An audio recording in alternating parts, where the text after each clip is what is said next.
Beasts and Super-Beasts by Saki. The She-Wolf. Leonard Bilsiter was one of those people who have failed to find this world attractive or interesting, and who have sought compensation in an unseen world of their own experience or imagination, or invention. Children do this sort of thing successfully, but children are content to convince themselves, and do not vulgarize their beliefs by trying to convince other people. Leonard Bilsiter's beliefs were for the few, that is to say, anyone who'd listen to him. His dabblings in the unseen might not have carried him beyond the customary platitudes of the drawing-room visionary, if accident had not reinforced his stock-in-trade of mystical lore. In company with a friend who was interested in a Ural mining concern, he had made a trip across Eastern Europe, at a moment when the great Russian railway strike was developing from a threat to a reality. Its outbreak caught him on the return journey somewhere on the further side of Perm, and it was while waiting for a couple of days at a wayside station in a state of suspended locomotion that he made the acquaintance of a dealer in harness and metalware, who profitably whiled away the tedium of the long halt by initiating his English travelling companion in a fragmentary system of folklore that he had picked up from Trans-Baikal traders and natives.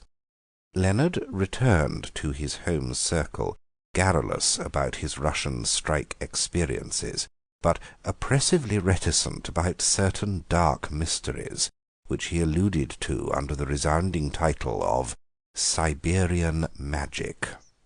The reticence wore off in a week or two, under the influence of an entire lack of general curiosity, and Leonard began to make more detailed allusions to the enormous powers which this new esoteric force, to use his own description of it, conferred on the initiated few who knew how to wield it. His aunt, Cecilia Hoops, who loved sensation perhaps rather better than she loved the truth, gave him as clamorous an advertisement as anyone could wish for, by retailing an account of how he had turned a vegetable marrow into a wood-pigeon before her very eyes. As a manifestation of the possession of supernatural powers, the story was discounted in some quarters by the respect accorded to Mrs. Hoops's powers of imagination. However divided opinion might be on the question of Leonard's status as a wonder-worker or a charlatan, he certainly arrived at Mary Hampton's house-party with a reputation for preeminence in one or other of those professions, and he was not disposed to shun such publicity as might fall to his share. Esoteric forces and unusual powers figured largely in whatever conversation he or his aunt had a share in, and his own performances, past and potential, were the subject of mysterious hints and dark avowals. "I wish you would turn me into a wolf, Mr. Bilsiter," said his hostess at luncheon the day after his arrival. "My dear Mary," said Colonel Hampton, "I never knew you had a craving in that direction." "A she-wolf, of course," continued Mrs. Hampton. "It would be too confusing to change one's sex as well as one's species at a moment's notice." "I don't think one should jest on these subjects," said Leonard. "I'm not jesting. I'm quite serious, I assure you. Only don't do it today. We have only 8 available bridge players, and it would break up one of our tables. Tomorrow we shall be a larger party. Tomorrow night, after dinner. In our present imperfect understanding of these hidden forces, I think one should approach them with humbleness rather than mockery," observed Leonard, with such severity that the subject was forthwith dropped. Clovis Sangrail had sat unusually silent during the discussion on the possibilities of Siberian magic. After lunch he sidetracked Lord Pabham into the comparative seclusion of the billiard-room, and delivered himself of a searching question. "Have you such a thing as a she-wolf in your collection of wild animals?" "A she-wolf of moderately good temper?" Lord Pabham considered. "There is Louisa," he said, "a rather fine specimen of the timber-wolf. I got her 2 years ago in exchange for some Arctic foxes. Most of my animals get to be fairly tame before they've been with me very long. I think I can say Louisa has an angelic temper, as she-wolves go. Why do you ask?" "I was wondering whether you'd lend her to me for tomorrow night," said Clovis, with the careless solicitude of one who borrows a collar stud or a tennis racket. "Tomorrow night?" "Yes. "Wolves are nocturnal animals, so the late hours won't hurt her," said Clovis, with the air of one who has taken everything into consideration. "One of your men could bring her over from Pabham Park after dusk, and with a little help he ought to be able to smuggle her into the conservatory at the same moment that Mary Hampton makes an unobtrusive exit." Lord Pabham stared at Clovis for a moment in pardonable bewilderment. Then his face broke into a wrinkled network of laughter. "Oh, that's your game, is it? You're going to do a little Siberian magic on your own account. And is Mrs. Hampton willing to be a fellow conspirator?" "Mary is pledged to see me through with it, if you will guarantee Louisa's temper." "I'll answer for Louisa," said Lord Pabham. By the following day the house-party had swollen to larger proportions, and Bilsiter's instinct for self-advertisement expanded duly under the stimulant of an increased audience. At dinner that evening he held forth at length on the subject of unseen forces and untested powers, and his flow of impressive eloquence continued unabated while coffee was being served in the drawing-room, preparatory to a general migration to the card-room. His aunt ensured a respectful hearing for his utterances, but her sensation-loving soul hankered after something more dramatic than mere vocal demonstration. "Won't you do something to convince them of your powers, Leonard?" she pleaded. "Change something into another shape. He can, you know, if he only chooses to," she informed the company. "Oh, do," said Mavis Pellington earnestly, and her request was echoed by nearly everyone present. Even those who were not open to conviction were perfectly willing to be entertained by an exhibition of amateur conjuring. Leonard felt that something tangible was expected of him. "Has anyone present," he asked, "got a threepenny bit, or some small object of no particular value?" "You're surely not going to make coins disappear, or something primitive of that sort," said Clovis contemptuously. "I think it's very unkind of you not to carry out my suggestion of turning me into a wolf," said Mary Hampton, as she crossed over the conservatory to give her macaws their usual tribute from the dessert dishes. "I've already warned you of the danger of treating these powers in a mocking spirit," said Leonard solemnly. "I don't believe you can do it," laughed Mary provocatively from the conservatory. "I dare you to do it if you can. I defy you to turn me into a wolf." As she said this, she was lost to view behind a clump of azaleas. "Mrs. Hampton," began Leonard with increased solemnity, but he got no further. A breath of chill air seemed to rush across the room, and at the same time the macaws broke forth into ear-splitting screams. "What on earth is the matter with those confounded birds, Mary?" exclaimed Colonel Hampton. At the same moment an even more piercing scream from Mavis Pellington stampeded the entire company from their seats. In various attitudes of helpless horror or instinctive defence they confronted the evil-looking grey beast that was peering at them from amid a setting of fern and azalea. Mrs. Hoops was the first to recover from the general chaos of fright and bewilderment. "Leonard," she screamed shrilly to her nephew, "turn it back into Mrs. Hampton at once. It may fly at us any moment. Turn it back." I don't know how to," faltered Leonard, who looked more scared and horrified than anyone. "What?" shouted Colonel Hampton.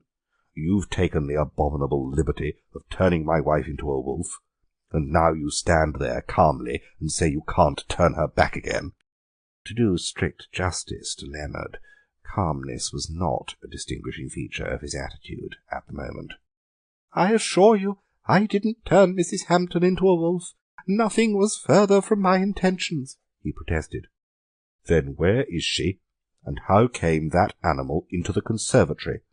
demanded the Colonel. "Of course we must accept your assurance that you didn't turn Mrs. Hampton into a wolf," said Clovis politely, "but you will agree that appearances are against you." "Are we to have all these criminations, with that beast standing there ready to tear us to pieces?" wailed Mavis indignantly. "Lord Pabham, you know a good deal about wild beasts," suggested Colonel Hampton. "The wild beasts that I've been accustomed to," said Lord Pabham, "have come with proper credentials from well-known dealers, or have been bred in my own menagerie. I've never before been confronted with an animal that walks unconcernedly out of an azalea bush, leaving a charming and popular hostess unaccounted for. As far as one can judge from outward characteristics," he continued, "it has the appearance of a well-grown female of the North American timber wolf, a variety of the common species Canis lupus." "Oh, never mind its Latin name," screamed Mavis as the beast came a step or two further into the room. "Can't you entice it away with food, and shut it up where it can't do any harm?" "If it is really Mrs. Hampton, who has just had a very good dinner, I don't suppose food will appeal to it very strongly," said Clovis.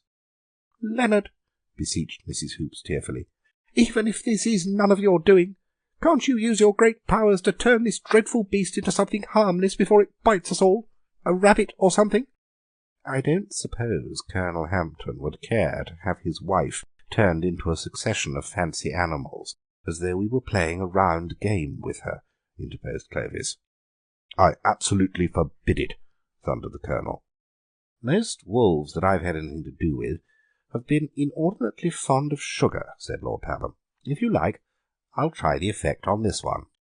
He took a piece of sugar from the saucer of his coffee-cup and flung it to the expectant Louisa, who snapped it in mid-air. There was a sigh of relief from the company. A wolf that ate sugar, when it might at the least have been employed in tearing macaws to pieces, had already shed some of its terrors. The sigh deepened to a gasp of thanksgiving when Lord Pabham decoyed the animal out of the room by a pretended largesse of further sugar.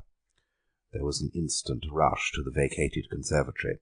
There was no trace of Mrs. Hampton, except the plate containing the macaw's supper. "The door is locked on the inside," exclaimed Clovis, who had deftly turned the key as he affected to test it. Everyone turned towards Bilsiter. "If you haven't turned my wife into a wolf," said Colonel Hampton, "will you kindly explain where she has disappeared to, since she obviously could not have gone through a locked door? I will not press you for an explanation of how a North American timber wolf suddenly appeared in the conservatory, but I think I have some right to inquire what has become of Mrs. Hampton." Bilsiter's reiterated disclaimer was met with a general murmur of impatient disbelief. "I refuse to stay another hour under this roof," declared Miss Fellington. "If our hostess has really vanished out of human form," said Mrs. Hoops, "none of the ladies of the party can very well remain. I absolutely decline to be chaperoned by a wolf." "It's a she-wolf," said Clovis soothingly. The correct etiquette to be observed under the unusual circumstances received no further elucidation. The sudden entry of Mary Hampton deprived the discussion of its immediate interest. "Someone has mesmerized me," she exclaimed crossly. "I found myself in the game larder, of all places, being fed with sugar by Lord Pabham. I hate being mesmerized, and the doctor has forbidden me to touch sugar." The situation was explained to her, as far as it permitted of anything that could be called explanation. "Then you really did turn me into a wolf, Mr. Bilsiter," she exclaimed excitedly. But Leonard had burned the boat in which he might now have embarked on a sea of glory. He could only shake his head feebly. "It was I who took that liberty," said Clovis. "You see, I happen to have lived for a couple of years in north-eastern Russia, and I have more than a tourist's acquaintance with the magic craft of that region. One does not care to speak about these strange powers, but once in a way, when one hears a lot of nonsense being talked about them, one is tempted to show what Siberian magic can accomplish in the hands of someone who really understands it. I yielded to that temptation. May I have some brandy? The effort has left me rather faint." If Leonard Bilsiter could, at that moment, have transformed Clovis into a cockroach, and then have stepped on him, he would gladly have performed both operations. "Laura." "You're not really dying, are you?" asked Amanda. "I have the doctor's permission to live till Tuesday," said Laura. "But today's Saturday. This is serious," gasped Amanda. "Well, I don't know about it being serious. It certainly is Saturday," said Laura. "Death is always serious," said Amanda. "I never said I was going to die. I am presumably going to leave off being Laura, but I shall go on being something, an animal of some kind, I suppose. You see, When one hasn't been very good in the life one has just lived, one reincarnates in some lower organism, and I haven't been very good when one comes to think of it. I've been pretty mean and vindictive and all that sort of thing when circumstances have seemed to warrant it." "Circumstances never warrant that sort of thing," said Amanda hastily. "If you don't mind my saying so," observed Laura, "Egbert is a circumstance that would warrant any amount of that sort of thing. You're married to him. That's different. You've sworn to love, honour, and endure him. I haven't." "I don't see what's wrong with Egbert," protested Amanda. "Oh, I dare say the wrongness has been on my part," admitted Laura dispassionately. "He's merely been the extenuating circumstance. He made a thin, peevish kind of fuss, for instance, when I took the collie puppies from the farm out for a run the other day. Well, they chased his young broods of speckled Sussex, and drove 2 sitting hens off their nests, besides running all over the flower beds. You know how devoted he is to his poultry and garden. Anyhow, he needn't have gone on about it for the entire evening, and then have said, 'Let's say no more about it,' just when I was beginning to enjoy the discussion. That's where one of my petty vindictive revenges came in," added Laura with an unrepentant chuckle. "I turned the entire family of speckled Sussex into his seedling shed the day after the puppy episode." "How could you?" exclaimed Amanda. "Oh, it came very easy," said Laura. "2 of the hens pretended to be laying at the time, but I was firm. And we thought it was an accident. You see," resumed Laura, "I really have some grounds for supposing that my next incarnation will be a lower organism. I shall be an animal of some kind. On the other hand, I haven't been a bad sort in my way, so I think I may count on being a nice animal, something elegant and lively with a love of fun. An otter, perhaps." "I can't imagine you as an otter," said Amanda. "Well, I don't suppose you can imagine me as an angel, if it comes to that," said Laura. Amanda was silent. She couldn't. "Personally, I think an otter life would be rather enjoyable," continued Laura.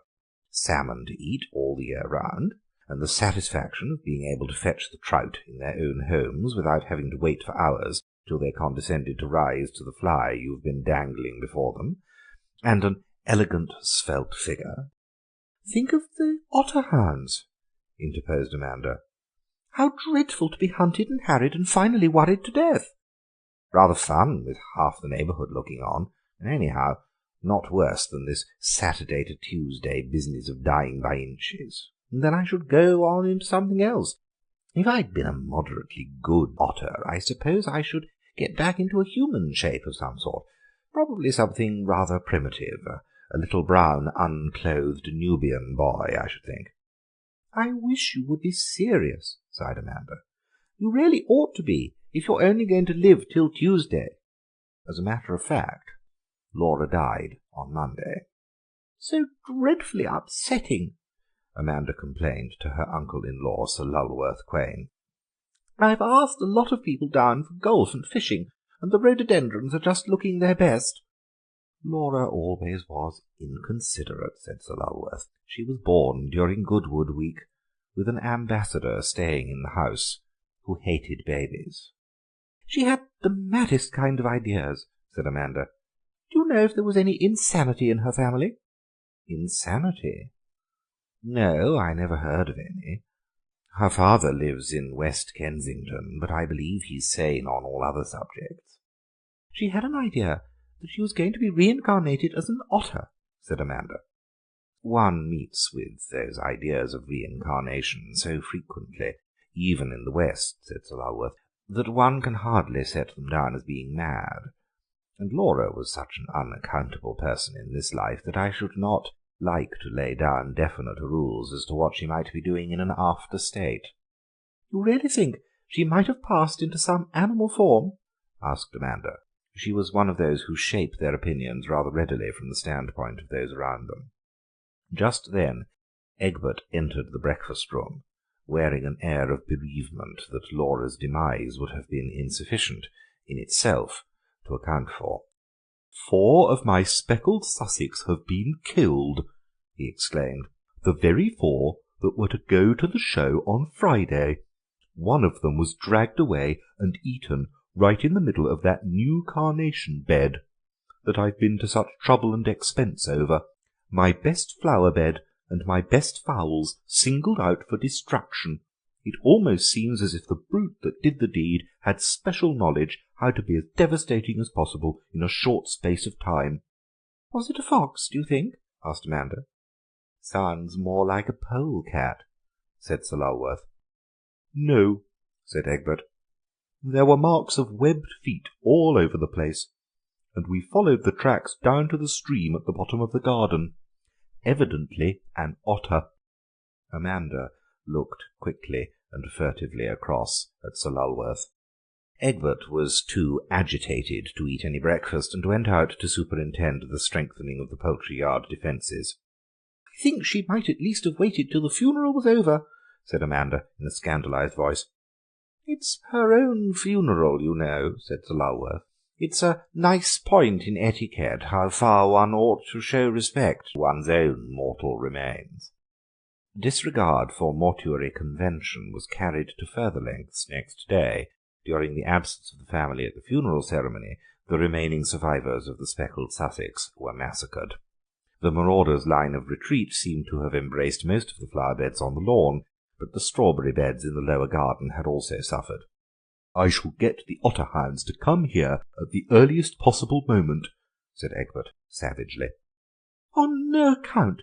You can't dream of such a thing," exclaimed Amanda. "I mean, it wouldn't do so soon after a funeral in the house." "It's a case of necessity," said Egbert. "Once an otter takes to that sort of thing, it won't stop." "Perhaps it will go elsewhere now there are no more fowls left," suggested Amanda. "One would think you wanted to shield the beast," said Egbert. "There's been so little water in the stream lately," objected Amanda. "It seems hardly sporting to hunt an animal when it has so little chance of taking refuge anywhere." "Good gracious," fumed Egbert.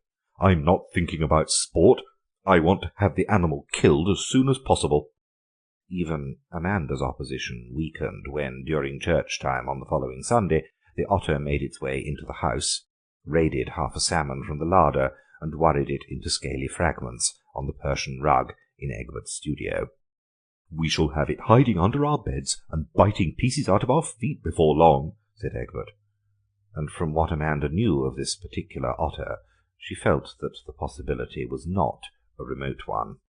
On the evening preceding the day fixed for the hunt, Amanda spent a solitary hour walking by the banks of the stream, making what she imagined to be hound noises.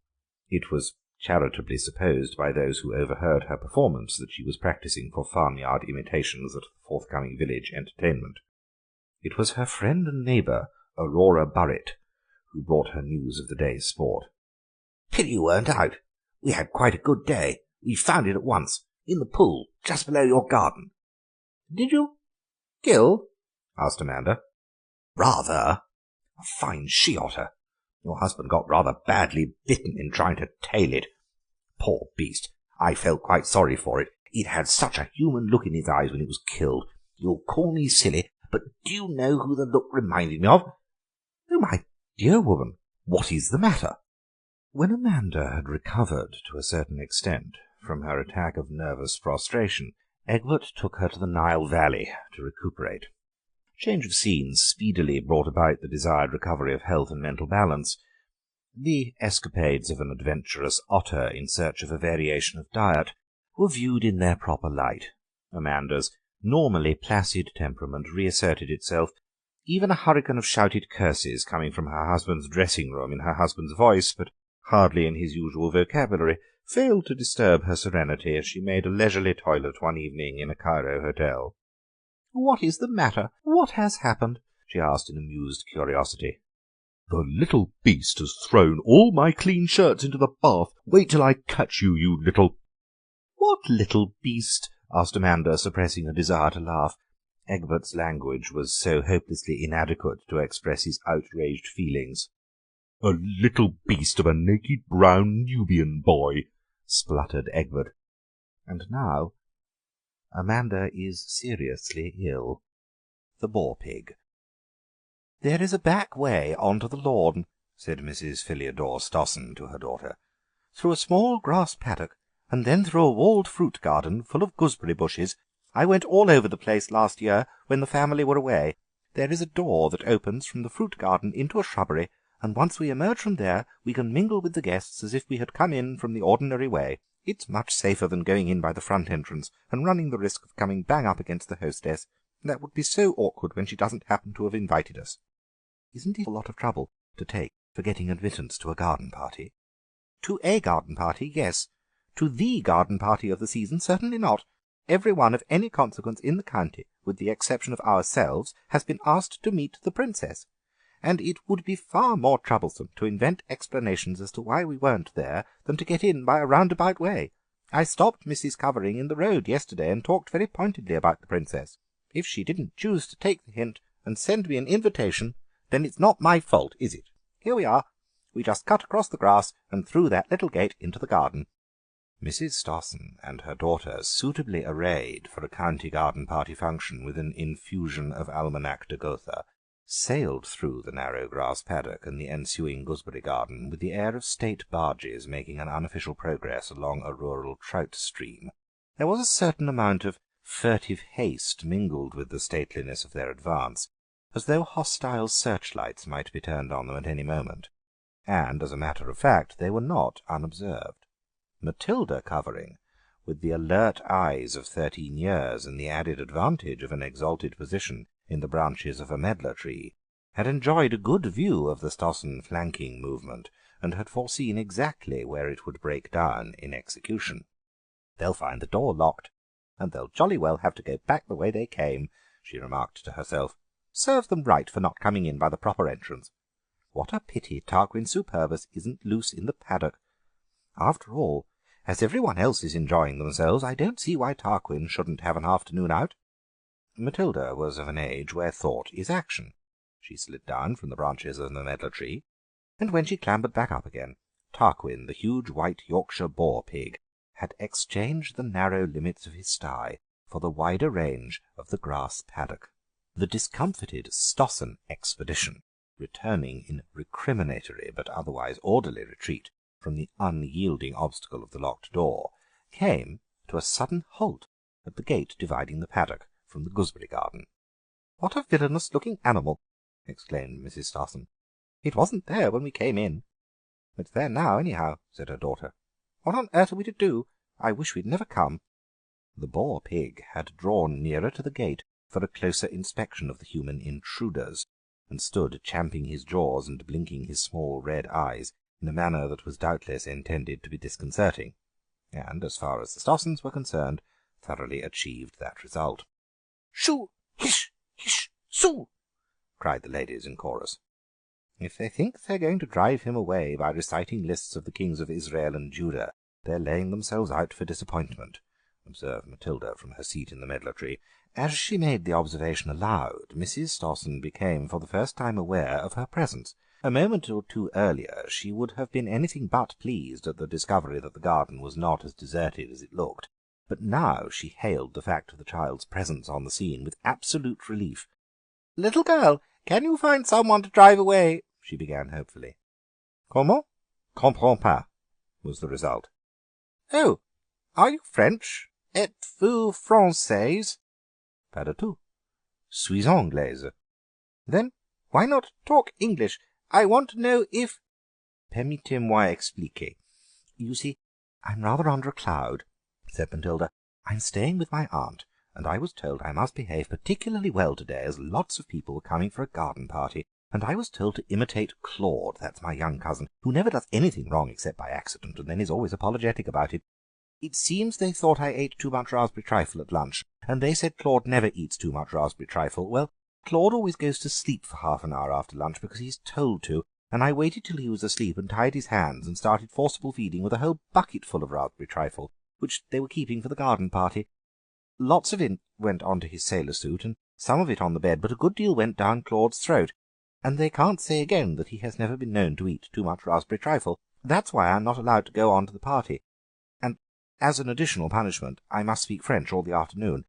I've had to tell you this in English, as there are words like forcible feeding that I don't know the French for. Of course I could have invented them, but if I'd said nourriture obligatoire, you wouldn't have had the faintest idea what I was talking about. Mais maintenant nous parlons français. Oh, very well. Très bien, said Mrs. Stossen reluctantly. In moments of flurry, such French as she knew was not under very good control. Là, à l'autre côté de la porte, est un cochon. Un cochon? Ah, le petit charmant! Exclaimed Matilda with enthusiasm. Mais non, pas du tout petit, et pas du tout charmant. Un bête féroce. Une bête, corrected Matilda. A pig is masculine as long as you call it a pig, but if you lose your temper with it and call it a ferocious beast, it becomes one of us at once. French is a dreadfully unsexing language. For goodness' sake, let's talk English, then, said Mrs. Stossen. Is there any way out of this garden except through the paddock where the pig is? I always go over the wall by way of the plum tree, said Matilda. Dressed as we are, we could hardly do that, said Mrs. Stossen. It was difficult to imagine her doing it in any costume. Do you think you could go and get someone who could drive the pig away? Asked Miss Stossen. I promised my aunt I would stay here till 5 o'clock. It's not 4 yet. I'm sure, under the circumstances, your aunt would permit— My conscience would not permit, said Matilda with cold dignity. We can't stay here till 5 o'clock, exclaimed Mrs. Stossen with growing exasperation. Shall I recite to you to make the time pass quicker? Asked Matilda obligingly. Belinda, the little breadwinner, is considered my best piece, or perhaps it ought to be something in French. Henri IV's address to his soldiers is the only thing I really know in that language. If you will go and fetch someone to drive that animal away, I will give you something to buy yourself a nice present, said Mrs. Stossen.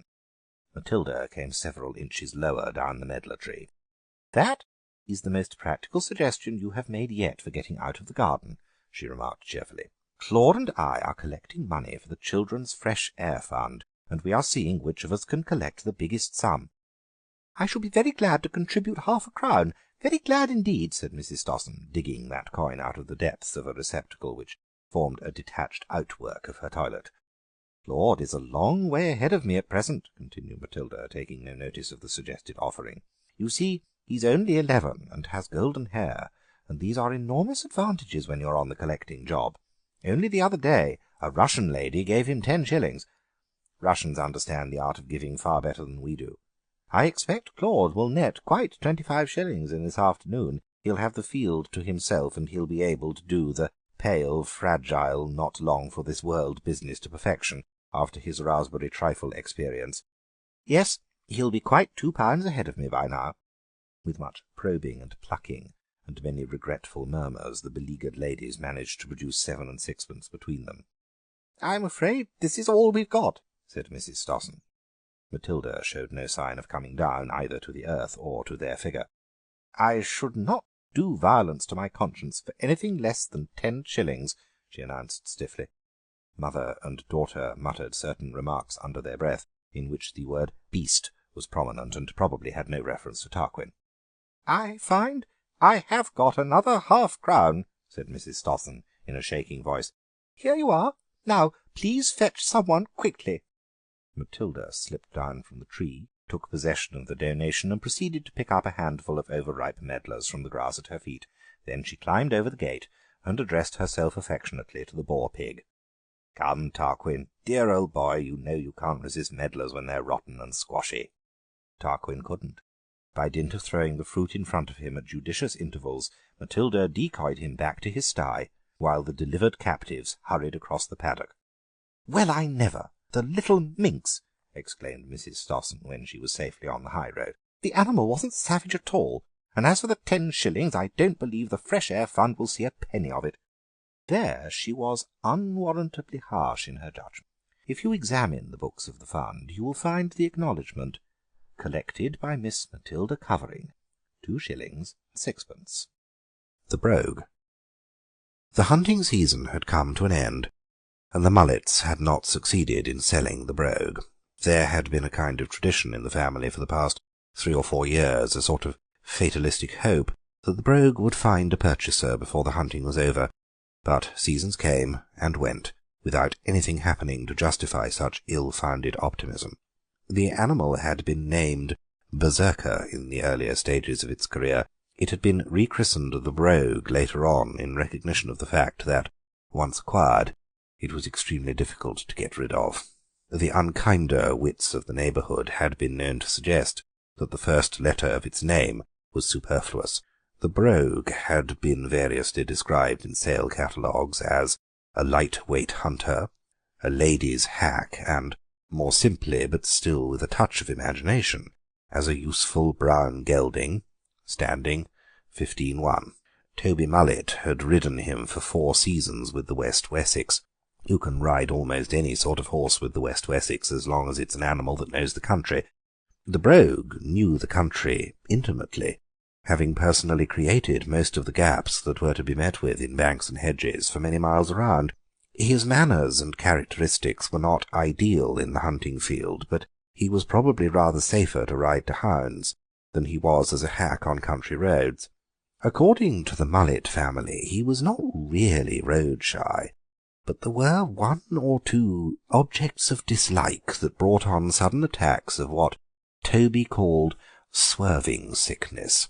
Motors and cycles he treated with tolerant disregard, but pigs, wheelbarrows, piles of stones by the roadside, perambulators in a village street, gates painted too aggressively white, and sometimes, but not always, the newer kind of beehives, turned him aside from his tracks in a vivid imitation of the zigzag course of forked lightning. If a pheasant rose noisily from the other side of a hedgerow, the Brogue would spring into the air at the same moment, but this may have been due to a desire to be companionable. The Mullet family contradicted the widely prevalent report that the horse was a confirmed crib-biter. It was about the 3rd week in May that Mrs. Mullet, relict of the late Sylvester Mullet and mother of Toby and a bunch of daughters, assailed Clovis Sangrail on the outskirts of the village with a breathless catalogue of local happenings.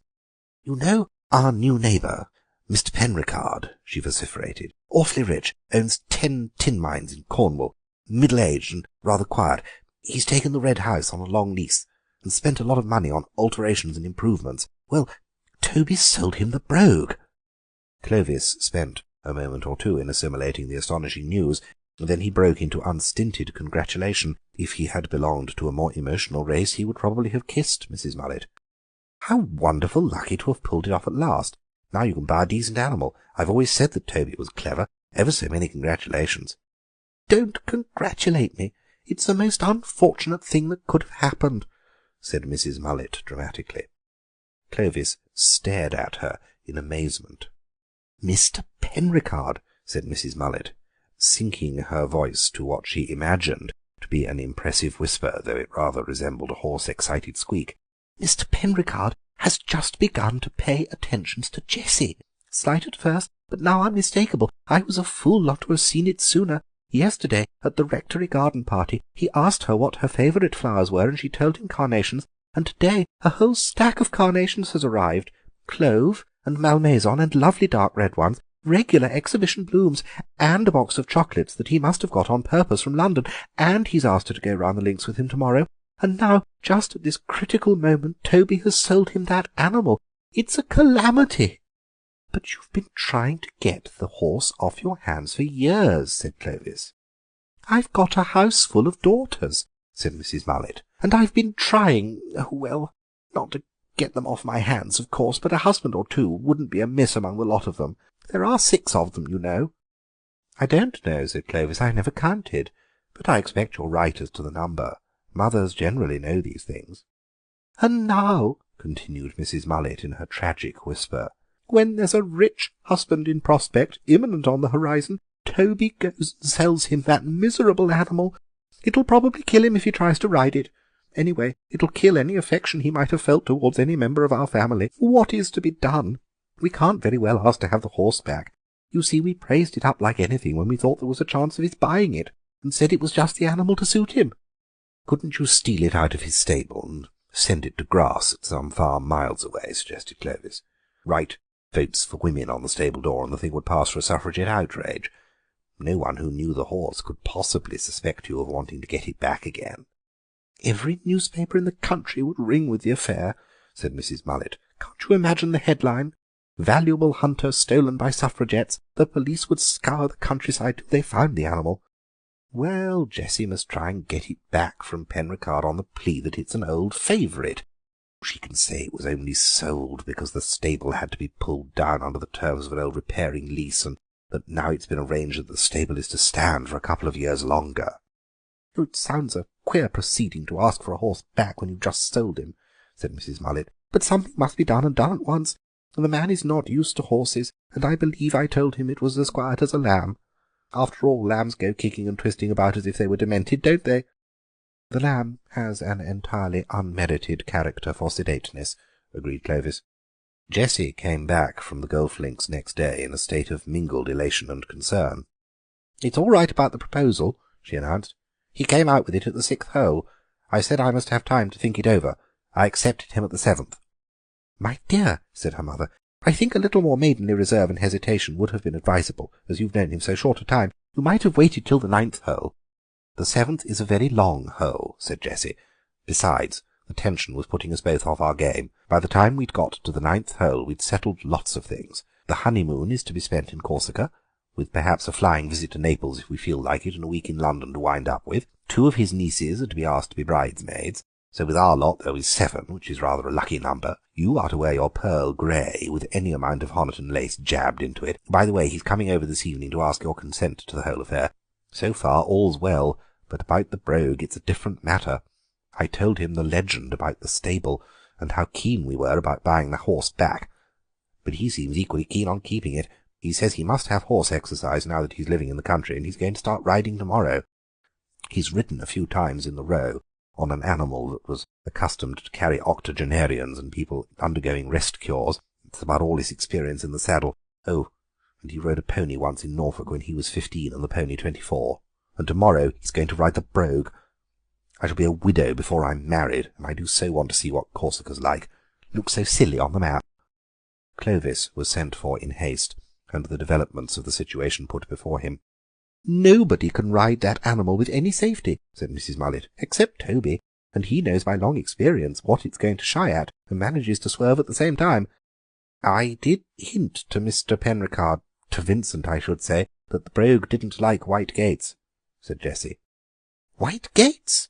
exclaimed Mrs. Mullet. "Did you mention what effect a pig has on him? He'll have to go past Lockyer's farm to get to the high road, and there's sure to be a pig or two grunting about in the lane."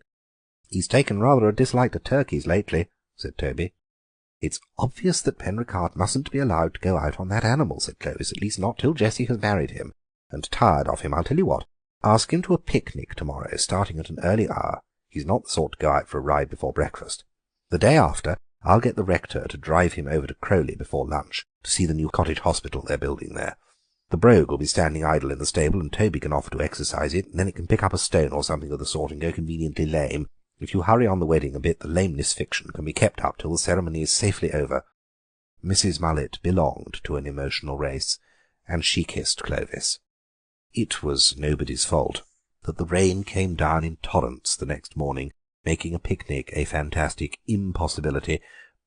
It was also nobody's fault, but sheer ill luck, that the weather cleared up sufficiently in the afternoon to tempt Mr. Penricard to make his first essay with the brogue. They did not get as far as the pigs at Lockyer's farm.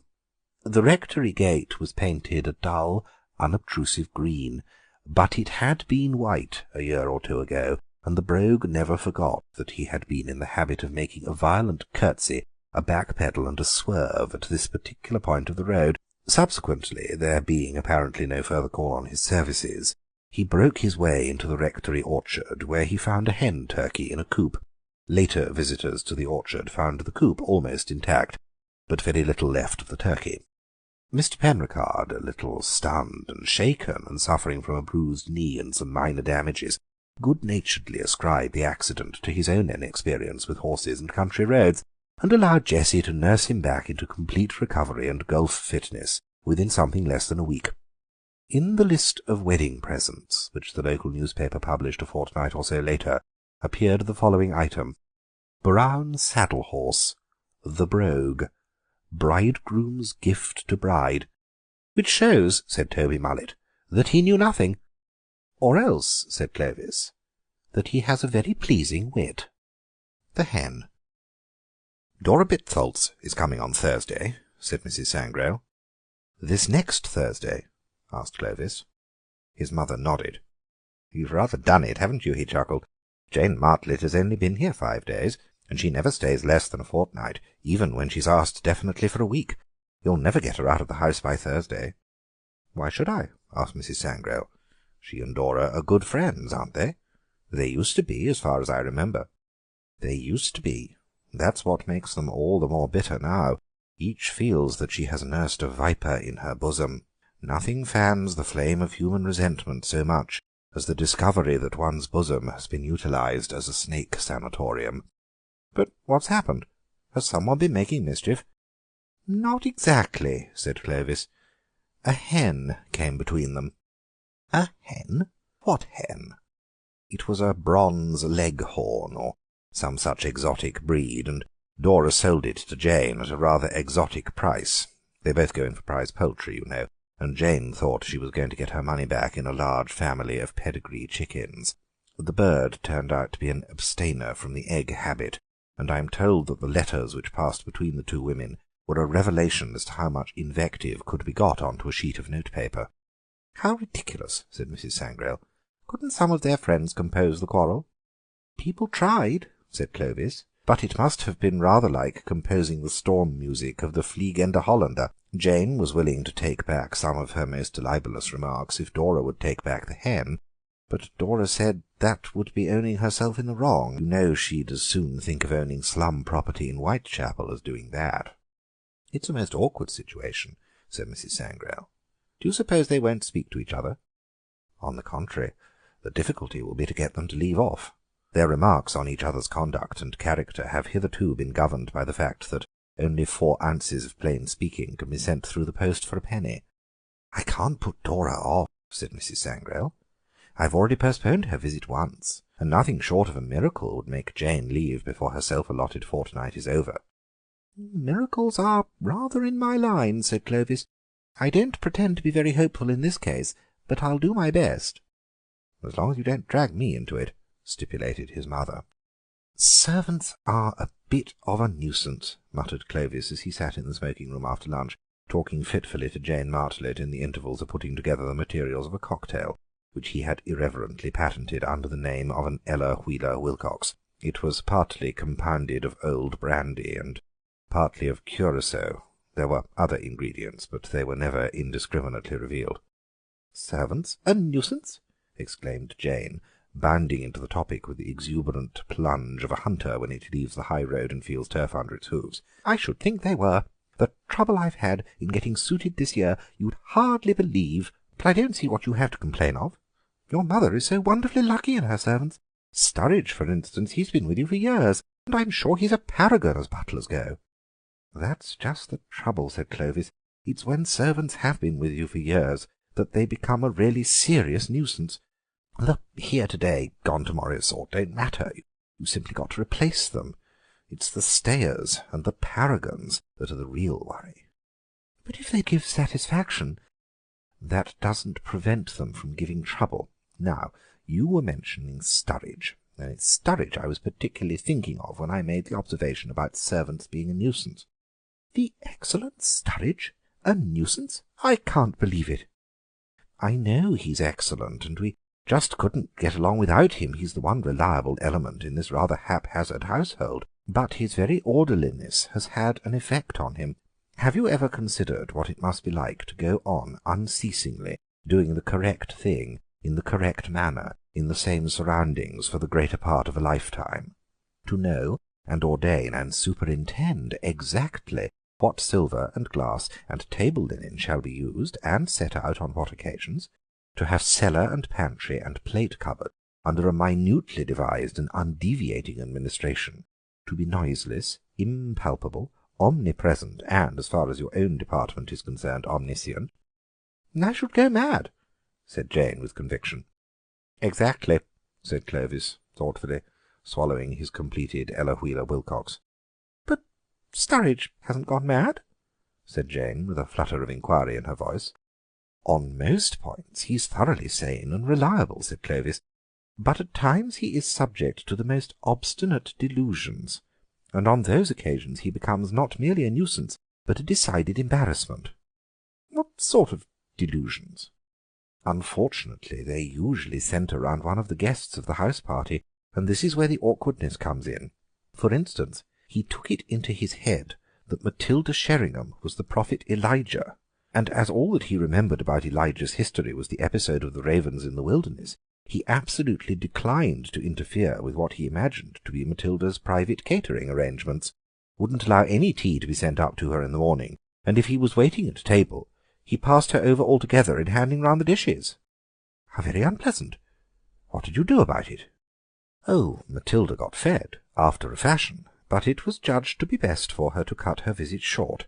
It was really the only thing to be done," said Clovis with some emphasis. "I shouldn't have done that," said Jane. "I should have humoured him in some way. I certainly shouldn't have gone away." Clovis frowned. "It is not always wise to humour people when they get these ideas into their heads. There's no knowing to what lengths they may go if you encourage them." "You don't mean to say he might be dangerous, do you?" asked Jane with some anxiety. "One can never be certain," said Clovis. "Now and then he gets some idea about a guest which might take an unfortunate turn. That is precisely what is worrying me at the present moment." "What? Has he taken a fancy about someone here now?" asked Jane excitedly. "How thrilling! Do tell me who it is." "You," said Clovis briefly. "Me?" Clovis nodded. "Who on earth does he think I am?" "Queen Anne," was the unexpected answer. "Queen Anne? What an idea! But anyhow, there's nothing dangerous about her. She's such a colourless personality." "What does posterity chiefly say about Queen Anne?" asked Clovis rather sternly. "The only thing that I can remember about her," said Jane, "is the saying, 'Queen Anne's dead.'" "Exactly," said Clovis, staring at the glass that had held the Ella Wheeler Wilcox. "Dead." "Do you mean he takes me for the ghost of Queen Anne?" asked Jane. "Ghost? Dear no. No one ever heard of a ghost that came down to breakfast and ate kidneys and toast and honey with a healthy appetite. No, it's the fact of you being so very much alive and flourishing that perplexes and annoys him.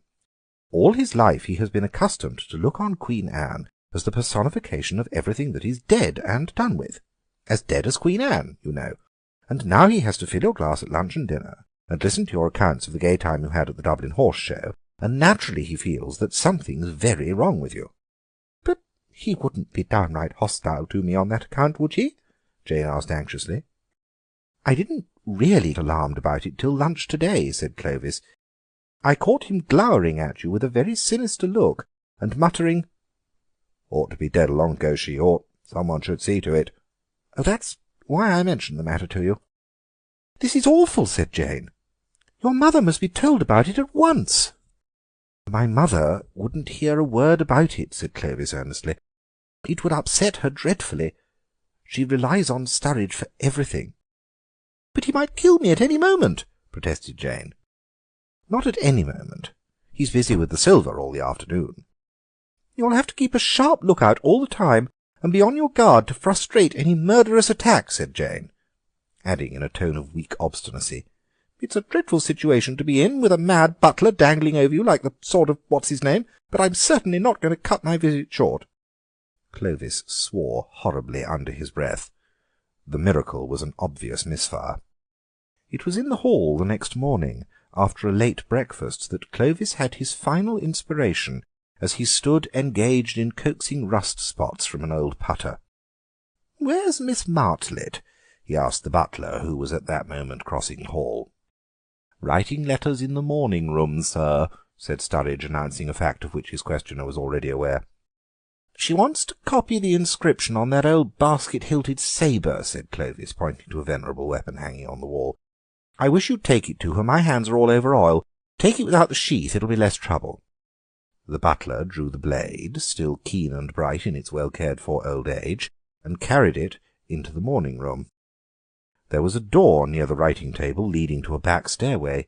Jane vanished through it with such lightning rapidity that the butler doubted whether she had seen him come in. Half an hour later, Clovis was driving her and her hastily packed luggage to the station. "Mother will be awfully vexed when she comes back from her ride and finds you've gone," he observed to the departing guest. "But I'll make up some story about an urgent wire having called you away. It wouldn't do to alarm her unnecessarily about Sturridge." Jane sniffed slightly at Clovis's ideas of unnecessary alarm, and was almost rude to the young man who came round with thoughtful inquiries as to luncheon baskets. The miracle lost some of its usefulness from the fact that Dora wrote the same day, postponing the date of her visit, but at any rate Clovis holds the record as the only human being who ever hustled Jane Martlet out of the timetable of her migrations. The open window. "My aunt will be down presently, Mr. Nuttall," said a very self-possessed young lady of 15. "In the meantime you must try and put up with me." Frampton Nuttall endeavoured to say the correct something, which should duly flatter the niece of the moment without unduly discounting the aunt that was to come. Privately he doubted more than ever whether these formal visits on a succession of total strangers would do much towards helping the nerve cure which he was supposed to be undergoing. "I know how it will be," his sister had said when he was preparing to migrate to this rural retreat. "You will bury yourself down there and not speak to a living soul, and your nerves will be worse than ever from moping. I shall just give you letters of introduction to all the people I know there. Some of them, as far as I can remember, were quite nice." Frampton wondered whether Mrs. Sappleton, the lady to whom he was presenting one of the letters of introduction, came into the nice division. "Do you know many of the people round here?" asked the niece, when she judged that they had had sufficient silent communion. "Hardly a soul," said Frampton. "My sister was staying here, at the rectory, you know, some 4 years ago, and she gave me letters of introduction to some of the people here." He made the last statement in a tone of distinct regret. "Then you know practically nothing about my aunt?" pursued the self-possessed young lady. "Only her name and address," admitted the caller. He was wondering whether Mrs. Sappleton was in the married or widowed state. An undefinable something about the room seemed to suggest masculine habitation. "Her great tragedy happened just 3 years ago," said the child. "That would be since your sister's time." "Her tragedy?" asked Frampton. Somehow, in this restful country spot, tragedies seemed out of place. "You may wonder why we keep that window wide open on an October afternoon," said the niece, indicating a large French window that opened onto a lawn. "It is quite warm for the time of year," said Frampton, "but has that window got anything to do with the tragedy?"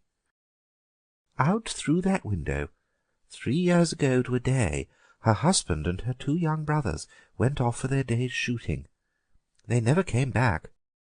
In crossing the moor to their favourite snipe-shooting ground, they were all 3 engulfed in a treacherous piece of bog. It had been that dreadful wet summer, you know, and places that were safe in other years gave way suddenly without warning. Their bodies were never recovered. That was the dreadful part of it." Here the child's voice lost its self-possessed note and became falteringly human. "Poor aunt always thinks that they will come back some day, they and the little brown spaniel that was lost with them, and walk in at that window just as they used to.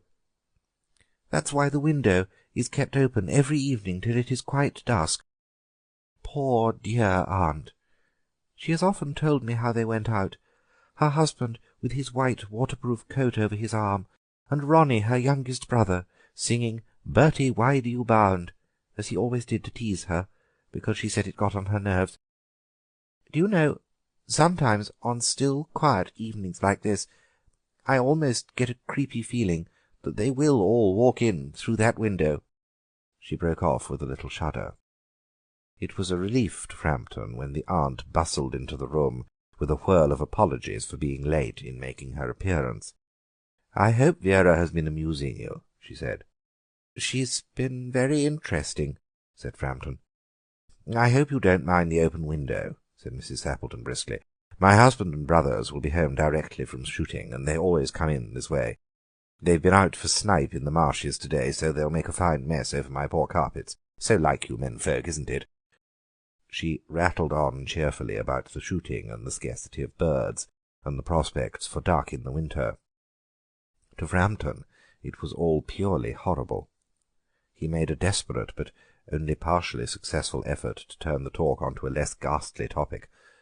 He was conscious that his hostess was giving him only a fragment of her attention, and her eyes were constantly straying past him to the open window and the lawn beyond. It was certainly an unfortunate coincidence that he should have paid his visit on this tragic anniversary. "The doctors agree in ordering me complete rest, an absence of mental excitement, and avoidance of anything in the nature of violent physical exercise," announced Frampton, who laboured under the tolerably widespread delusion that total strangers and chance acquaintances are hungry for the least detail of one's ailments and infirmities, their cause and cure. "On the matter of diet they are not so much in agreement," he continued. "No," said Mrs. Sappleton, in a voice which only replaced a yawn at the last moment. Then she suddenly brightened into alert attention, but not to what Frampton was saying. "Here they are at last," she cried, "just in time for tea, and don't they look as if they were muddy up to the eyes?" Frampton shivered slightly and turned towards the niece with a look intended to convey sympathetic comprehension. The child was staring out through the open window, with dazed horror in her eyes. In a chill shock of nameless fear, Frampton swung round in his seat and looked in the same direction. In the deepening twilight 3 figures were walking across the lawn towards the window. They all carried guns under their arms, and one of them was additionally burdened with a white coat hung over his shoulders. A tired brown spaniel kept close at their heels. Noiselessly they neared the house, and then a hoarse young voice chanted out of the dusk, "I said, Bertie, why do you bound?" Frampton grabbed wildly at his stick and hat. The hall door, the gravel drive, and the front gate were dimly noted stages in his headlong retreat. A cyclist coming along the road had to run into the hedge to avoid imminent collision. "Here we are, my dear," said the bearer of the white mackintosh, coming in through the window. "Fairly muddy, most of it's dry. Who was that who bolted out as we came up?" "Extraordinary man, a Mr. Nuttall," said Mrs. Sappleton. "Could only talk about his illnesses, and dashed off without a word of good-bye or apology when you arrived. One would think he'd seen a ghost." "I expect it was the spaniel," said the niece calmly. "He told me he had a horror of dogs. He was once hunted into a cemetery somewhere on the banks of the Ganges by a pack of pariah dogs, and had to spend the night in a newly dug grave, with the creatures snarling and grinning and foaming just above him, enough to make anyone lose their nerve." Romance at short notice was her speciality. The treasure ship. The great galleon lay in semi-retirement under the sand-weed water of the northern bay, where the fortune of war and weather had long ago ensconced it. 3¼ centuries had passed since the day when it had taken the high seas as an important unit of a fighting squadron. Precisely which squadron the learned were not agreed. The galleon had brought nothing into the world, but it had, according to tradition and report, taken much out of it. But how much? There again the learned were in disagreement. Some were as generous in their estimate as an income tax assessor, others applied a species of higher criticism to the submerged treasure chests, and debased their contents to the currency of goblin gold. Of the former school was Lulu, Duchess of Dulverton. The Duchess was not only a believer in the existence of a sunken treasure of alluring proportions, she also believed that she knew of a method by which the said treasure might be precisely located and cheaply disembedded. An aunt on her mother's side of the family had been maid of honour to the Count of Monaco, and had taken a respectful interest in the deep-sea researches in which the throne of that country, impatient perhaps of its territorial restrictions, was wont to immerse itself. It was through the instrumentality of this relative that the Duchess learned of an invention, perfected and very nearly patented by a Monegascan savant, by means of which the home life of the Mediterranean sardine might be studied at a depth of many fathoms, in a cold white light of more than ball-room brilliancy.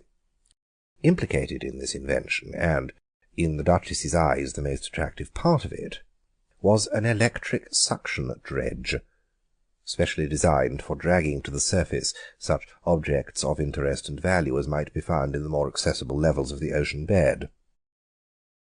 The rights of the invention were to be acquired for a matter of 1,800 francs, and the apparatus for a few thousand more. The Duchess of Dulverton was rich, as the world counted wealth. She nursed the hope of being one day rich at her own computation. Companies had been formed, and efforts had been made again and again during the course of 3 centuries to probe for the alleged treasures of the interesting galleon. With the aid of this invention she considered that she might go to work on the wreck privately and independently. After all, one of her ancestors on her mother's side was descended from Medina Sidonia, so she was of the opinion that she had as much right to the treasure as anyone. She acquired the invention and bought the apparatus. Among other family ties and encumbrances, Lulu possessed a nephew, Vasco Honiton, a young gentleman who was blessed with a small income and a large circle of relatives, and lived impartially and precariously upon both. The name Vasco had been given him possibly in the hope that he might live up to its adventurous tradition, but he limited himself strictly to the home industry of adventurer, preferring to exploit the assured rather than to explore the unknown. Lulu's intercourse with him had been restricted of recent years to the negative processes of being out of town when he called on her, and short of money when he wrote to her. Now, however, she bethought herself of his eminent suitability for the direction of a treasure-seeking experiment. If anyone could extract gold from an unpromising situation, it would certainly be Vasco. Of course, under the necessary safeguards in the way of supervision. Where money was in question, Vasco's conscience was liable to fits of obstinate silence. Somewhere on the west coast of Ireland, the Dulverton property included a few acres of shingle, rock, and heather, too barren to support even an agrarian outrage, but embracing a small and fairly deep bay where the lobster yield was good in most seasons.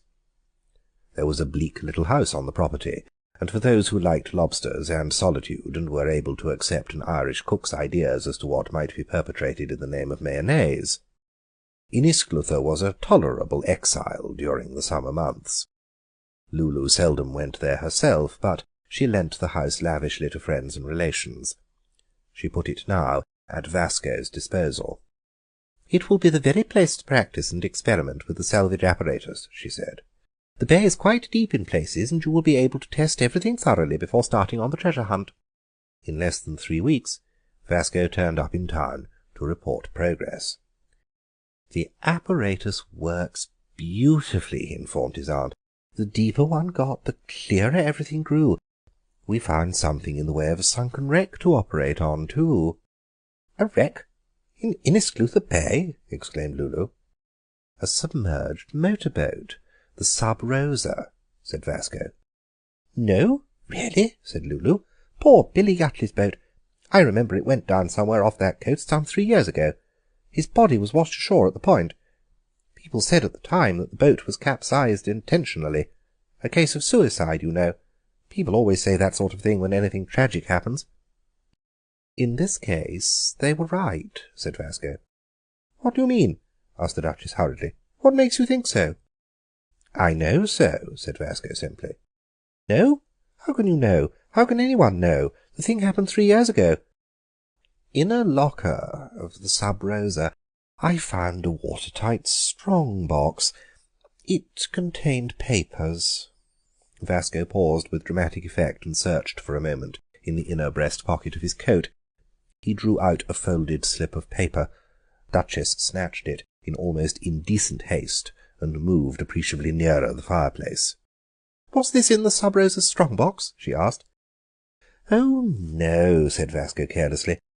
"That is a list of the well-known people who would be involved in a very disagreeable scandal if the Sub Rosa's papers were made public. I've put you at the head of it, otherwise it follows alphabetical order." The Duchess gazed helplessly at the string of names, which seemed for the moment to include nearly everyone she knew. As a matter of fact, Her own name at the head of the list exercised an almost paralyzing effect on her thinking faculties. "Of course you have destroyed the papers?" she asked, when she had somewhat recovered herself. She was conscious that she made the remark with an entire lack of conviction. Vasco shook his head. "But you should have," said Lulu angrily, "if, as you say, they are highly compromising." "Oh, they are, I assure you of that," interposed the young man. "Then you should put them out of harm's way at once. Supposing anything should leak out, think of all those poor unfortunate people who would be involved in the disclosures," and Lulu tapped the list with an agitated gesture. "Unfortunate, perhaps, but not poor," corrected Vasco. "If you read the list carefully, you'll notice that I haven't troubled to include anyone whose financial standing isn't above question." Lulu glared at her nephew for some moments in silence. Then she asked hoarsely, "What are you going to do?" "Nothing, for the remainder of my life," he answered meaningly. "A little hunting, perhaps," he continued, "and I shall have a villa at Florence. The Villa Sub Rosa would sound rather quaint and picturesque, don't you think? And quite a lot of people would be able to attach a meaning to the name. And I suppose I must have a hobby. I shall probably collect Raeburns." Lulu's relative, who lived at the court of Monaco, got quite a snappish answer when she wrote recommending some further invention in the realm of marine research. The Cobweb. The farmhouse kitchen probably stood where it did as a matter of accident or haphazard choice, yet its situation might have been planned by a master strategist in farmhouse architecture. Dairy and poultry yard and herb garden and all the busy places of the farm seemed to lead by easy access into its wide flagged haven, where there was room for everything and where muddy boots left traces that were easily swept away. And yet, for all that it stood so well in the center of human bustle, its long latticed window, with the wide window seat, built into an embrasure beyond the huge fireplace, looked out on a wild spreading view of hill and heather and wooded combe. The window nook made almost a little room in itself, quite the pleasantest room in the farm as far as situation and capabilities went. Young Mrs. Ladbruk, whose husband had just come into the farm by way of inheritance, cast covetous eyes on this snug corner, and her fingers itched to make it bright and cozy with chintz curtains and bowls of flowers and a shelf or two of old china. The musty farm parlor, looking out onto a prim, cheerless garden imprisoned within high blank walls, was not a room that lent itself readily either to comfort or decoration. "When we are more settled, I shall work wonders in the way of making the kitchen habitable," said the young woman to her occasional visitors. There was an unspoken wish in those words, a wish which was unconfessed as well as unspoken. Emma Ladbruk was the mistress of the farm. Jointly with her husband she might have her say, and to a certain extent her way, in ordering its affairs. But she was not mistress of the kitchen. On one of the shelves of an old dresser, in company with chipped sauce-boats, pewter jugs, cheese-graters, and paid bills, rested a worn and ragged Bible, on whose front page was the record, in faded ink, of a baptism dated 94 years ago. Martha Crail was the name written on that yellow page. The yellow, wrinkled old dame who hobbled and muttered about the kitchen, looking like a dead autumn leaf which the winter winds still pushed hither and thither, had once been Martha Crail. For 70-odd years she had been Martha Mountjoy. For longer than anyone could remember, she had pattered to and fro between oven and wash-house and dairy, and out to chicken run and garden, grumbling and muttering and scolding, but working unceasingly. Emma Ladbruk, of whose coming she took as little notice as she would of a bee wandering in at a window on a summer's day, used at first to watch her with a kind of frightened curiosity. She was so old and so much a part of the place, it was difficult to think of her exactly as a living thing. Old Shep, the white-nozzled, stiff-limbed collie, waiting for his time to die, seemed almost more human than the withered, dried-up old woman. He had been a riotous, roistering puppy, mad with the joy of life, when she was already a tottering, hobbling dame. Now he was just a blind, breathing carcass, nothing more. And she still worked with frail energy, still swept and baked and washed, fetched and carried. If there were something in these wise old dogs that did not perish utterly with death, Emma used to think to herself, what generations of ghost dogs there must be out on those hills that Martha had reared and fed and tended and spoken a last good-bye word to in that old kitchen. And what memories she must have of human generations that had passed away in her time. It was difficult for anyone, let alone a stranger like Emma, to get her to talk of the days that had been. Her shrill, quavering speech was of doors that had been left unfastened, pails that had got mislaid, calves whose feeding time was overdue, and the various little faults and lapses that checker a farmhouse routine. Now and again, when election time came round, she would unstore her recollections of the old names round which the fight had waged in the days gone by. There had been a Palmerston that had been a name down Tiverton way. Tiverton was not a far journey as the crow flies, but to Martha it was almost a foreign country. Later there had been Northcotes and Acklands, and many other newer names that she had forgotten.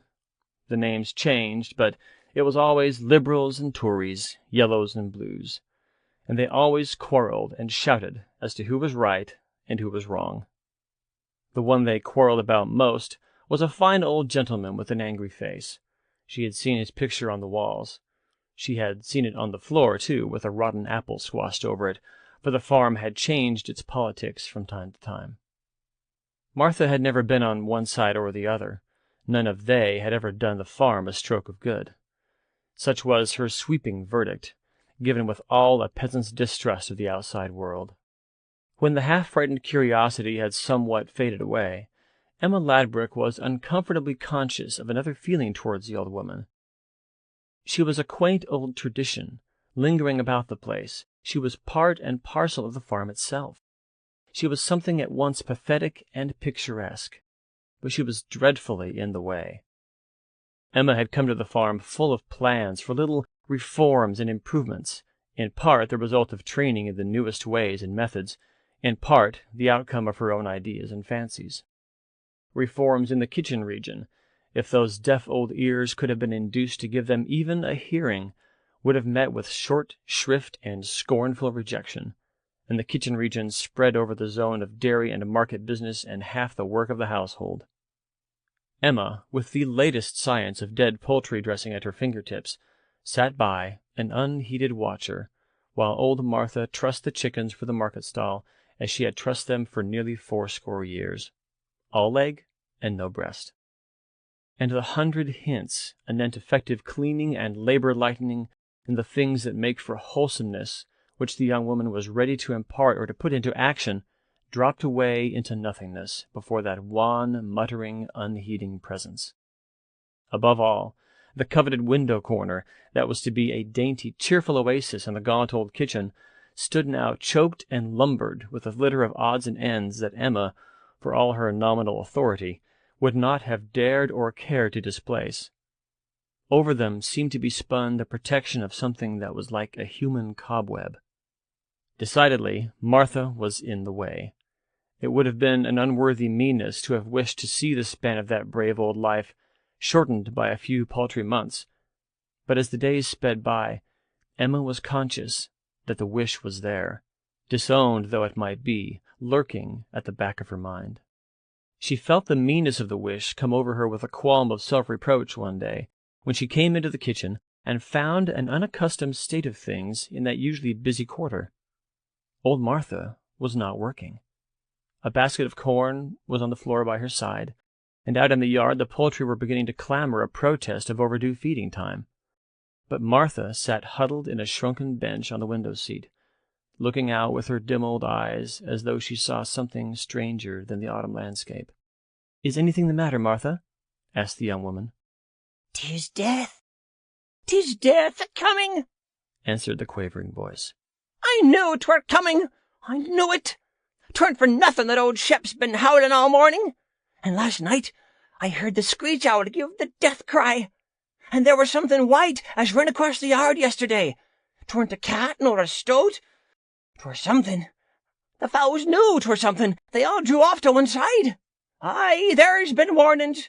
I knew it were a-comin'. The young woman's eyes clouded with pity. The old thing sitting there so white and shrunken had once been a merry, noisy child, playing about in lanes and haylofts and farmhouse garrets. That had been 80-odd years ago, and now she was just a frail old body, cowering under the approaching chill of the death that was coming at last to take her. It was not probable that much could be done for her, but Emma hastened away to get assistance and counsel. Her husband, she knew, was down at a tree felling some little distance off, but she might find some other intelligent soul who knew the old woman better than she did. The farm, she soon found out, had that faculty common to farmyards of swallowing up and losing its human population. The poultry followed her in interested fashion, and swine grunted interrogations at her from behind the bars of their sties, but barnyard and rickyard, orchard and stables and dairy gave no reward to her search. Then, as she retraced her steps towards the kitchen, she came suddenly on her cousin, young Mr. Jim, as everyone called him, who divided his time between amateur horse-dealing, rabbit-shooting, and flirting with the farm maids. "I'm afraid old Martha is dying," said Emma. Jim was not the sort of person to whom one had to break news gently. "Nonsense," he said. "Martha means to live to 100. She told me so, and she'll do it." "She may be actually dying at this moment, or it may just be the beginning of the break-up," persisted Emma, with a feeling of contempt for the slowness and dullness of the young man. A grin spread over his good-natured features. "It don't look like it," he said, nodding towards the yard. Emma turned to catch the meaning of his remark. Old Martha stood in the middle of a mob of poultry, scattering handfuls of grain around her. The turkey-cock, with the bronzed sheen of his feathers and the purple red of his wattles, the game-cock, with the glowing metallic luster of his eastern plumage, the hens with their ochres and buffs and umbers and their scarlet combs, and the drakes with their bottle-green heads, made a medley of rich color, in the center of which the old woman looked like a withered stalk standing amid a riotous growth of gaily-hued flowers. But she threw the grain deftly amid the wilderness of beaks, and her quavering voice carried as far as the two people who were watching her. She was still harping on the theme of death coming to the farm. "I knew 'twere a-comin'. There's been signs and warnings." "Who's dead, then, old mother?" called out the young man. "'Tis young Mr. Ladbrook," she shrilled back. "They've just a-carried his body in. Run out of the way of a tree that was comin' down, and ran hisself onto an iron post. Dead when they picked un up. I knew 'twere comin'." And she turned to fling a handful of barley at a belated group of guinea fowl that came racing toward her. The farm was a family property, and passed to the rabbit-shooting cousin as the next of kin. Emma Ladbrook drifted out of its history as a bee that had wandered in at an open window might flit its way out again. On a cold gray morning she stood waiting, with her boxes already stowed in the farm cart, till the last of the market produce should be ready, for the train she was to catch was of less importance than the chickens and butter and eggs that were to be offered for sale. From where she stood, she could see an angle of the long latticed window that was to have been cozy with curtains and gay with bowls of flowers.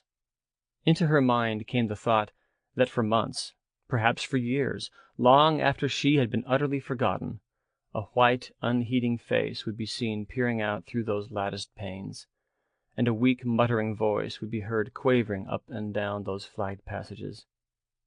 She made her way to a narrow barred casement that opened into the farm larder. Old Martha was standing at a table, trussing a pair of chickens for the market stall, as she had trussed them for nearly 80 years. The lull. "I've asked Latimer Springfield to spend Sunday with us and stop the night," announced Mrs. Dermot at the breakfast table. "I thought he was in the throes of an election," remarked her husband. "Exactly. The poll is on Wednesday, and the poor man will have worked himself to a shadow by that time. Imagine what electioneering must be like in this awful soaking rain, going along slushy country roads and speaking to damp audiences in draughty schoolrooms day after day for a fortnight. He'll have to put in an appearance at some place of worship on Sunday morning, and he can come to us immediately afterwards, and have a thorough respite from everything connected with politics. I won't let him even think of them. I've had the picture of Cromwell dissolving the Long Parliament taken down from the staircase, and even the portrait of Lord Rosebery's Ladas removed from the smoking-room. And Vera," added Mrs. Dermot, turning to her 16-year-old niece, "be careful what colour ribbon you wear in your hair. Not blue or yellow on any account. Those are the rival party colours. And emerald green or orange would be almost as bad, with this Home Rule business to the fore." "On state occasions I always wear a black ribbon in my hair," said Vera with crushing dignity. Latimer Springfield was a rather cheerless, oldish young man, who went into politics somewhat in the spirit in which other people might go into half-mourning. Without being an enthusiast, however, he was a fairly strenuous plodder, and Mrs. Dermot had been reasonably near the mark in asserting that he was working at high pressure over this election. The restful lull which his hostess enforced on him was decidedly welcome, and yet the nervous excitement of the contest had too great a hold on him to be totally banished. "I know he's going to sit up half the night, working up points for his final speeches," said Mrs. Dermot regretfully. "However, we've kept politics at arm's length all the afternoon and evening. More than that we cannot do." "That remains to be seen," said Vera, but she said it to herself. Latimer had scarcely shut his bedroom door before he was immersed in a sheaf of notes and pamphlets, while a fountain pen and pocket-book were brought into play for the due marshalling of useful facts and discreet fictions. He had been at work for perhaps 35 minutes, and the house was seemingly consecrated to the healthy slumber of country life, when a stifled squealing and scuffling in the passage was followed by a loud tap at his door. Before he had time to answer, a much-encumbered Vera burst into the room with the question, "I say, can I leave these here?" These were a small black pig and a lusty specimen of black-red gamecock. Latimer was moderately fond of animals, and particularly interested in small livestock rearing from the economic point of view. In fact, one of the pamphlets on which he was at that moment engaged warmly advocated the further development of the pig and poultry industry in our rural districts, but he was pardonably unwilling to share even a commodious bedroom with samples of hen-roost and sty products. "Wouldn't they be happier somewhere outside?" he asked, tactfully expressing his own preference in the matter in an apparent solicitude for theirs. "There is no outside," said Vera impressively. "Nothing but a waste of dark, swirling waters. The reservoir at Brinkley has burst." "I didn't know there was a reservoir at Brinkley," said Latimer. "Well, there isn't now. It's jolly well all over the place, and as we stand particularly low, we're the centre of an inland sea just at present. You see, the river has overflowed its banks as well." "Good gracious! Have any lives been lost?" "Heaps, I should say. The second housemaid has already identified 3 bodies that have floated past the billiard-room as being the young man she's engaged to. Either she's engaged to a large assortment of the population round here, or else she's very careless at identification. Of course it could be the same body coming round again and again in a swirl. Oh, I hadn't thought of that." "But we ought to go out and do rescue work, oughtn't we?" said Latimer, with the instinct of a parliamentary candidate for getting into the local limelight. "We can't," said Vera decidedly. "We haven't any boats, and we're cut off by a raging torrent from any human habitation. My aunt particularly hoped you would keep to your room and not add to the confusion, but she thought it would be so kind of you if you would take in Hartlepool's Wonder, the gamecock, you know, for the night. You see, there are 8 other gamecocks, and they fight like furies if they get together, so we're putting one in each bedroom. The fowl houses are all flooded out, don't you know. And then I thought perhaps you wouldn't mind taking in this wee piggy. He's rather a little love, but he has a vile temper. He gets that from his mother. Not that I like to say things against her when she's lying dead and drowned in her sty, poor thing. What she really wants is a man's firm hand to keep him in order. I'd try and grapple with him myself, only I've got my chow in my room, you know, and he goes for pigs wherever he finds them." "Couldn't the pig go in the bathroom?" asked Latimer faintly, wishing that he had taken up as determined a stand on the subject of bedroom swine as the chow had. "The bathroom?" Vera laughed shrilly. "It'll be full of Boy Scouts till morning if the hot water holds out." "Boy Scouts?" "Yes, 30 of them came to rescue us while the water was only waist high. Then it rose another 3 feet or so, and we had to rescue them.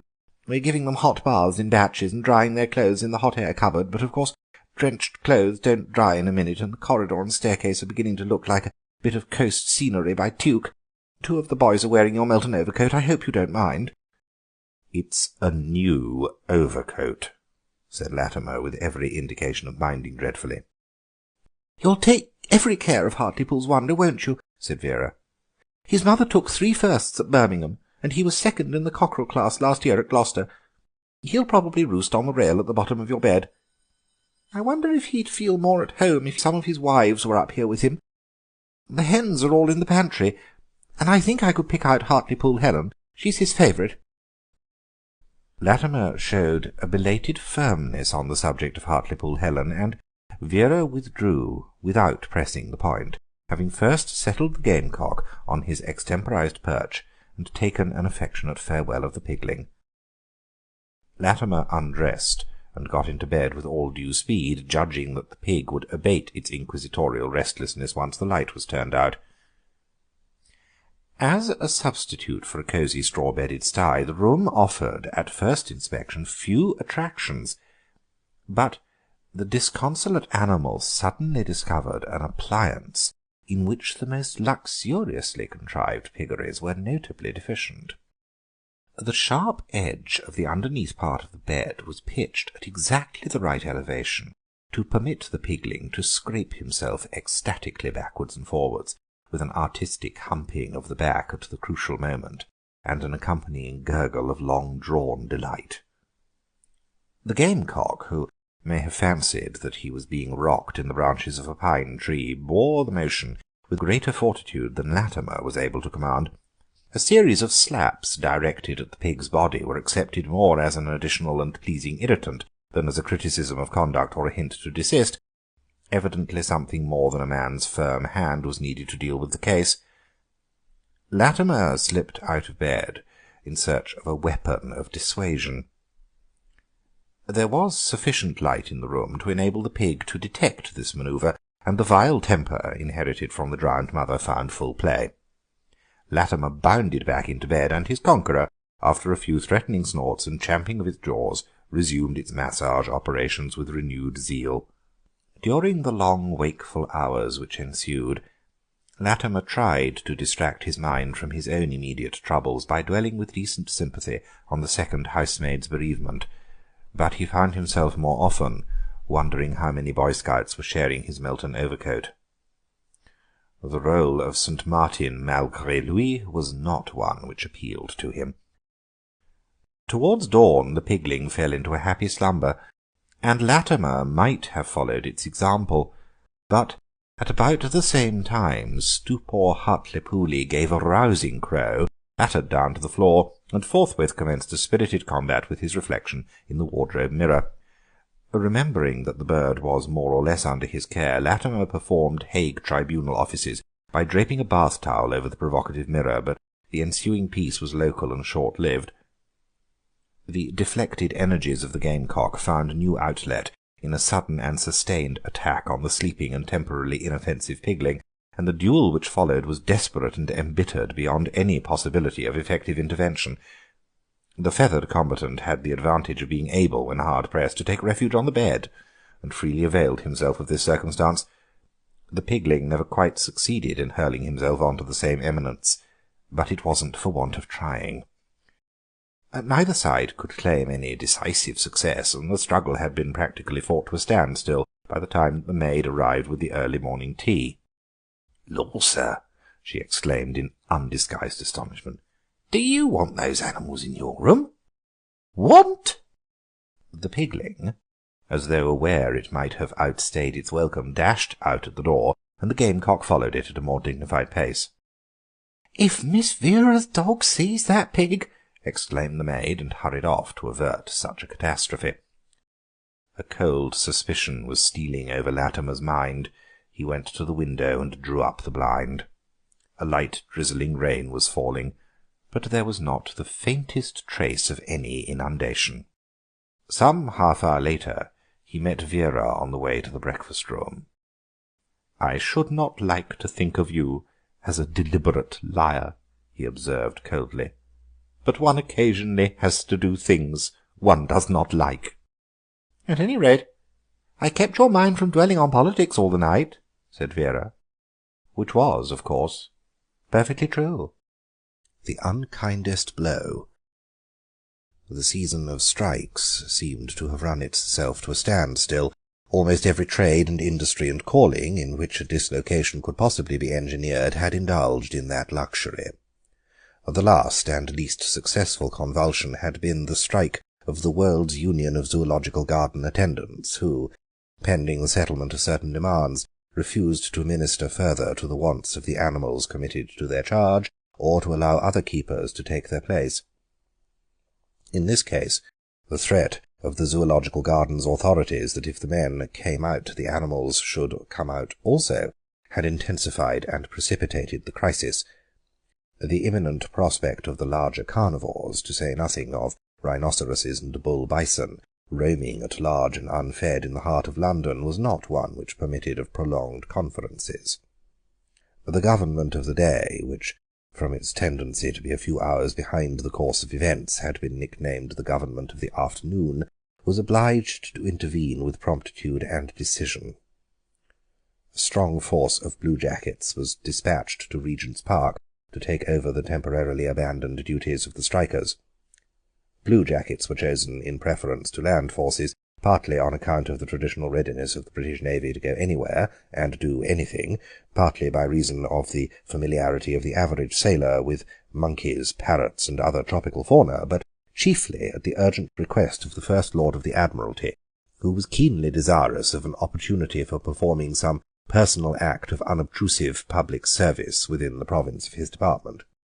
If he insists on feeding the infant jaguar himself, in defiance of its mother's wishes, there may be another by-election in the north, said one of his colleagues with a hopeful inflection in his voice. By-elections are not very desirable at present, but we must not be selfish.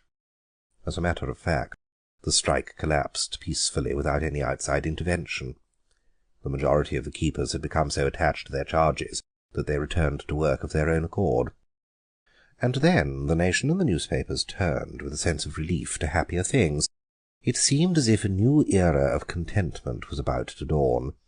Everybody had struck who could possibly want to strike, or who could possibly be cajoled or bullied into striking, whether they wanted to or not. The lighter and brighter side of life might now claim some attention, and conspicuous among the other topics that sprang into sudden prominence was the pending Falvertoon divorce suit. The Duke of Falvertoon was one of those human hors d'oeuvres that stimulate the public appetite for sensation without giving it much to feed on. As a mere child he had been precociously brilliant. He had declined the editorship of the Anglian Review, at an age when most boys are content to have declined mensa, a table, and though he could not claim to have originated the futurist movement in literature, his Letters to a Possible Grandson, written at the age of 14, had attracted considerable notice. In later days his brilliancy had been less conspicuously displayed. During a debate in the House of Lords on affairs in Morocco, at a moment when that country, for the 5th time in 7 years, had brought half Europe to the verge of war, he had interpolated the remark, "A little more, and how much it is." But in spite of the encouraging reception accorded to this one political utterance, he was never tempted to a further display in that direction. It began to be generally understood that he did not intend to supplement his numerous town and country residences by living overmuch in the public eye. And then had come the unlooked-for tidings of the imminent proceedings for divorce. And such a divorce! There were cross-suits and allegations and counter-allegations, charges of cruelty and desertion, everything, in fact, that was necessary to make the case one of the most complicated and sensational of its kind. And the number of distinguished people involved or cited as witnesses not only embraced both political parties in the realm and several colonial governors, but included an exotic contingent from France, Hungary, the United States of North America, and the Grand Duchy of Baden. Hotel accommodation of the most expensive sort began to experience a strain on its resources. "It will be quite like the Durbar without the elephants," exclaimed an enthusiastic lady who, to do her justice, had never seen a Durbar. The general feeling was one of thankfulness that the last of the strikes had been got over before the date fixed for the hearing of the great suit. As a reaction from the season of gloom and industrial strife that had just passed away, the agencies that purvey and stage-manage sensations laid themselves out to do their level best on this momentous occasion. Men who had made their reputations as special descriptive writers were mobilized from distant corners of Europe and the further side of the Atlantic in order to enrich with their pens the daily printed records of the case. One word-painter, who specialized in descriptions of how witnesses turn pale under cross-examination, was summoned hurriedly back from a famous and prolonged murder trial in Sicily, where indeed his talents were being decidedly wasted. Thumbnail artists and expert Kodak manipulators were retained at extravagant salaries, and special dress reporters were in high demand. An enterprising Paris firm of costume builders presented the defendant Duchess with 3 special creations to be worn, marked, learned, and extensively reported at various critical stages of the trial, and, as for the cinematograph agents, their industry and persistence was untiring. Films representing the Duke saying good-bye to his favourite canary on the eve of the trial were in readiness weeks before the event was due to take place. Other films depicted the Duchess holding imaginary consultations with fictitious lawyers, or making a light repast off specially advertised vegetarian sandwiches during a supposed luncheon interval. As far as human foresight and human enterprise could go, nothing was lacking to make the trial a success. 2 days before the case was down for hearing, the advance reporter of an important syndicate obtained an interview with the Duke for the purpose of gleaning some final grains of information concerning his Grace's personal arrangements during the trial. "I suppose I may say this will be one of the biggest affairs of its kind during the lifetime of a generation," began the reporter as an excuse for the unsparing minuteness of detail that he was about to make a quest for. "I suppose so, if it comes off," said the Duke lazily. "If?" queried the reporter, in a voice that was something between a gasp and a scream. "The Duchess and I are both thinking of going on strike," said the Duke. "Strike?" The baleful word flashed out in all its old hideous familiarity. Was there to be no end to its recurrence? "Do you mean," faltered the reporter, "that you are contemplating a mutual withdrawal of the charges?" "Precisely," said the Duke. "But think of the arrangements that have been made, the special reporting, the cinematographs, the catering for the distinguished foreign witnesses, the prepared music-hall allusions. Think of all the money that has been sunk." "Exactly," said the Duke coldly.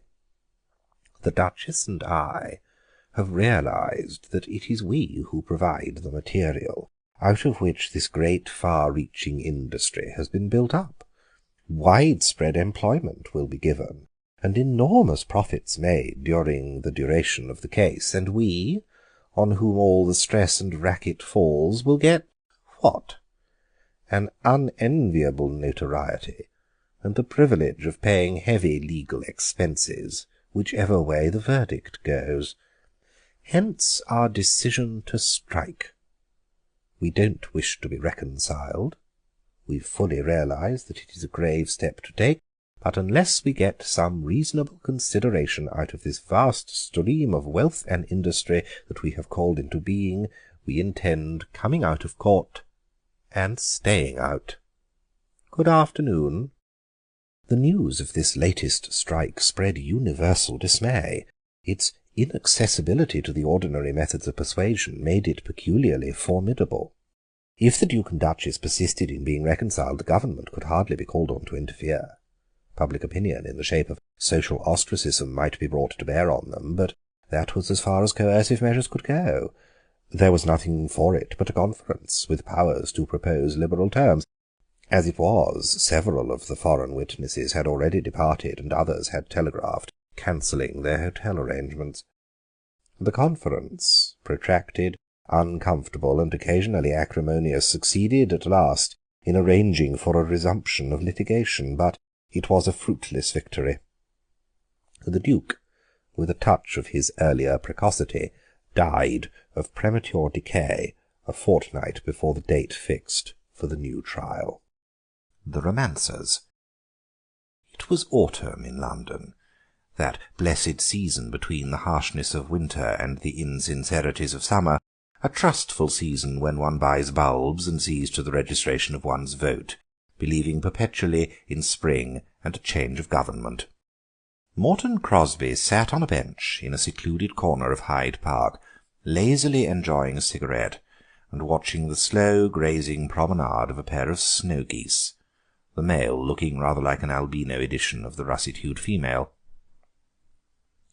Out of the corner of his eye Crosby also noted with some interest the hesitating hoverings of a human figure, which had passed and repassed his seat 2 or 3 times at shortening intervals, like a wary crow about to alight near some possibly edible morsel. Inevitably the figure came to an anchorage on the bench within easy talking distance of its original occupant. The uncared-for clothes, the aggressive grizzled beard, and the furtive evasive eye of the newcomer bespoke the professional cadger, the mall who would undergo hours of humiliating time-spinning and rebuff rather than adventure on half a day's decent work. For a while the newcomer fixed his eyes straight in front of him in a strenuous, unseeing gaze. Then his voice broke out with the insinuating inflection of one who has a story to retail well worth any loiterer's while to listen to. "It's a strange world," he said. As the statement met with no response, he altered it to the form of a question. "I dare say you found it to be a strange world, mister." "As far as I'm concerned," said Crosby, "the strangeness have worn off in the course of 36 years. "Ah," said the greybeard, "I could tell you things that you'd hardly believe, marvellous things that have really happened to me."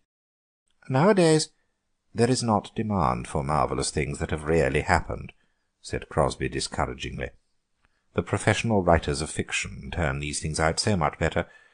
For instance, my neighbours tell me wonderful, incredible things that their Aberdeens and Chows and Borzois have done. I never listen to them. On the other hand, I have read The Hound of the Baskervilles 3 times. The greybeard moved uneasily in his seat. Then he opened up new country. "I take it that you are a professing Christian," he observed. "I am a prominent, and I think I may say an influential member of the Mussulman community of Eastern Persia," said Crosby, making an excursion himself into the realms of fiction. The greybeard was obviously disconcerted at this new check of introductory conversation, but the defeat was only momentary. "Persia? I should never have taken you for a Persian," he remarked with a somewhat aggrieved air. "I am not," said Crosby. "My father was an Afghan." "An Afghan?"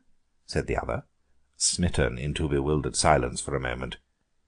Then he recovered himself and renewed his attack. "Afghanistan? Oh, we've had some wars with that country now, I dare say. Instead of fighting it, we might have learned something from it. A very wealthy country, I believe. No real poverty there." He raised his voice on the word poverty with a suggestion of intense feeling. Crosby saw the opening and avoided it. "It possesses, nevertheless, a number of highly talented and ingenious beggars," he said.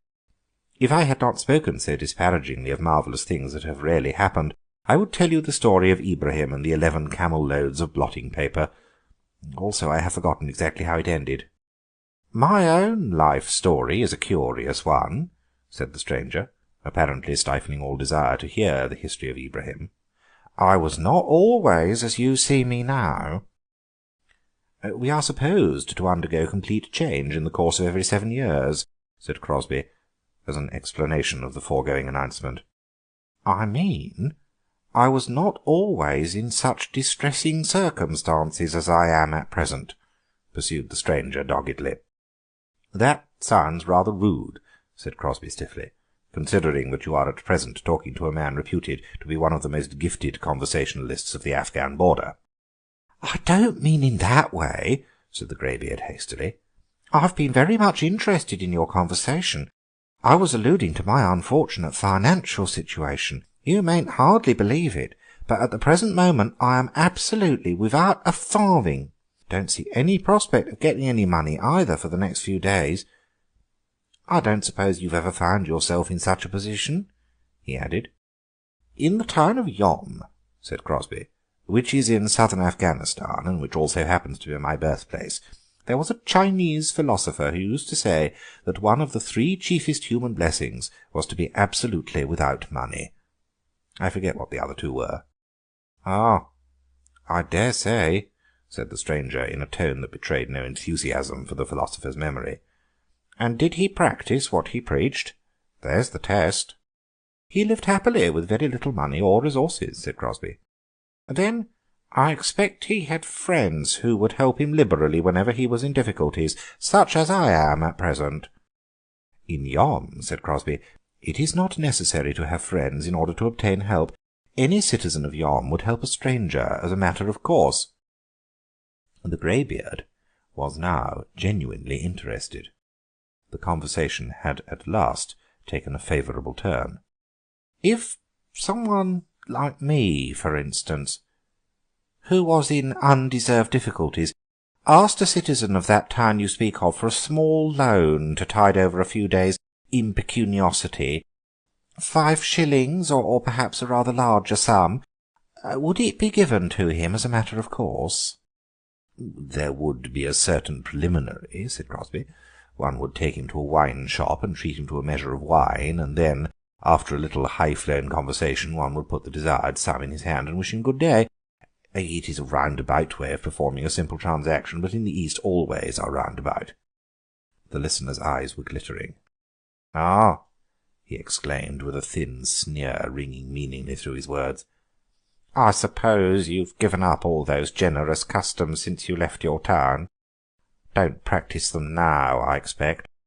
"No one who has lived in Yom," said Crosby fervently, "and remembers its green hills covered with apricot and almond trees, and the cold water that rushes down like a caress from the upland snows and dashes under the little wooden bridges, no one who remembers these things and treasures the memory of them would ever give up a single one of its unwritten laws and customs.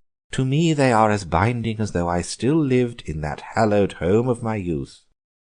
"Then, if I was to ask you for a small loan," began the greybeard fawningly, edging nearer on the seat and hurriedly wondering how large he might safely make his request, "if I was to ask you for, say—" "At any other time, certainly," said Crosby. "In the months of November and December, however, it is absolutely forbidden for any one of our race to give or receive loans or gifts. In fact, one does not willingly speak of them. It is considered unlucky. We will therefore close this discussion." "But it is still October," exclaimed the adventurer with an eager, angry whine, as Crosby rose from his seat. "Wants 8 days to the end of the month."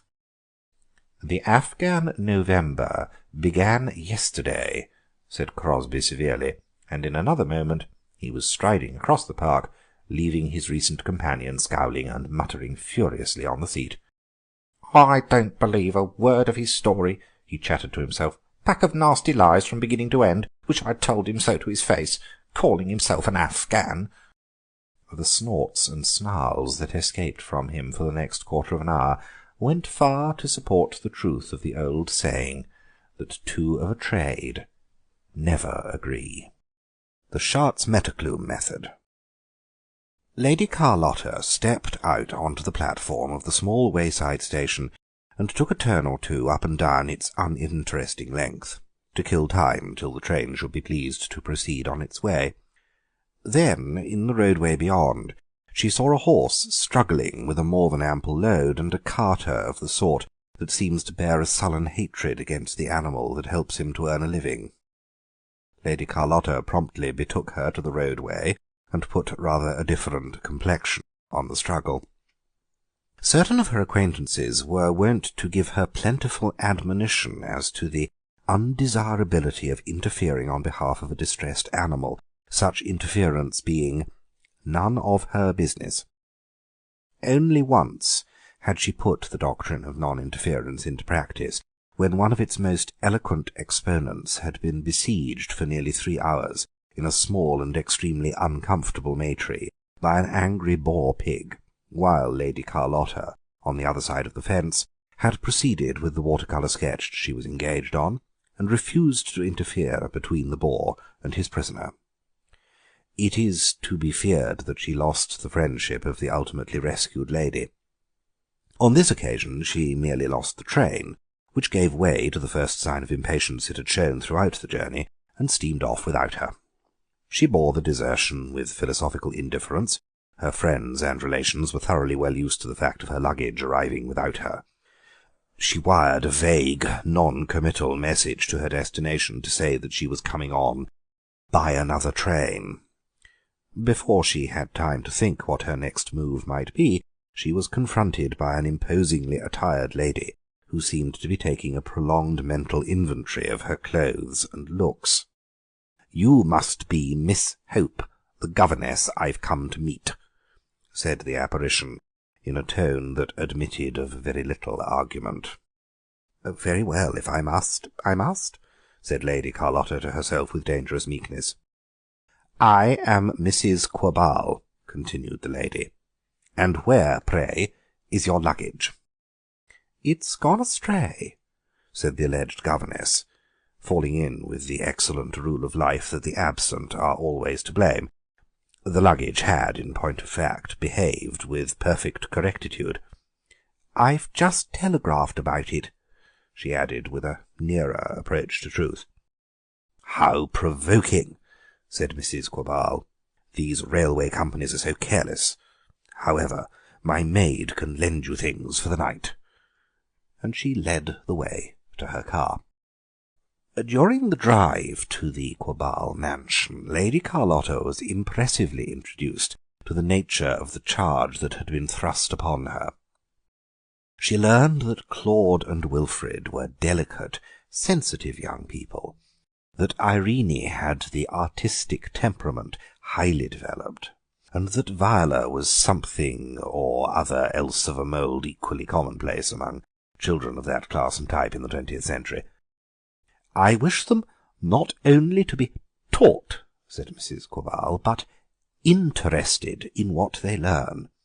In their history lessons, for instance, you must try to make them feel that they are being introduced to the life stories of men and women who really lived, not merely committing a mass of names and dates to memory. French, of course, I shall expect you to talk at meal-times several days in the week." "I shall talk French 4 days of the week, and Russian in the remaining 3. "Russian? My dear Miss Hope, no one in the house speaks or understands Russian." "That will not embarrass me in the least," said Lady Carlotta coldly. Mrs. Quabarl, to use a colloquial expression, was knocked off her perch. She was one of those imperfectly self-assured individuals who are magnificent and autocratic as long as they are not seriously opposed. The least show of unexpected resistance goes a long way towards rendering them cowed and apologetic. When the new governess failed to express wondering admiration of the large, newly purchased and expensive car, and lightly alluded to the superior advantages of 1 or 2 makes which had just been put on the market, the discomfiture of her patroness became almost abject. Her feelings were those which might have animated a general of ancient warfaring days on beholding his heaviest battle-elephant ignominiously driven off the field by slingers and javelin-throwers. At dinner that evening, although reinforced by her husband, who usually duplicated her opinions and lent her moral support generally, Mrs. Quabarl regained none of her lost ground. The governess not only helped herself well and truly to wine, but held forth with considerable show of critical knowledge on various vintage matters, concerning which the Quabarls were in no wise able to pose as authorities. Previous governesses had limited their conversation on the wine topic to a respectful and doubtless sincere expression of a preference for water. when this one went as far as to recommend a wine firm in whose hands you could not go very far wrong, Mrs. Quabarl thought it time to turn the conversation into more usual channels. "We got very satisfactory references about you from Canon Teep," she observed. "A very estimable man, I should think. Drinks like a fish, and beats his wife. Otherwise a very lovable character," said the governess imperturbably. "My dear Miss Hope, I trust you are exaggerating," exclaimed the Quabarls in unison. "One must in justice admit that there is some provocation," continued the romancer. "Mrs. Teep is quite the most irritating bridge player that I have ever sat down with. Her leads and declarations would condone a certain amount of brutality in her partner, but to souse her with the contents of the only soda-water siphon in the house on a Sunday afternoon when one couldn't get another argues an indifference to the comfort of others which I cannot altogether overlook. You may think me hasty in my judgments, but it was practically on account of the siphon incident that I left." "We will talk of this some other time," said Mrs. Quabarl hastily. "I shall never allude to it again," said the governess with decision. Mr. Quabarl made a welcome diversion by asking what studies the new instructress proposed to inaugurate on the morrow. "History, to begin with," she informed him. "Ah, history," he observed sagely. "Now, in teaching them history, you must take care to interest them in what they learn. You must make them feel that they are being introduced to the life stories of men and women who really lived." "I've told her all that," interposed Mrs. Quabarl. "I teach history on the Schartz Metterklume method," said the governess loftily. "Ah, yes," said her listeners, thinking it expedient to assume an acquaintance at least with the name. "What are you children doing out here?" demanded Mrs. Quabarl the next morning, on finding Irene sitting rather glumly at the head of the stairs, while her sister was perched in an attitude of depressed discomfort on the window-seat behind her, with a wolfskin rug almost covering her. "We are having a history lesson," came the unexpected reply. "I am supposed to be Rome, and Viola up there is the she-wolf. Not a real wolf, but the figure of one that the Romans used to set store by, I forget why. Claude and Wilfrid have gone to fetch the shabby women." "The shabby women?" "Yes, they've got to carry them off. They didn't want to, but Miss Hope's got one of Father's fives bats, and said she'd give them a number 9 spanking if they didn't, so they've gone to do it." A loud, angry screaming from the direction of the lawn drew Mrs. Quabarl thither in hot haste, fearful lest the threatened castigation might even now be in process of infliction. The outcry, however, came principally from the 2 small daughters of the lodge-keeper, who were being hauled and pushed towards the house by the panting and dishevelled Claude and Wilfrid, whose task was rendered even more arduous by the incessant, if not very effectual, attacks of the captured maiden's small brother. The governess, fives bat in hand, sat negligently on the stone balustrade, presiding over the scene with the cold impartiality of a goddess of battles. A furious and repeated chorus of "Oh, tell mother!" rose from the lodge children, but the lodge mother, who was hard of hearing, was for the moment immersed in the preoccupation of her wash-tub. After an apprehensive glance in the direction of the lodge, the good woman was gifted with the highly militant temper which is sometimes the privilege of deafness. Mrs. Quabarl flew indignantly to the rescue of the struggling captives. "Wilfrid, Claude, let those children go at once. Miss Hope, what on earth is the meaning of this scene?" "Early Roman history. The Sabine women, don't you know? It's the Schartz Metterklume method to make children understand history by acting it themselves. Fixes it in their memory, you know.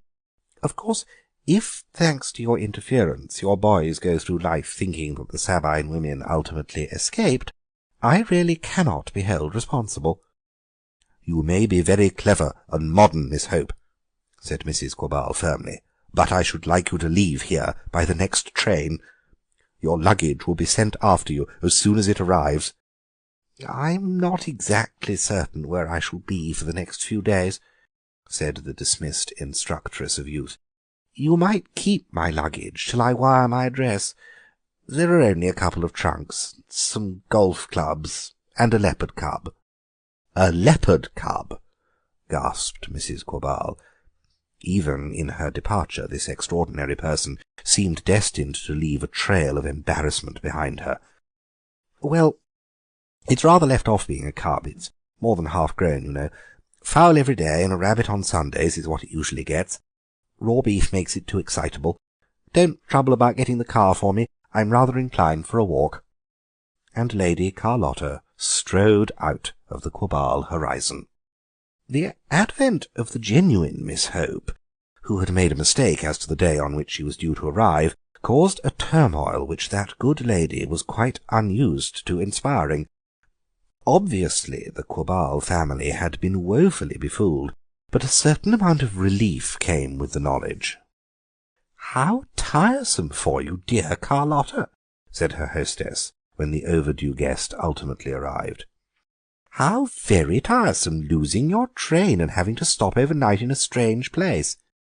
"Oh, dear no," said Lady Carlotta. "Not at all tiresome. For me." The seventh pullet. "It's not the daily grind that I complain of," said Blenkinthrope resentfully.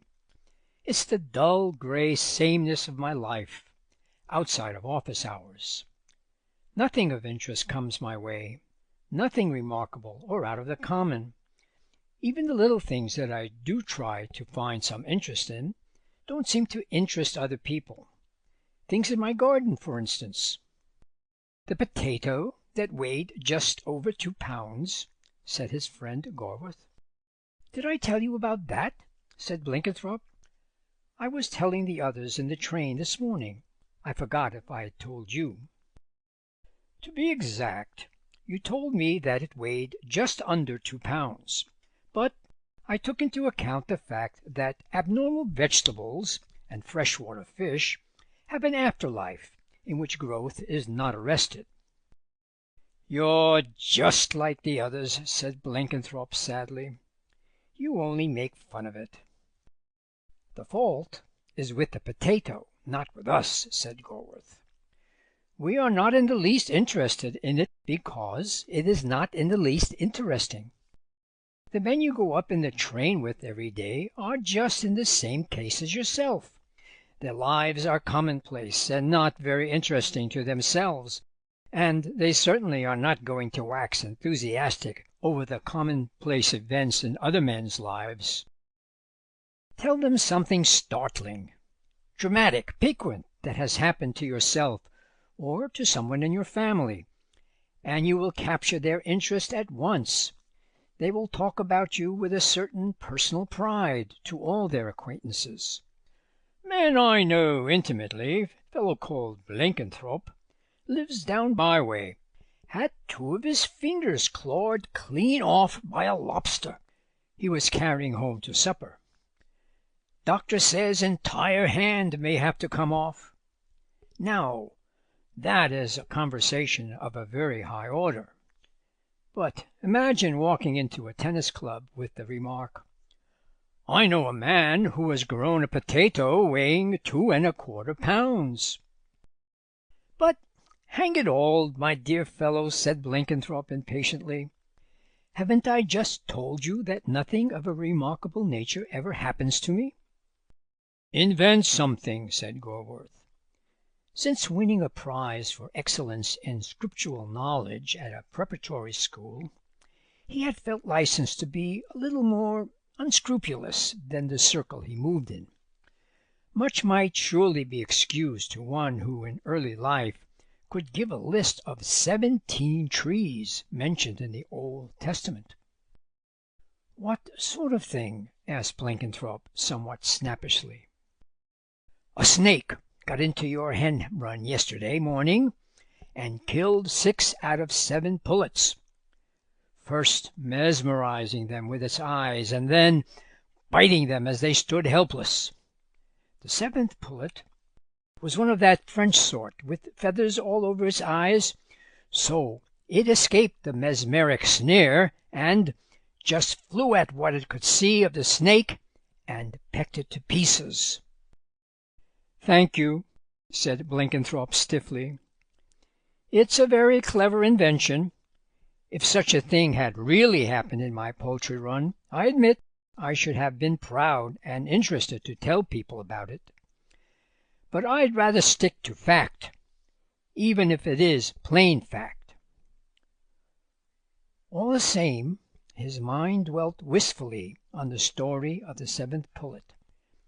He could picture himself telling it in the train amid the absorbed interest of his fellow passengers.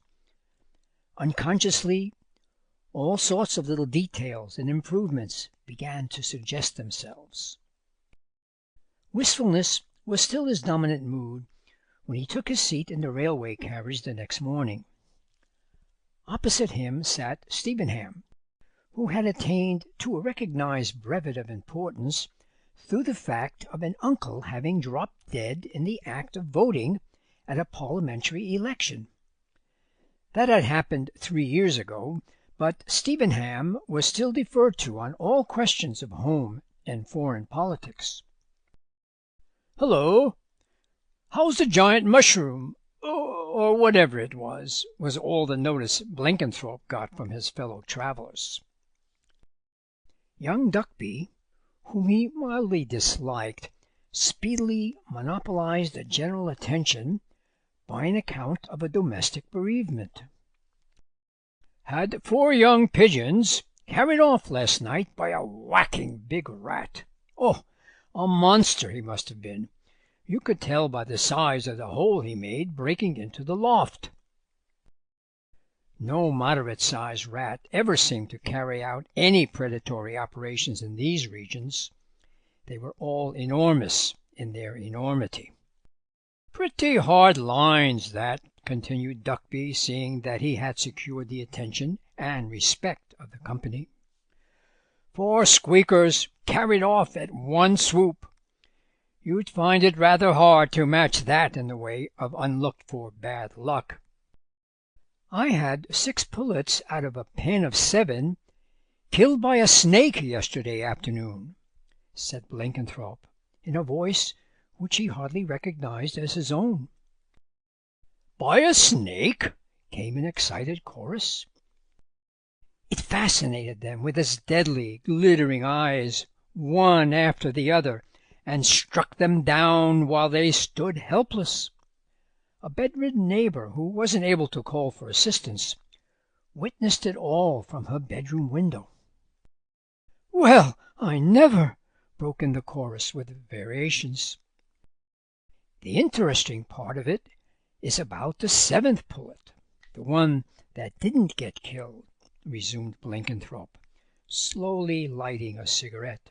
His diffidence had left him, and he was beginning to realize how safe and easy depravity can seem once one has the courage to begin.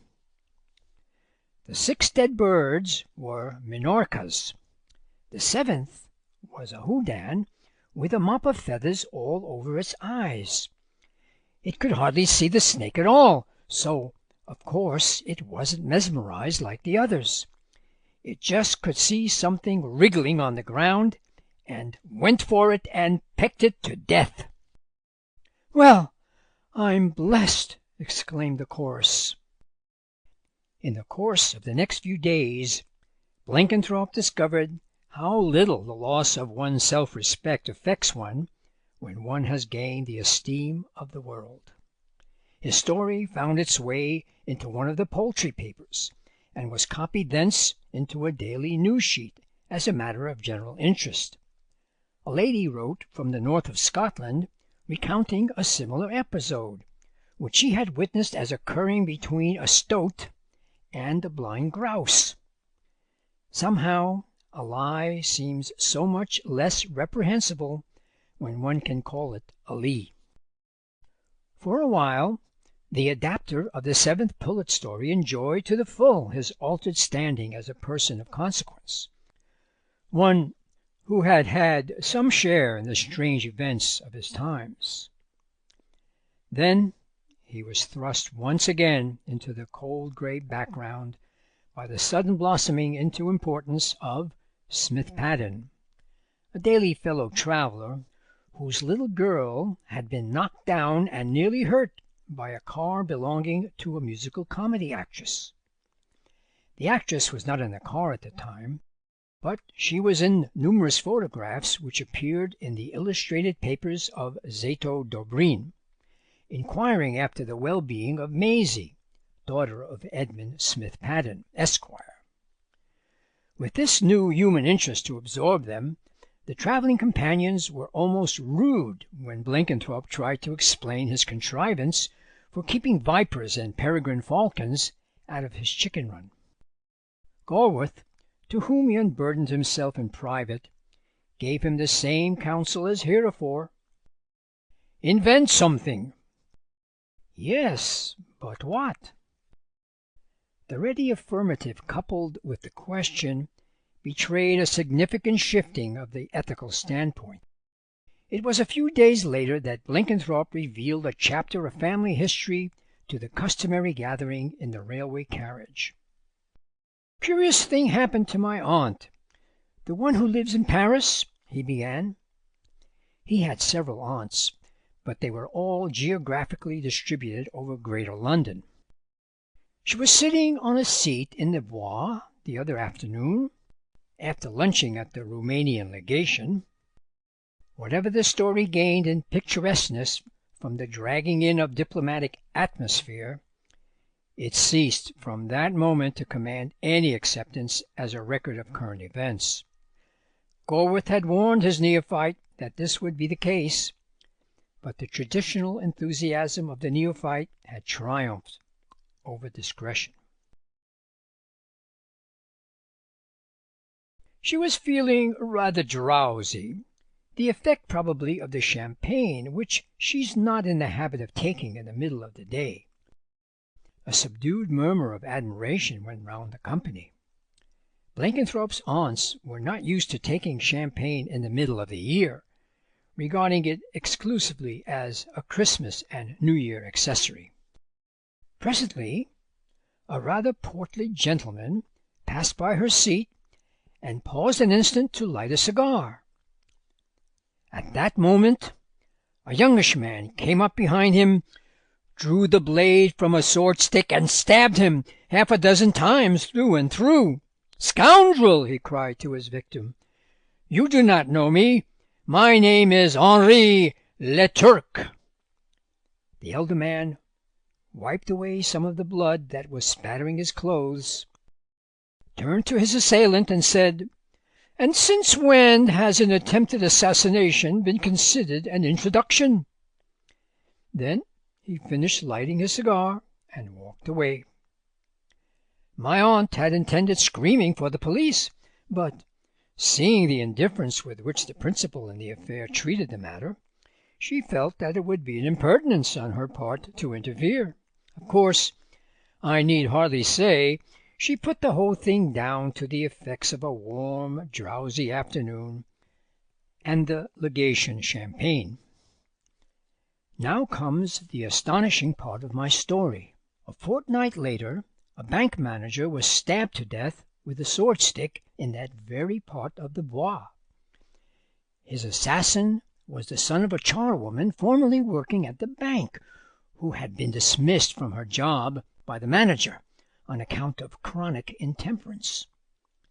His name was Henri Le Turc. From that moment Blenkinthrope was tacitly accepted as the Munchausen of the party. No effort was spared to draw him out from day to day in the exercise of testing their powers of credulity, and Blenkinthrope, in the false security of an assured and receptive audience, waxed industrious and ingenious in supplying the demand for marvels. Duckby's satirical story of a tame otter that had a tank in the garden to swim in, and whined restlessly whenever the water rate was overdue, was scarcely an unfair parody of some of Blenkinthrope's wilder efforts. And then one day came Nemesis. Returning to his villa one evening, Blenkinthrope found his wife sitting in front of a pack of cards, which she was scrutinizing with unusual concentration. "The same old patience game?" he asked carelessly. "No, dear. This is the death's head patience, the most difficult of them all. I've never got it to work out, and somehow I should be rather frightened if I did. Mother only got it out once in her life. She was afraid of it, too. Her great-aunt had done it once and fallen dead from excitement in the next moment, and Mother always had a feeling that she would die if she ever got it out. She died the same night that she did it. She was in bad health at the time, certainly, but it was a strange coincidence." "Don't do it if it frightens you," was Blenkinthrope's practical comment as he left the room. A few minutes later his wife called to him. "John, it gave me such a turn. I nearly got it out, only the 5 of diamonds held me up at the end. I really thought I'd done it." "Why, you can do it," said Blenkinthrope, who had come back to the room. "If you shift the 8 of clubs on to that open 9, the 5 can be moved on to the 6. His wife made the suggested move with hasty, trembling fingers and piled the outstanding cards onto their respective packs. Then she followed the example of her mother and great-great-aunt. Blenkinthrope had been genuinely fond of his wife, but in the midst of his bereavement one dominant thought obtruded itself. Something sensational and real had at last come into his life. No longer was it a grey, colourless record.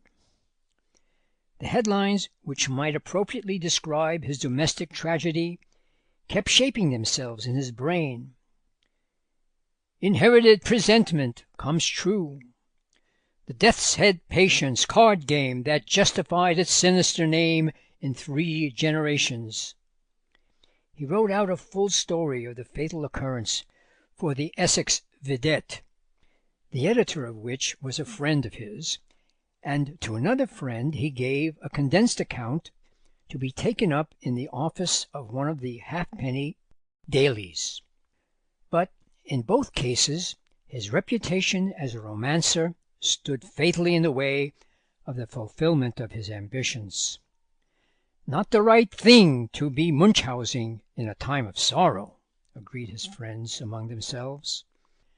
And a brief note of regret at the sudden death of the wife of our respected neighbour, Mr. John Blenkinthrope, from heart failure, appearing in the news column of the local paper, was the forlorn outcome of his visions of widespread publicity.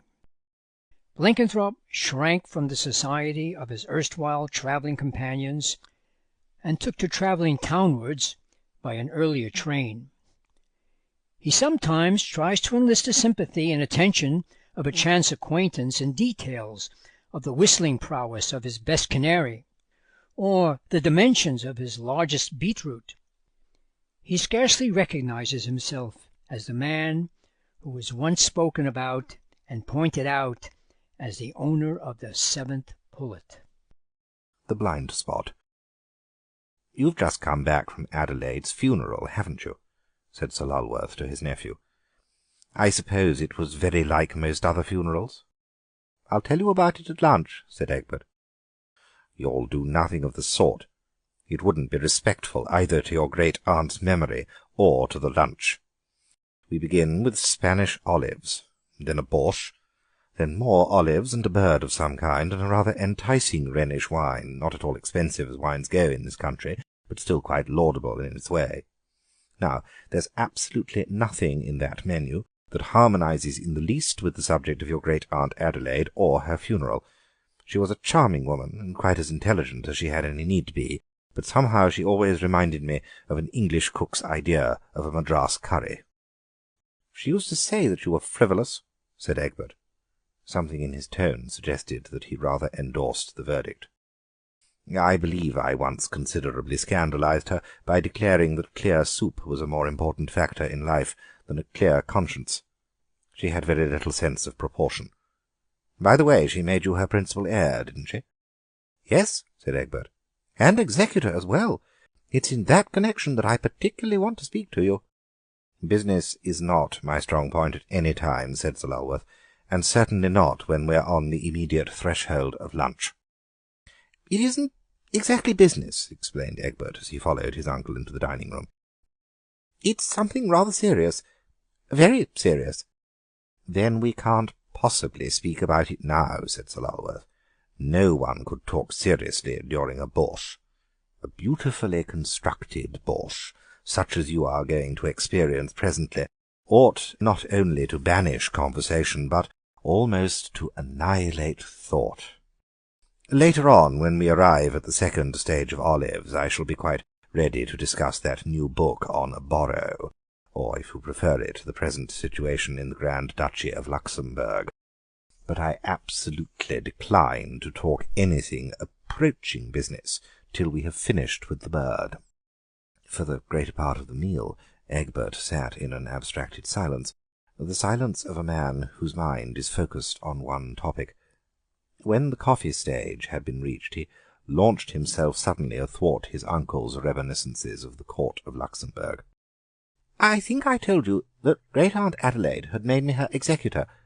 There wasn't very much to be done in the way of legal matters, but I had to go through her papers." "That would be a fairly heavy task in itself. I should imagine there were reams of family letters."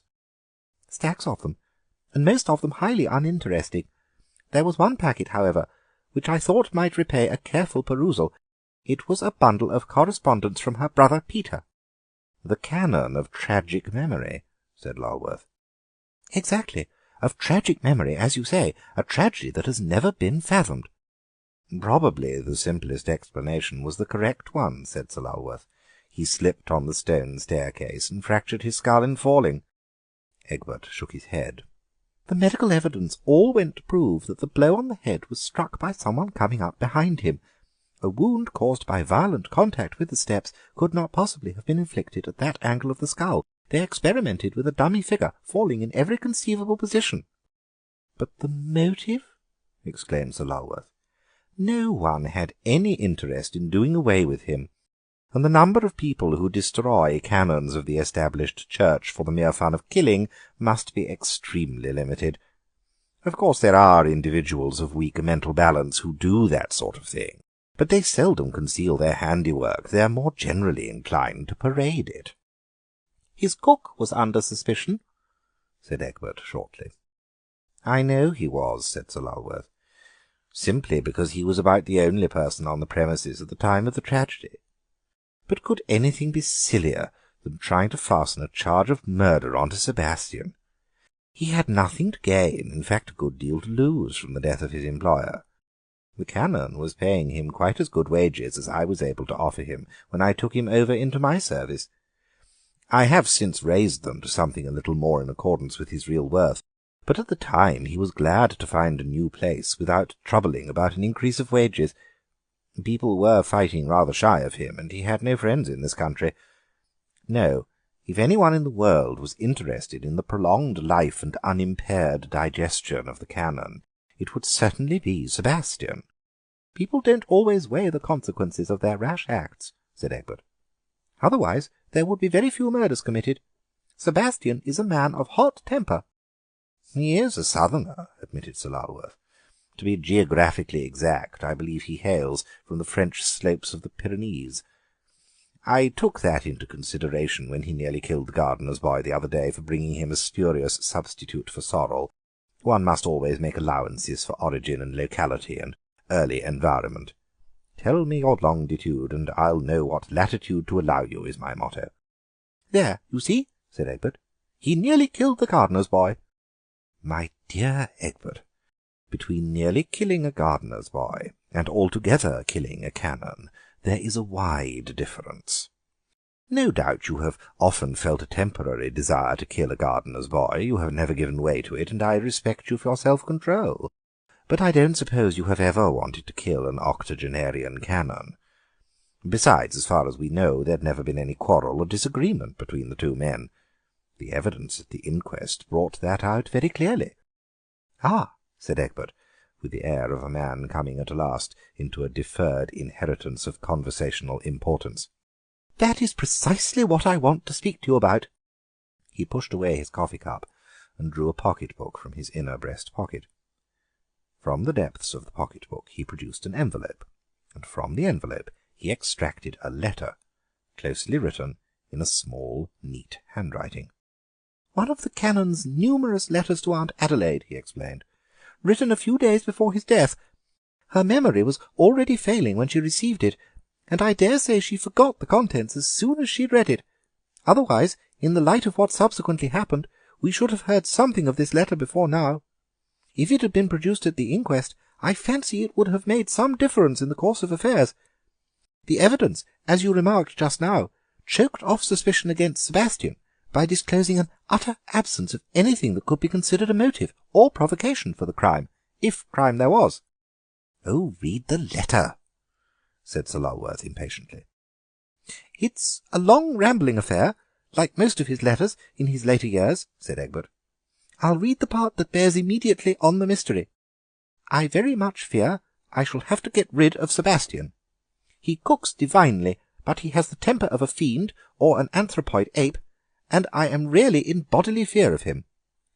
We had a dispute the other day as to the correct sort of lunch to be served on Ash Wednesday, and I got so irritated and annoyed at his conceit and obstinacy that at last I threw a cupful of coffee in his face, and called him at the same time an impudent jackanapes.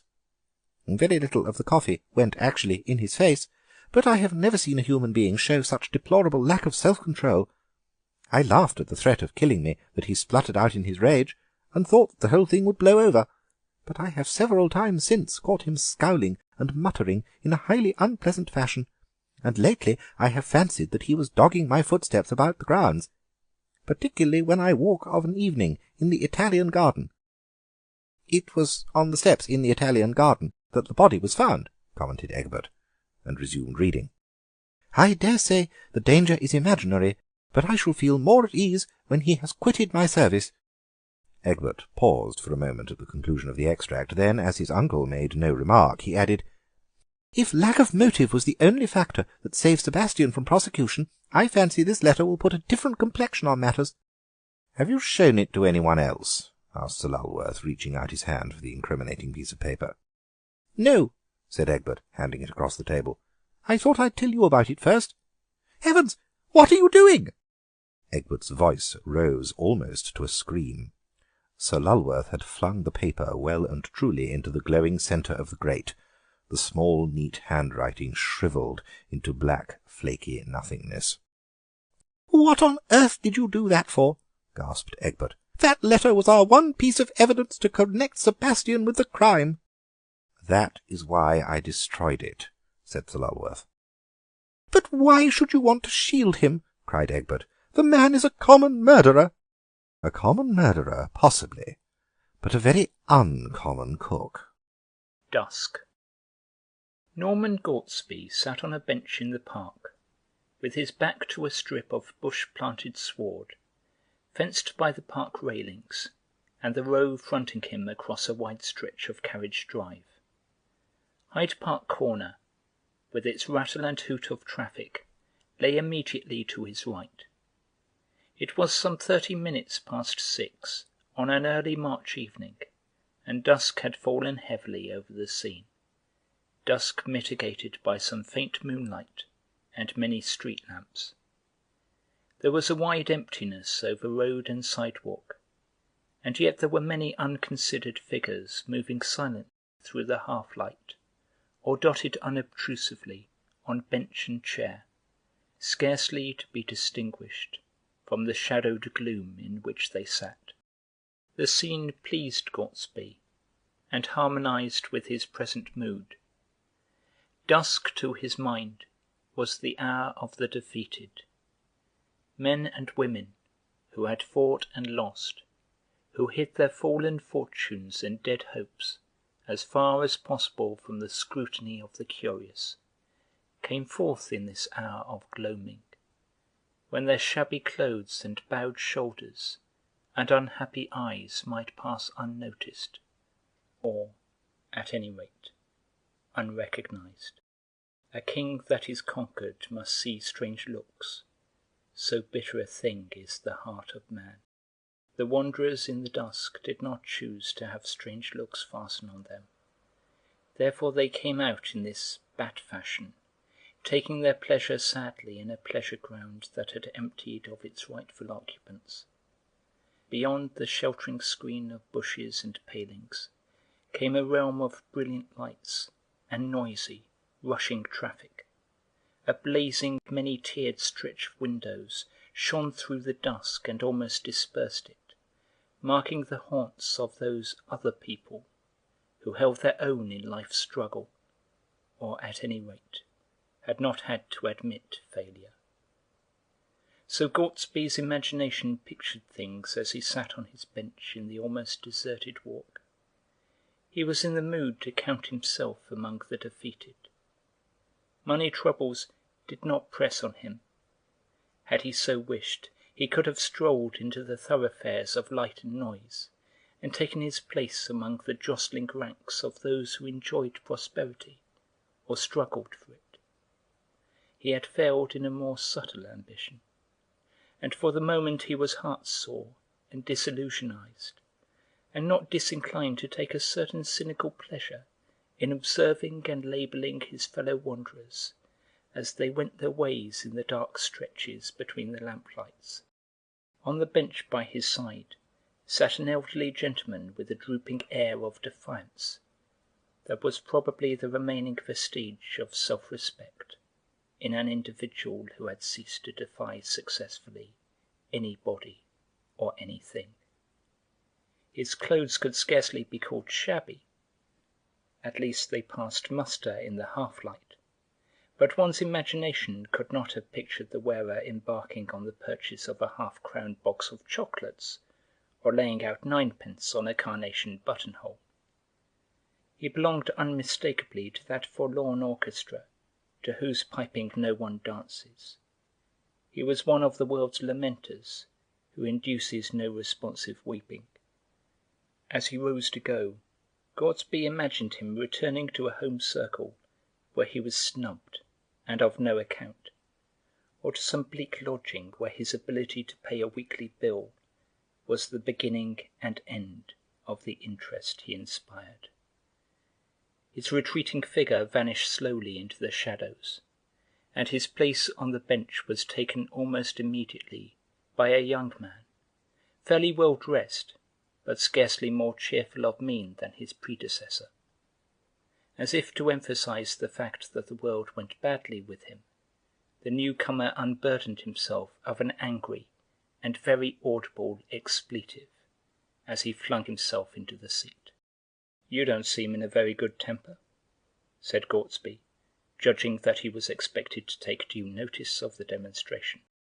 The young man turned to him with a look of disarming frankness which put him instantly on his guard. "You wouldn't be in a good temper if you were in the fix I'm in," he said. "I've done the silliest thing I've ever done in my life." "Yes," said Gortsby dispassionately. "Came up this afternoon, meaning to stay at the Patagonian Hotel in Berkshire Square," continued the young man.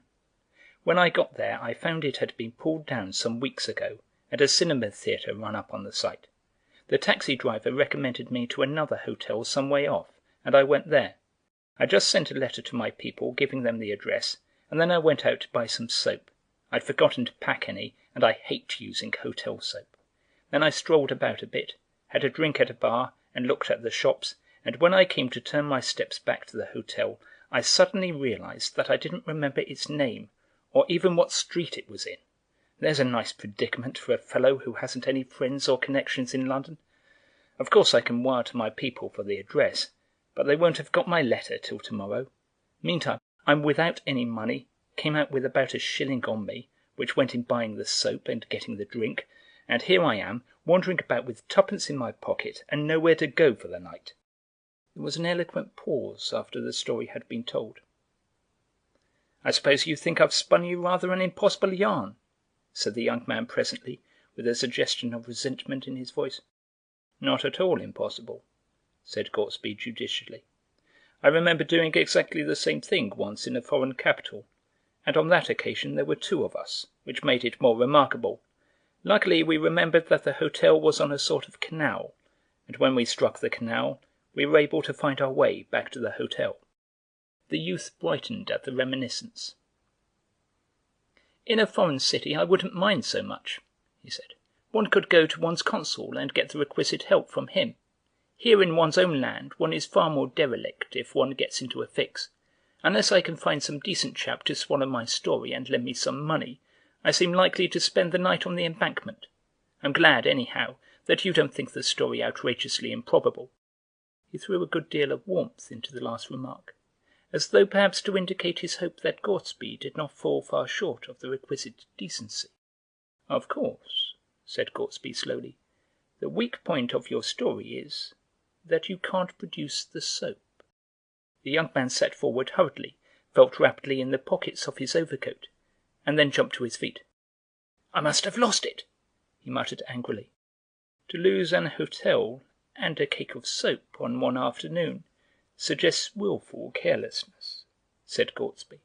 But the young man scarcely waited to hear the end of the remark. He flitted away down the path, his head held high, with an air of somewhat jaded jauntiness. "It was a pity," mused Gortsby. "The going out to get one's own soap was the one convincing touch in the whole story, and yet it was just that little detail that brought him to grief. If he had had the brilliant forethought to provide himself with a cake of soap, wrapped and sealed with all the solicitude of the chemist's counter, he would have been a genius in his particular line. In his particular line, genius certainly consists of an infinite capacity for taking precautions." With that reflection, Gortsby rose to go. As he did so, an exclamation of concern escaped him. Lying on the ground by the side of the bench was a small oval packet, wrapped and sealed with the solicitude of a chemist's counter. It could be nothing else but a cake of soap, and it had evidently fallen out of the youth's overcoat pocket when he flung himself down on the seat. In another moment Gortsby was scudding along the dusk-shrouded path in anxious quest for a youthful figure in a light overcoat. He had nearly given up the search when he caught sight of the object of his pursuit, standing irresolutely on the border of the carriage drive, evidently uncertain whether to strike across the park or make for the bustling pavements of Knightsbridge. He turned round sharply with an air of defensive hostility when he found Gortsby hailing him. "The important witness to the genuineness of your story has turned up," said Gortsby, holding out the cake of soap. "It must have slid out of your overcoat pocket when you sat down on the seat. I saw it on the ground after you left. You must excuse my disbelief, but appearances were really rather against you. And now, as I appeal to the testimony of the soap, I think I ought to abide by its verdict. If the loan of a sovereign is any good to you—" The young man hastily removed all doubt on the subject by pocketing the coin. "Here is my card with my address," continued Gortsby. "Any day this week will do for returning the money. And here is the soap. Don't lose it again. It's been a good friend to you." "Lucky thing you're finding it," said the youth, and then, with a catch in his voice, he blurted out a word or two of thanks, and fled headlong in the direction of Knightsbridge. "Poor boy, he as nearly as possible broke down," said Gortsby to himself. "I don't wonder either. The relief from his quandary must have been acute. It's a lesson to me not to be too clever in judging by circumstances."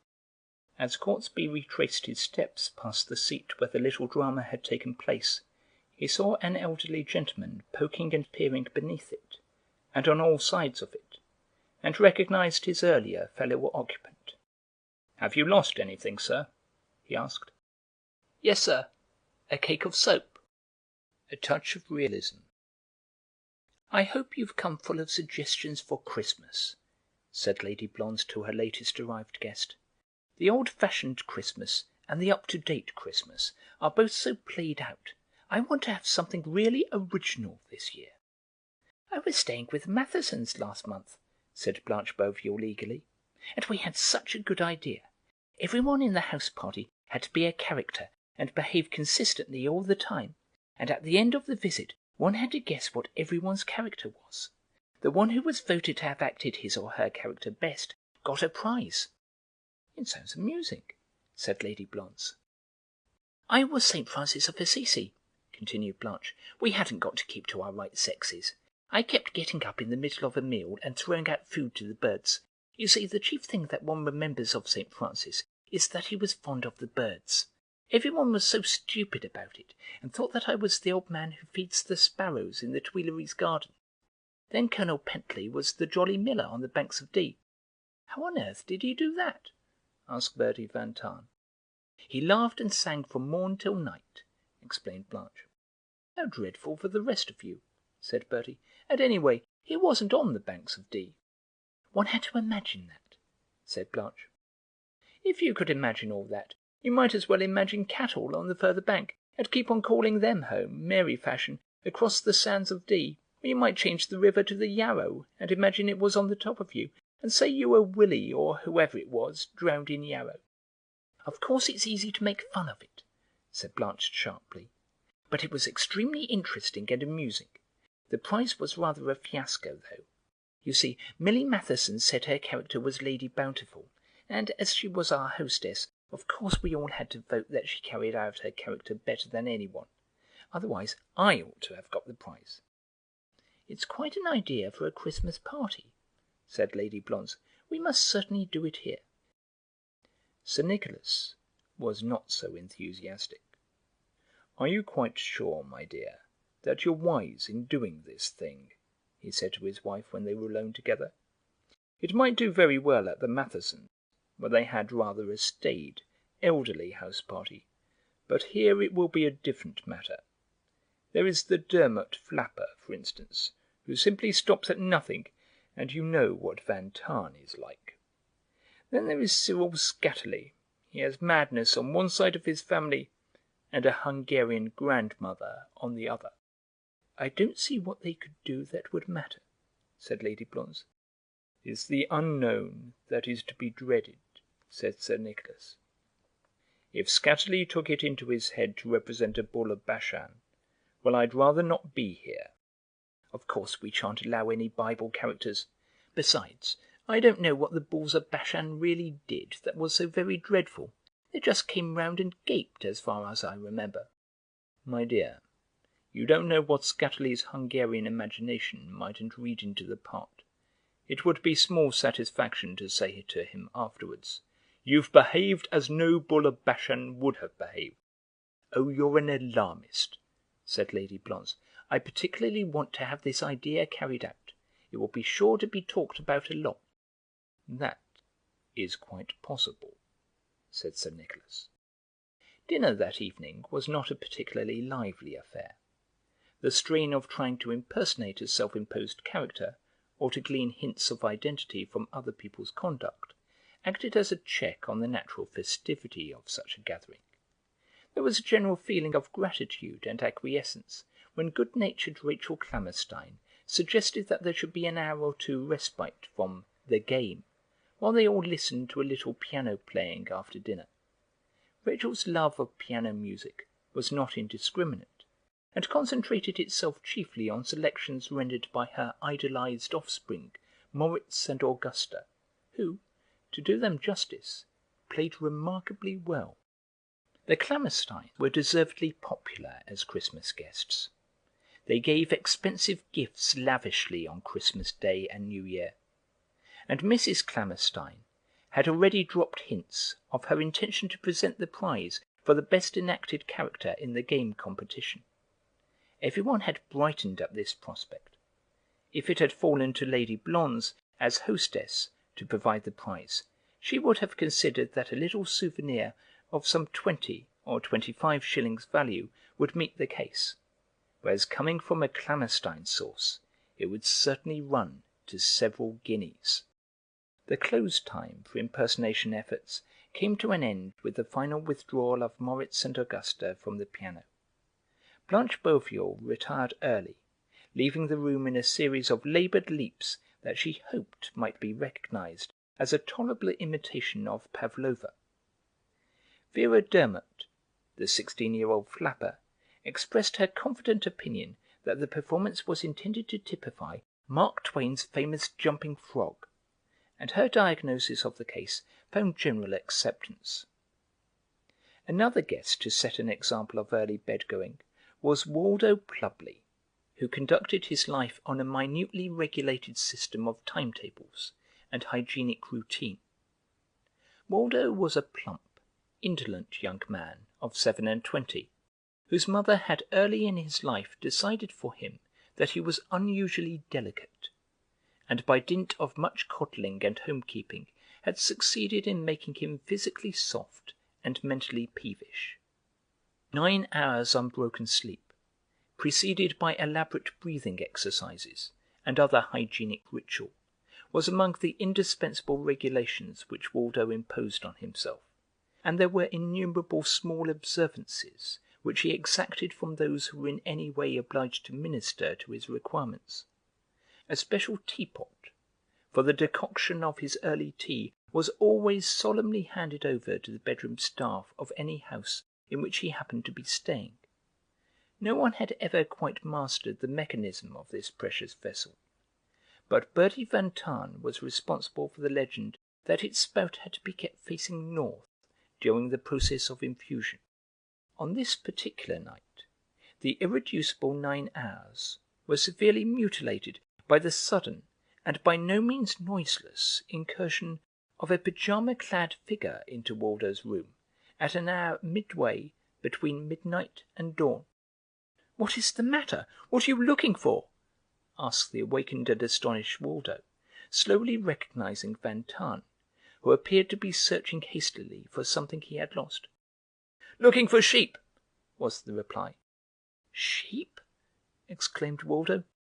"Yes, sheep. You don't suppose I'm looking for giraffes, do you?" "I don't see why you should expect to find either in my room," retorted Waldo furiously. "I can't argue the matter at this hour of the night," said Bertie, and began hastily rummaging in the chest of drawers. Shirts and underwear went flying onto the floor. "There are no sheep here, I tell you!" screamed Waldo. "I've only got your word for it," said Bertie, whisking most of the bedclothes onto the floor. "If you weren't concealing something, you wouldn't be so agitated." Waldo was by this time convinced that Van Tahn was raving mad, and made an anxious effort to humour him. "Go back to bed like a dear fellow," he pleaded, "and your sheep will turn up all right in the morning." "I dare say," said Bertie gloomily, "without their tails. Nice fool I should look with a lot of Manx sheep." And by way of emphasizing his annoyance at the prospect, he sent Waldo's pillows flying to the top of the wardrobe. "But why no tails?" asked Waldo, whose teeth were chattering with fear and rage and lowered temperature. "My dear boy, have you never heard the ballad of Little Bo Peep?" said Bertie with a chuckle. "It's my character in the game, you know. If I didn't go hunting about for my lost sheep, no one would be able to guess who I was. And now go to sleepy weeps like a good child, or I shall be cross with you." "I leave you to imagine," wrote Waldo in the course of a long letter to his mother, "how much sleep I was able to recover that night, and you know how essential 9 uninterrupted hours of slumber are to my health." On the other hand, he was able to devote some wakeful hours to exercises in breathing wrath and fury against Bertie Van Tahn. Breakfast at Blonde's Court was a scattered meal, on the come when you please principle, but the house party was supposed to gather in full strength at lunch. On the day after the game had been started, there were, however, some notable absentees. Waldo Plubley, for instance, was reported to be nursing a headache. A large breakfast and an ABC had been taken up to his room, but he had made no appearance in the flesh. "I expect he's playing up to some character," said Vera Dermot. "Isn't there a thing of Molière's, Le Malade Imaginaire? I expect he's that." 8 or 9 lists came out, and were duly pencilled with the suggestion. "And where are the Klammersteins?" asked Lady Blonze. "They're usually so punctual." "Another character pose, perhaps," said Bertie Van Tahn. "The Lost 10 Tribes." "But there are only 3 of them. Besides, they'll want their lunch. Hasn't anyone seen anything of them?" "Didn't you take them out in your car?" asked Blanche Boviol, addressing herself to Cyril Scatterley. "Yes, Took them out to Slogberry Moor immediately after breakfast. Miss Dermot came too." "I saw you and Vera come back," said Lady Blonze, "but I didn't see the Clammersteins. Did you put them down in the village?" "No," said Scatterly shortly. "But where are they? Where did you leave them?" "We left them on Slogberry Moor," said Vera calmly. "On Slogberry Moor? Why, it's more than 30 miles away. How are they going to get back?" "We didn't stop to consider that," said Scatterly. "We asked them to get out for a moment on the pretence that the car had stuck, and then we dashed off full speed and left them there." "But how dare you do such a thing? It's most inhuman. Why, it's been snowing for the last hour." "I expect there'll be a cottage or farmhouse somewhere if they walk a mile or two." "But why on earth have you done it?" The question came in a chorus of indignant bewilderment. "That would be telling what our characters are meant to be," said Vera. "Didn't I warn you?" said Sir Nicholas tragically to his wife. "It's something to do with Spanish history. We don't mind giving you that clue," said Scatterly, helping himself cheerfully to salad. And then Bertie van Tahn broke forth into peals of joyous laughter. "I've got it! Ferdinand and Isabella deporting the Jews. Oh, lovely! Those two have certainly won the prize. We shan't get anything to beat that for thoroughness." Lady Blonze's Christmas party was talked about and written about to an extent that she had not anticipated in her most ambitious moments. The letters from Waldo's mother would alone have made it memorable. Cousin Teresa. Bassett Harrowcluff returned to the home of his fathers after an absence of 4 years, distinctly well pleased with himself. He was only 31, but he had put in some useful service in an out-of-the-way, though not unimportant, corner of the world. He had quieted a province, kept open a trade route, enforced the tradition of respect which is worth the ransom of many kings in out-of-the-way regions, and done the whole business on rather less expenditure than would be requisite for organising a charity in the home country. In Whitehall, and places where they think, they doubtless thought well of him. It was not inconceivable, his father allowed himself to imagine, that Bassett's name might figure in the next list of honours. Bassett was inclined to be rather contemptuous of his half-brother Lucas, whom he found feverishly engrossed in the same medley of elaborate futilities that had claimed his whole time and energies, such as they were, 4 years ago, and almost as far back before that as he could remember. It was the contempt of the man of action for the man of activities, and it was probably reciprocated. Lucas was an over-well-nourished individual, some 9 years Bassett's senior, with a colouring that would have been accepted as a sign of intensive culture in an asparagus, but probably meant in this case mere abstention from exercise. His hair and forehead furnished a recessional note in a personality that was in all other respects obtrusive and assertive. There was certainly no Semitic blood in Lucas's parentage, but his appearance contrived to convey at least a suggestion of Jewish extraction. Clovis Sangrail, who knew most of his associates by sight, said it was undoubtedly a case of protective mimicry. 2 days after Bassett's return, Lucas frisked in to lunch in a state of twittering excitement that could not be restrained even for the immediate consideration of soup, but had to be verbally discharged in spluttering competition with mouthfuls of vermicelli. "I've got hold of an idea for something immense," he babbled, "something that is simply it." Bassett gave a short laugh that would have done equally well as a snort if one had wanted to make the exchange. His half-brother was in the habit of discovering futilities that were simply it, at frequently recurring intervals. The discovery generally meant that he flew up to town, preceded by glowingly worded telegrams, to see someone connected with the stage or the publishing world, got together 1 or 2 momentous luncheon parties, flitted in and out of Gambrinus for 1 or 2 evenings, and returned home with an air of subdued importance, and the asparagus tint slightly intensified. The great idea was generally forgotten a few weeks later in the excitement of some new discovery. "The inspiration came to me whilst I was dressing," announced Lucas. "It will be the thing in the next music hall revue. All London will go mad over it. It's just a couplet. Of course there will be other words, but they won't matter. Listen. Cousin Teresa takes out Caesar, Fido, Jock, and the big borzoi. A lilting, catchy sort of refrain, you see, and big drum business on the 2 syllables of borzoi. It's immense, and I've thought out all the business of it. The singer will sing the first verse alone. Then during the second verse, Cousin Teresa will walk through, followed by 4 wooden dogs on wheels.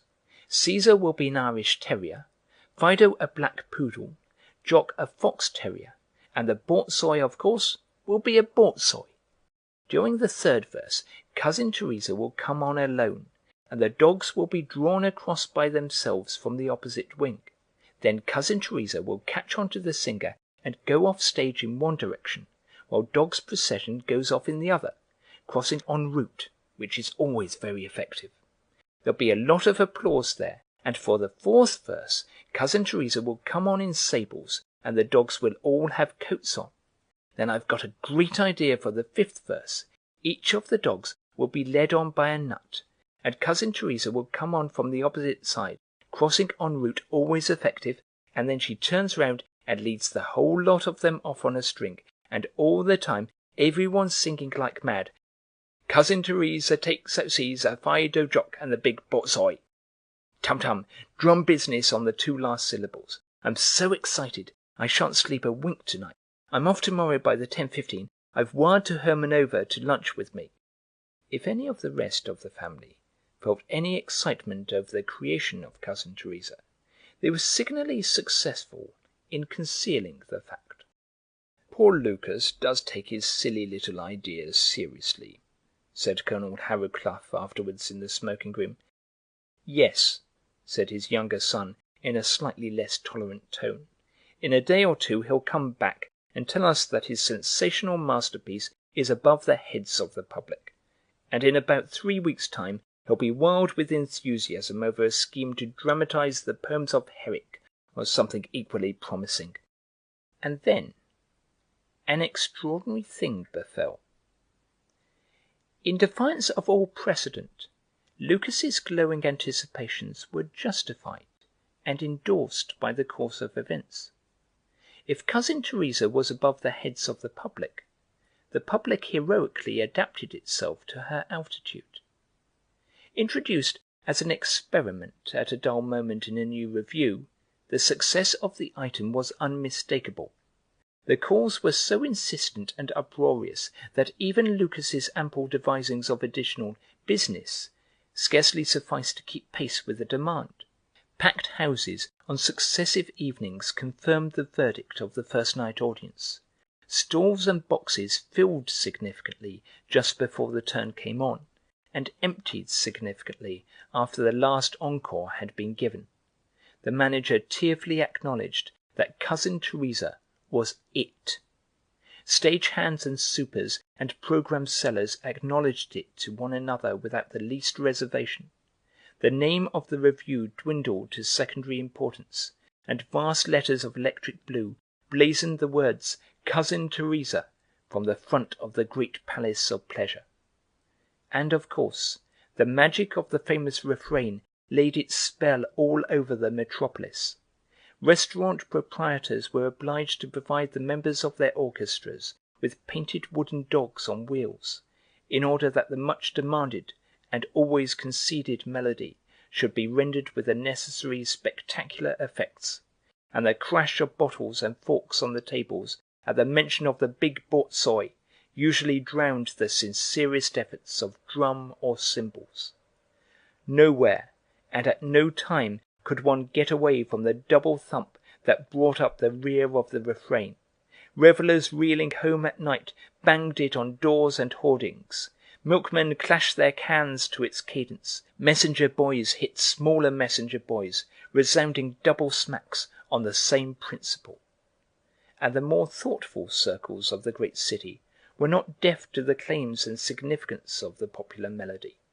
An enterprising and emancipated preacher discoursed from his pulpit on the inner meaning of Cousin Teresa, and Lucas Harrowcluff was invited to lecture on the subject of his great achievement to members of the Young Men's Endeavour League, the 9 Arts Club, and other learned and willing to learn bodies. In society it seemed to be the one thing people really cared to talk about. Men and women of middle age and average education might be seen together in corners earnestly discussing, not the question whether Serbia should have an outlet on the Adriatic, or the possibilities of a British success in international polo contests, but the more absorbing topic of the problematic Aztec or Nilotic origin of the Teresa motif. "Politics and patriotism are so boring and so out of date," said a revered lady who had some pretensions to oracular utterance. "We are too cosmopolitan nowadays to be really moved by them. That is why one welcomes an intelligible production like Cousin Teresa that has a genuine message for one.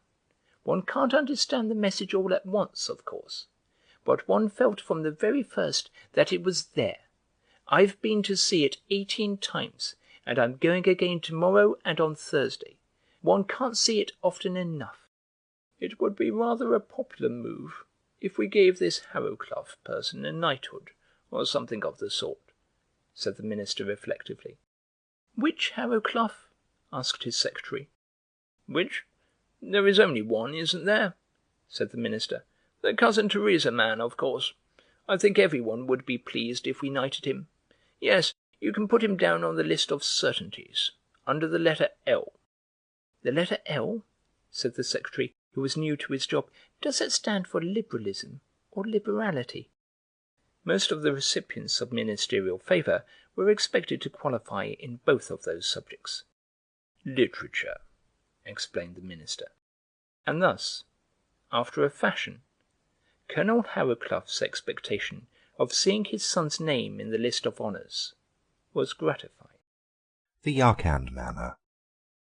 Sir Lulworth Quayne was making a leisurely progress through the Zoological Society's gardens, in company with his nephew, recently returned from Mexico.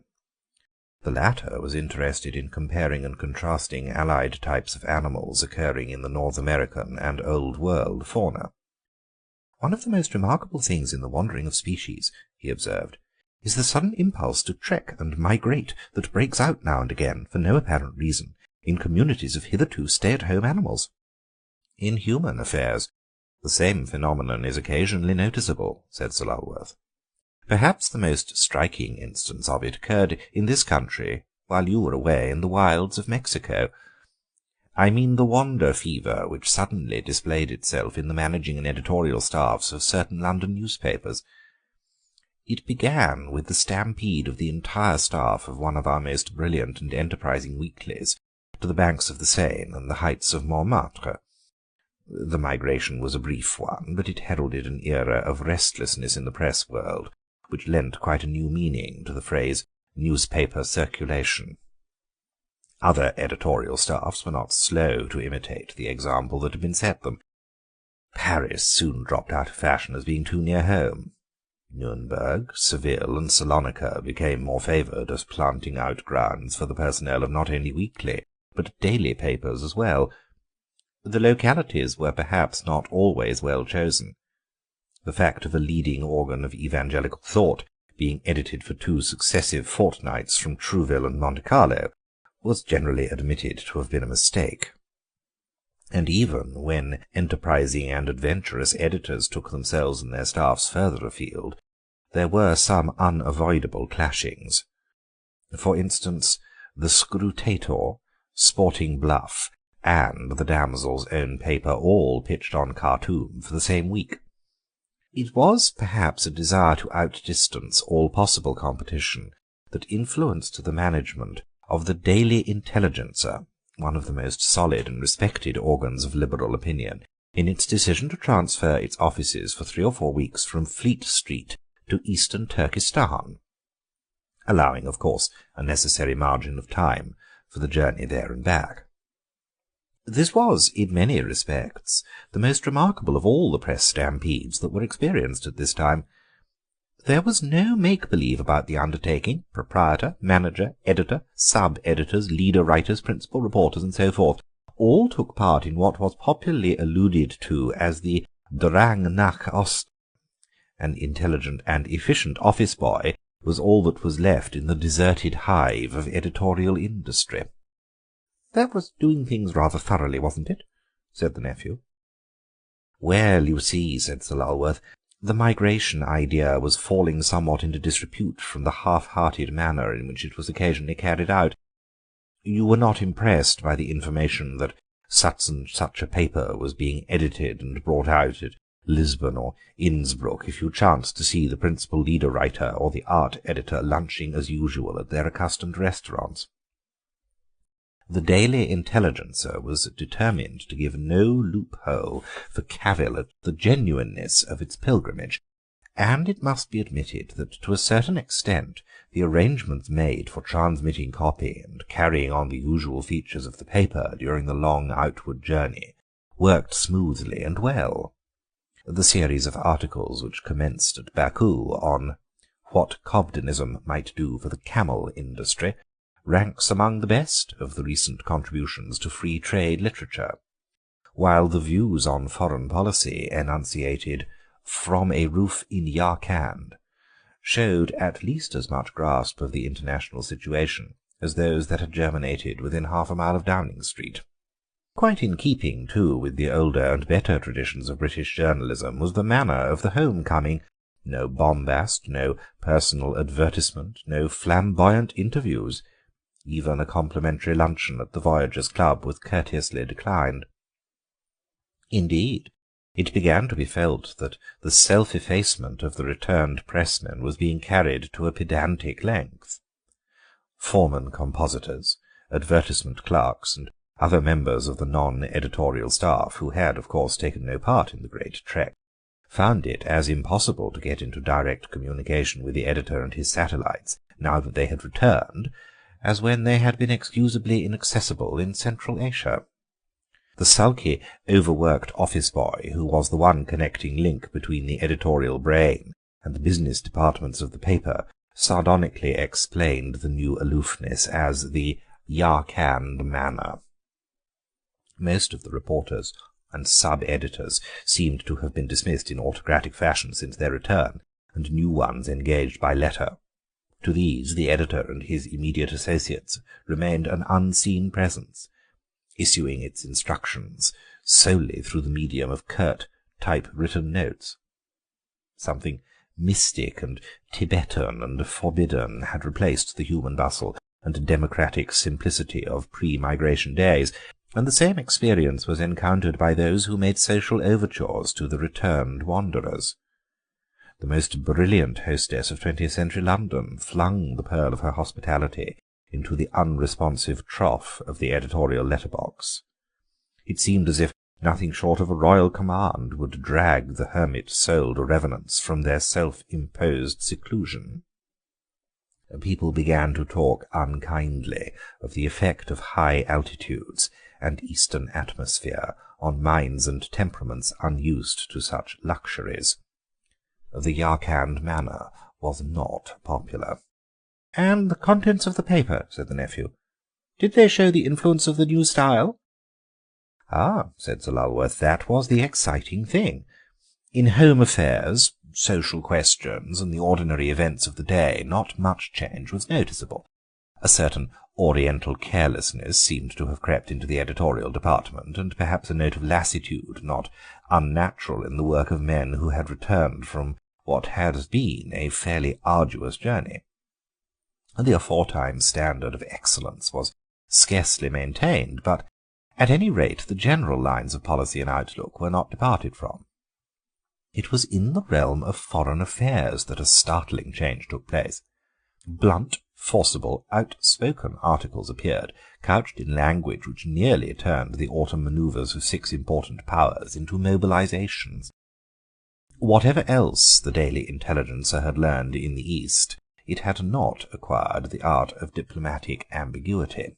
The man in the street enjoyed the articles and bought the paper as he had never bought it before. The men in Downing Street took a different view. The Foreign Secretary, hitherto accounted a rather reticent man, became positively garrulous in the course of perpetually disavowing the sentiments expressed in the Daily Intelligencer's leaders. And then, one day, the government came to a conclusion that something definite and drastic must be done. A deputation, consisting of the Prime Minister, the Foreign Secretary, 4 leading financiers, and a well-known nonconformist divine, made its way to the offices of the paper. At the door leading to the editorial department, the way was barred by a nervous but defiant office boy. "You can't see the editor, nor any of the staff," he announced. "We insist on seeing the editor, or some responsible person," said the Prime Minister, and the deputation forced its way in. The boy had spoken truly. There was no one to be seen. In the whole suite of rooms there was no sign of human life. "Where is the editor, or the foreign editor, or the chief leader writer, or anybody?" In answer to the shower of questions, the boy unlocked a drawer and produced a strange-looking envelope, which bore a co-canned postmark and a date of some 7 or 8 months back. It contained a scrap of paper on which was written the following message: "Entire party captured by brigand tribe on homeward journey. $250,000 demanded as ransom, but would probably take less. Inform government, relations, and friends." There followed the signatures of the principal members of the party and instructions as to how and where the money was to be paid. The letter had been directed to the office boy in charge, who had quietly suppressed it. No one is a hero to one's own office boy, and he evidently considered that $250,000 was an unwarrantable outlay for such a doubtfully advantageous object as the repatriation of an errant newspaper staff. So he drew the editorial and other salaries, forged what signatures were necessary, engaged new reporters, did what sub-editing he could, and made as much use as possible of the large accumulation of special articles that was held in reserve for emergencies. The articles on foreign affairs were entirely his own composition. Of course, the whole thing had to be kept as quiet as possible. An interim staff pledged to secrecy was appointed to keep the paper going until the pining captives could be sought out, ransomed and brought home in 2s and 3s to escape notice, and gradually things were put back on their old footing. The articles on foreign affairs reverted to the wonted traditions of the paper. "But," interposed the nephew, "how on earth did the boy account to the relatives all those months for the non-appearance?" "That," said Sir Lulworth, "was the most brilliant stroke of all. To the wife or nearest relative of each of the missing men he forwarded a letter, copying the handwriting of the supposed writer as well as he could, and making excuses about vile pens and ink. In each letter he told the same story, varying only the locality, to the effect that the writer alone of the whole party was unable to tear himself away from the wild liberty and allurements of Eastern life, and was going to spend several months roaming in some selected region. Many of the wives started off immediately in pursuit of their errant husbands, and it took the government a considerable time and much trouble to reclaim them from their fruitless quests along the banks of the Oxus, the Gobi Desert, the Orenburg Steppe, and other outlandish places. One of them, I believe, is still lost somewhere in the Tigris Valley. And the boy is still in journalism. The Byzantine Omelette. Sophie Chattel-Monkheim was a socialist by conviction, and a Chattel-Monkheim by marriage. The particular member of that wealthy family whom she had married was rich, even as his relatives counted riches. Sophie had very advanced and decided views as to the distribution of money. It was a pleasing and fortunate circumstance that she also had the money. When she inveighed eloquently against the evils of capitalism at drawing-room meetings and Fabian conferences, She was conscious of a comfortable feeling that the system, with all its inequalities and iniquities, would probably last her time. It is one of the consolations of middle-aged reformers that the good they inculcate must live after them, if it is to live at all. On a certain spring evening, somewhere towards the dinner hour, Sophie sat tranquilly between her mirror and her maid, undergoing the process of having her hair built into an elaborate reflection of the prevailing fashion. She was hedged round with great peace, the peace of one who has attained a desired end with much effort and perseverance, and who has found it still eminently desirable in its attainment. The Duke of Syria had consented to come beneath her roof as a guest, and was even now installed beneath her roof, and would shortly be sitting at her dining-table. As a good socialist, Sophie disapproved of social distinctions, and derided the idea of a princely caste, but if there were to be these artificial gradations of rank and dignity, she was pleased and anxious to have an exalted specimen of an exalted order included in her house-party. She was broad-minded enough to love the sinner while hating the sin. Not that she entertained any warm feeling of personal affection for the Duke of Syria, who was a comparative stranger, but still, as Duke of Syria, he was very, very welcome beneath her roof. She could not have explained why, but no one was likely to ask her for an explanation, and most hostesses envied her. "You must surpass yourself tonight, Richardson," she said complacently to her maid. "I must be looking my very best. We must all surpass ourselves." The maid said nothing, but from the concentrated look in her eyes and the deft play of her fingers it was evident that she was beset with the ambition to surpass herself. A knock came at the door, a quiet but peremptory knock, as of someone who would not be denied. "Go and see who it is," said Sophie. "It may be something about the wine." Richardson held a hurried conference with an invisible messenger at the door.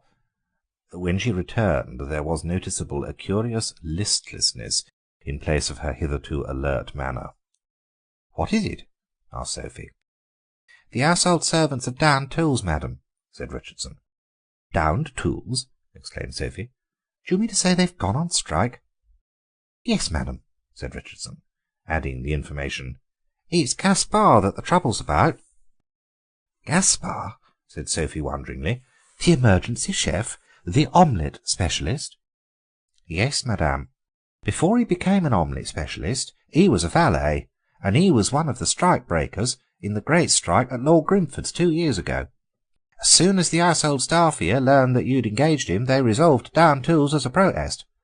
They haven't got any grievance against you personally, but they demand that Gaspar should be immediately dismissed." "But," protested Sophie, "he's the only man in England who understands how to make a Byzantine omelette. I engaged him specially for the Duke of Syria's visit, and it would be impossible to replace him at short notice. I should have to send to Paris, and the Duke loves Byzantine omelettes. It was the one thing we talked about coming from the station." "He was one of the strike-breakers at Lord Grimford's," reiterated Richardson. "Oh, this is too awful," said Sophie. "A strike of servants at a moment like this, with the Duke of Syria staying in the house. Something must be done immediately. Quick, finish my hair, and I'll go and see what I can do to bring them round." "I can't finish your hair, madam," said Richardson quietly, but with immense decision. "I belong to the Union, and I can't do another half-minute's work till the strike is settled. I'm sorry it'd be disobliging." "But this is inhuman," exclaimed Sophie tragically. "I've always been a model mistress, and I've refused to employ any but Union servants. This is the result. I can't finish my hair myself. I don't know how to. What am I to do? It's wicked." "Wicked is the word," said Richardson.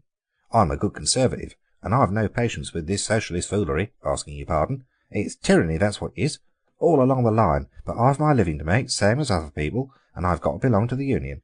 I couldn't touch another hairpin without a strike permit, not if you was to double me wages." The door burst open, and Catherine Malsom raged into the room. "Here's a nice affair," she screamed. "A strike of household servants without a moment's warning, and I'm left like this. I can't appear in public in this condition." After a very hasty scrutiny, Sophie assured her that she could not. "Have they all struck?" she asked her maid. "Not the kitchen staff," said Richardson. "They belong to a different union." "Dinner, at least, will be assured," said Sophie. "That's something to be thankful for." "Dinner?" snorted Catherine. "What on earth is the good of dinner when none of us will be able to appear at it? Look at your hair, and look at me, or rather don't." "I know it's difficult to manage without a maid. Can't your husband be any help to you?" asked Sophie despairingly. "Henry? He's in worse case than any of us. His man is the only person who really understands that ridiculous new-fangled Turkish bath that he insists on taking with him everywhere." "Surely he could do without a Turkish bath for one evening," said Sophie. "I can't appear without hair, but a Turkish bath is a luxury." "My good woman," said Catherine, speaking with a fearful intensity, "Henry was in the bath when the strike started. In it, do you understand? He's there now." "Can't he get out?" "He doesn't know how to. Every time he pulls the lever marked release, he only releases hot steam. And there are two kinds of steam in the bath, bearable and scarcely bearable. He has released them both. By this time I'm probably a widow." "I simply can't send away Gaspar," wailed Sophie. "I should never be able to secure another omelette specialist." "Any difficulty that I may experience in securing another husband is, of course, a trifle beneath anyone's consideration," said Catherine bitterly. Sophie capitulated. "Go," she said to Richardson, "and tell the strike committee, or whoever are directing this affair, that Gaspar is herewith dismissed. And ask Gaspar to see me presently in the library, where I will pay him what is due to him, and make what excuses I can, and then fly back and finish my hair." Some half an hour later Sophie marshalled her guests in the grand salon, preparatory to the formal march to the dining-room. Except that Henry Malsom was of the ripe raspberry tint that one sometimes sees at private theatricals, representing the human complexion, there was little outward sign among those assembled of the crisis that had just been encountered and surmounted. But the tension had been too stupefying while it lasted not to leave some mental effects behind it. Sophie talked at random to her illustrious guest, and found her eyes straying with increasing frequency towards the great doors through which would presently come the blessed announcement that dinner was served. Now and again she glanced mirrorward at the reflection of her wonderfully coiffed hair, as an insurance underwriter might gaze thankfully at an overdue vessel that had ridden safely into harbour in the wake of a devastating hurricane. Then the doors opened, and the welcome figure of the butler entered the room. But he made no general announcement of a banquet in readiness, and the doors closed behind him. His message was for Sophie alone. "There is no dinner, madam," he said gravely. "The kitchen staff have downed tools. Gaspar belongs to the Union of Cooks and Kitchen Employees, and as soon as they heard of his summary dismissal at a moment's notice, they struck work. They demand his instant reinstatement and an apology to the Union. I may add, madame, that they are very firm. I've been obliged even to hand back the dinner rolls that were already on the table." After the lapse of 18 months, Sophie Chattel-Monkheim is beginning to go about again among her old haunts and associates, but she still has to be very careful. The doctors will not let her attend anything at all exciting, such as a drawing-room meeting or a Fabian conference. It is doubtful, indeed, whether she wants to. The Feast of Nemesis. "It is a good thing that St. Valentine's Day has dropped out of vogue," said Mrs. Thackenbury. "What with Christmas and New Year and Easter, not to speak of birthdays, there are quite enough remembrance days as it is. I tried to save myself trouble at Christmas by just sending flowers to all my friends, but it wouldn't work. Gertrude has 11 hothouses and about 30 gardeners, so it would have been ridiculous to send flowers to her. And Milly has just started a florist's shop, so it was equally out of the question there. The stress of having to decide in a hurry what to give to Gertrude and Milly, just when I thought I'd got the whole question nicely off my mind, completely ruined my Christmas. And then the awful monotony of the letters of thanks. 'Thank you so much for your lovely flowers. It was so good of you to think of me.' Of course, in the majority of cases I hadn't thought about the recipients at all. Their names were down in my list of people who must not be left out. If I trusted to remembering them, there would be some awful sins of omission." "The trouble is," said Clovis to his aunt, "all these days of intrusive remembrance harp so persistently on one aspect of human nature and entirely ignore the other. That is why they become so perfunctory and artificial. At Christmas and New Year you're emboldened and encouraged by convention to send gushing messages of optimistic goodwill and servile affection to people whom you would scarcely ask to lunch unless someone else had failed you at the last moment.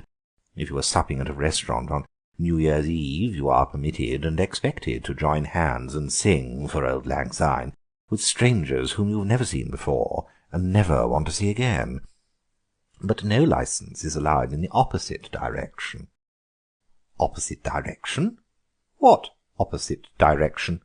queried Mrs. Thackenbury. "There's no outlet for demonstrating your feelings towards people whom you simply loathe. That is really the crying need of our modern civilization. Just think how jolly it would be if a recognised day was set apart for the paying off of old scores and grudges, a day when one could lay oneself out to be gracefully vindictive to a carefully treasured list of people who must not be let off. I remember when I was at a private school we had one day, the last Monday of the term I think it was, consecrated to the settlement of feuds and grudges. Of course we didn't appreciate it as much as it deserved, because after all any day of the term could be used for that purpose. Still, if one had chastised a smaller boy for being cheeky weeks before, one was always permitted on that day to recall the episode to his memory by chastising him again. That is what the French call reconstructing the crime." "I should call it reconstructing the punishment," said Mrs. Thackenbury. "And anyhow, I don't see how you could introduce a system of primitive schoolboy vengeance into civilized adult life. We haven't outgrown our passions, but we are supposed to have learned how to keep them within strictly decorous limits." "Of course, the thing would have to be done furtively and politely," said Clovis. "The charm of it would be that it would never be perfunctory like the other thing. Now, for instance, you say to yourself, 'I must show the Webleys some attention at Christmas. They were kind to dear Bertie at Bournemouth,' and you send them a calendar, and daily for 6 days after Christmas the male Webley asks the female Webley if she has remembered to thank you for the calendar you sent them. Well, transplant that idea to the other and more human side of your nature, and say to yourself, 'Next Thursday is Nemesis Day. What on earth can I do to those odious people next door who made such an absurd fuss when Ping Yang bit their youngest child?' Then you'd get up awfully early on the allotted day, and climb over into their garden, and dig for truffles on their tennis court with a good gardening fork, choosing, of course, that part of the court that was screened from observation by the laurel bushes. You wouldn't find any truffles, but you would find a great peace, such as no amount of present-giving could ever bestow." "I shouldn't," said Mrs. Thackenbury, though her air of protest sounded a bit forced. "I should feel rather a worm for doing such a thing." "You exaggerate the power of upheaval which a worm would be able to bring into play in the limited time available," said Clovis. "If you put in a strenuous 10 minutes with a really useful fork, the result ought to suggest the operations of an unusually masterful mole or a badger in a hurry." "They might guess I had done it," said Mrs. Thackenbury. "Of course they would," said Clovis, "but that would be half the satisfaction of the thing. Just as you like people at Christmas to know what presents or cards you sent them. The thing would be much easier to manage, of course, when you were on outwardly friendly terms with the object of your dislike. That greedy little Agnes Blake, for instance, who thinks of nothing but her food. It would be quite simple to ask her to a picnic in some wild woodland spot and lose her just before lunch was served, and when you found her again every morsel of food could have been eaten up. It would require no ordinary human strategy to lose Agnes Blake when luncheon was imminent. In fact, I don't believe it could be done. Then have all the other guests, people whom you dislike, and lose the luncheon. It could have been sent by accident in the wrong direction." "It would be a ghastly picnic," said Mrs. Thackenbury. "Oh, for them, but not for you," said Clovis. "You would have had an early and comforting lunch before you started, and you could improve the occasion by mentioning in detail the items of the missing banquet, the lobster Newburg and the egg mayonnaise and the curry that was to have been heated in a chafing dish. Agnes Blake would be delirious long before you got to the list of wines, and in the long interval of waiting before they had quite abandoned hope of the lunch turning up, you could induce them to play silly games, such as that idiotic one of the Lord Mayor's dinner party, in which everyone has to choose the name of a dish and do something futile when it's called out. In this case they would probably burst into tears when their dish is mentioned. It would be a heavenly picnic." Mrs. Thackenbury was silent for a moment. She was probably making a mental list of the people she would like to invite to the Duke Humphrey picnic. Presently she asked, "And that odious young man, Waldo Plubley, who's always coddling himself, have you thought of anything that one could do to him?" Evidently she was beginning to see the possibilities of Nemesis Day. "If there was anything like a general observance of the festival," said Clovis, "Waldo would be in such demand that you'd have to be speaking weeks beforehand, and even then, if there were an east wind blowing or a cloud or two in the sky, he might be too careful of his precious self to come out. It would be rather jolly if you could lure him into a hammock in the orchard, just near the spot where there's a wasp's nest every summer. A comfortable hammock on a warm afternoon would appeal to his indolent tastes, and then, when he was getting drowsy, a lighted fusee thrown into the nest would bring the wasps out in an indignant mass, and they would soon find a home away from home on Waldo's fat body. It takes some doing to get out of a hammock in a hurry." "They might sting him to death," protested Mrs. Thackenbury. "Waldo is one of those people who would be enormously improved by death," said Clovis. "But if you don't want to go as far as that, you could have some wet straw ready to hand, and set it alight under the hammock at the same time as the fusee was thrown into the nest. The smoke would keep all but the most militant of the wasps just outside the stinging line, and as long as Waldo remained within its protection he would escape serious damage, and could be eventually restored to his mother, kippered all over and swollen in places, but still perfectly recognizable."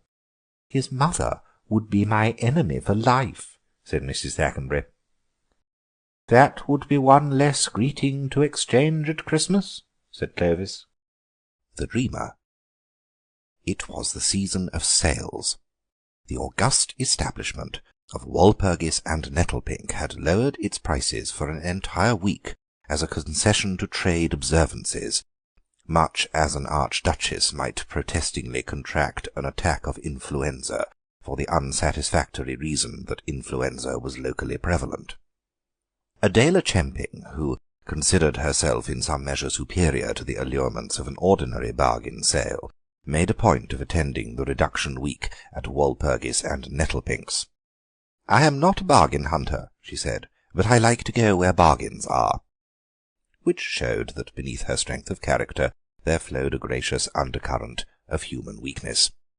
With a view to providing herself with a male escort, Mrs. Chemping had invited her youngest nephew to accompany her on the first day of the shopping expedition, throwing in the additional allurement of a cinematograph theatre and the prospect of light refreshment.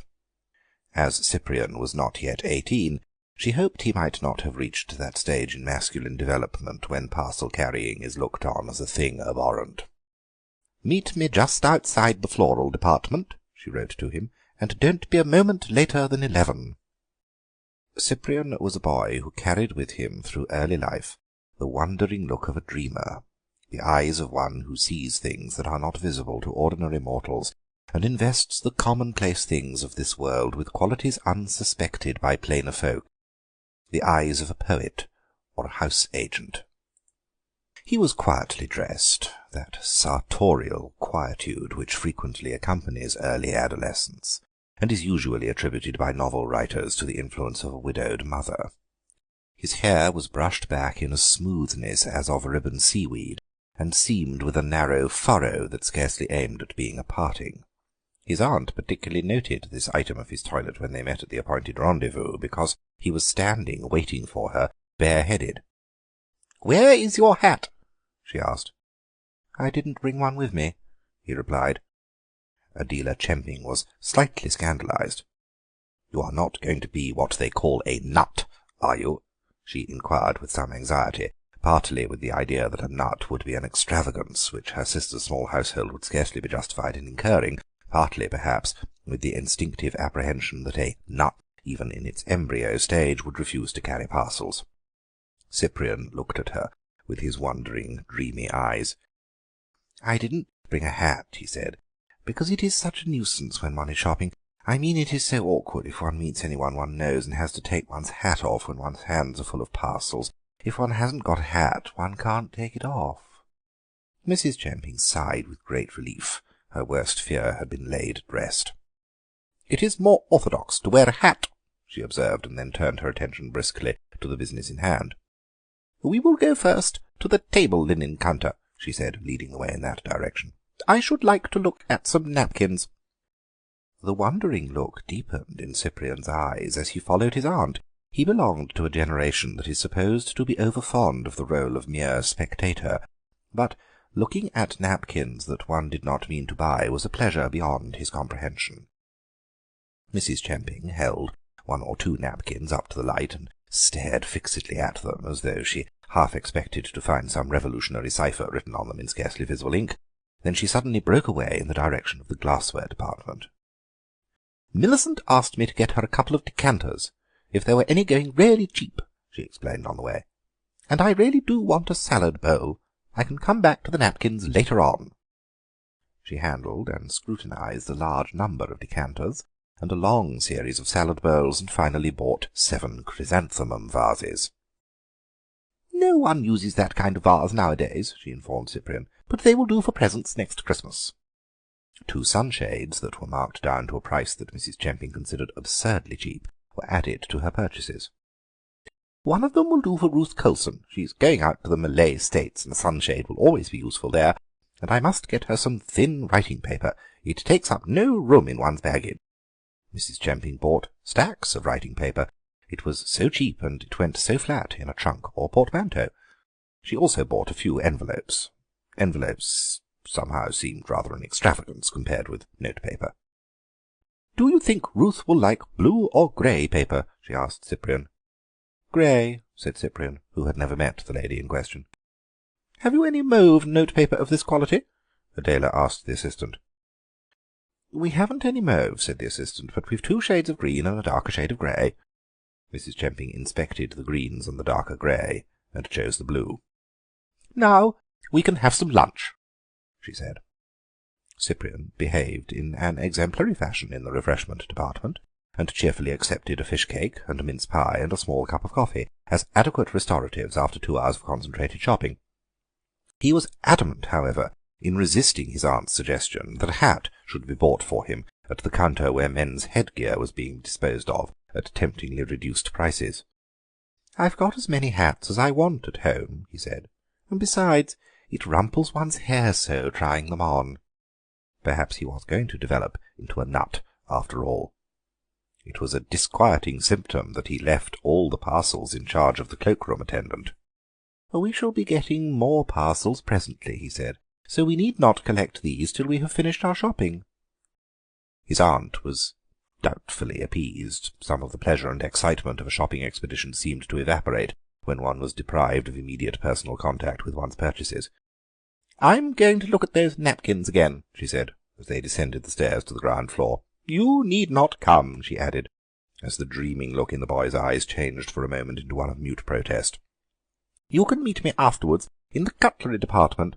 I've just remembered that I haven't a corkscrew in the house that can be depended on."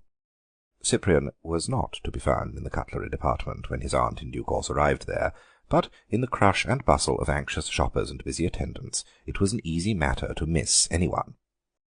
It was in the leather goods department, some quarter of an hour later, that Adela Champing caught sight of her nephew, separated from her by a rampart of suit-cases and portmanteaux, and hemmed in by the jostling crush of human beings that now invaded every corner of the great shopping emporium. She was just in time to witness a pardonable but rather embarrassing mistake on the part of a lady who had wriggled her way with unstayable determination towards the bare-headed Cyprian, and was now breathlessly demanding the sale price of a handbag which had taken her fancy.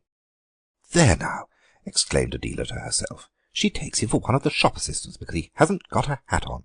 I wonder it hasn't happened before." Perhaps it had. Cyprian, at any rate, seemed neither startled nor embarrassed by the error into which the good lady had fallen.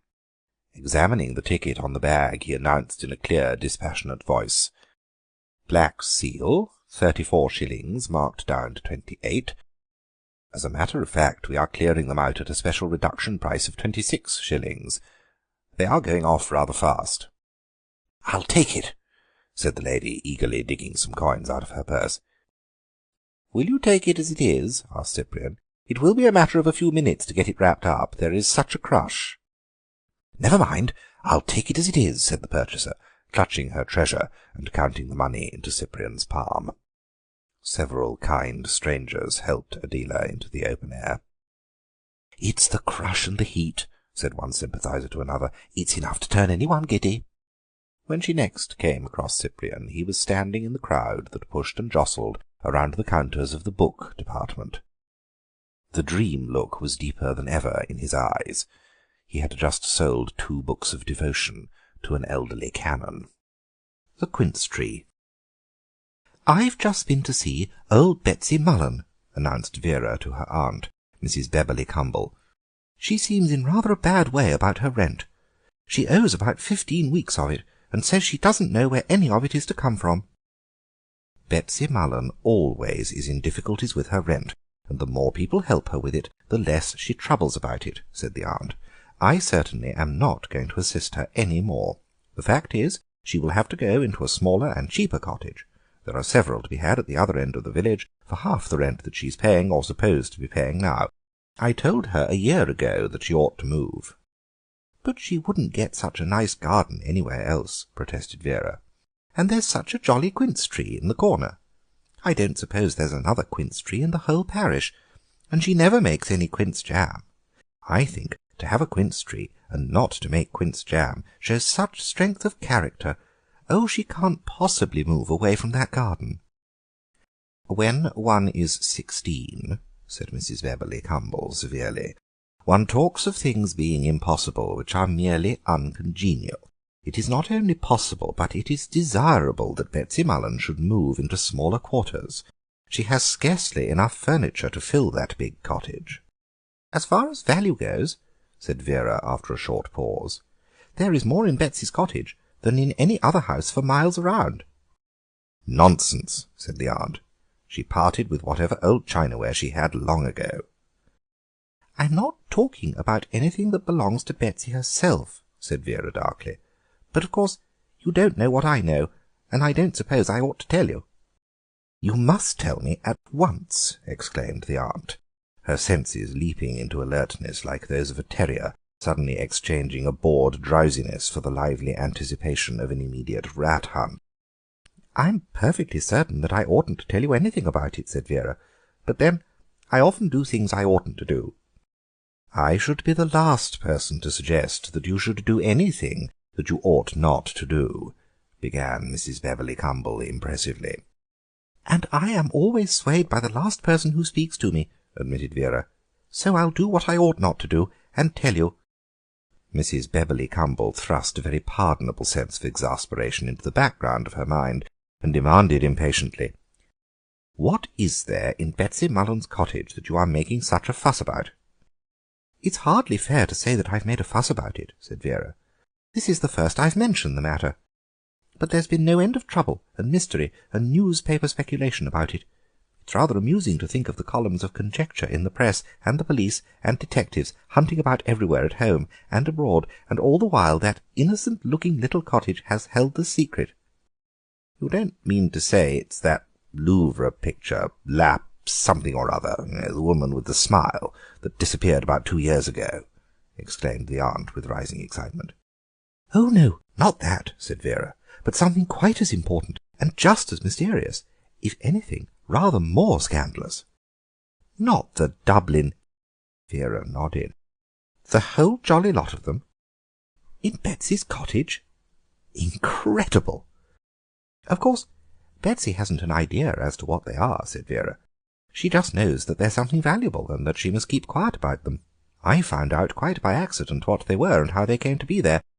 You see, the people who had them were at their wits' end to know where to stow them away for safe keeping, and someone who was motoring through the village was struck by the snug loneliness of the cottage and thought it would be just the thing. Mrs. Lamper arranged the matter with Betsy and smuggled the things in." "Mrs. Lamper?" "Yes, She does a lot of district visiting, you know."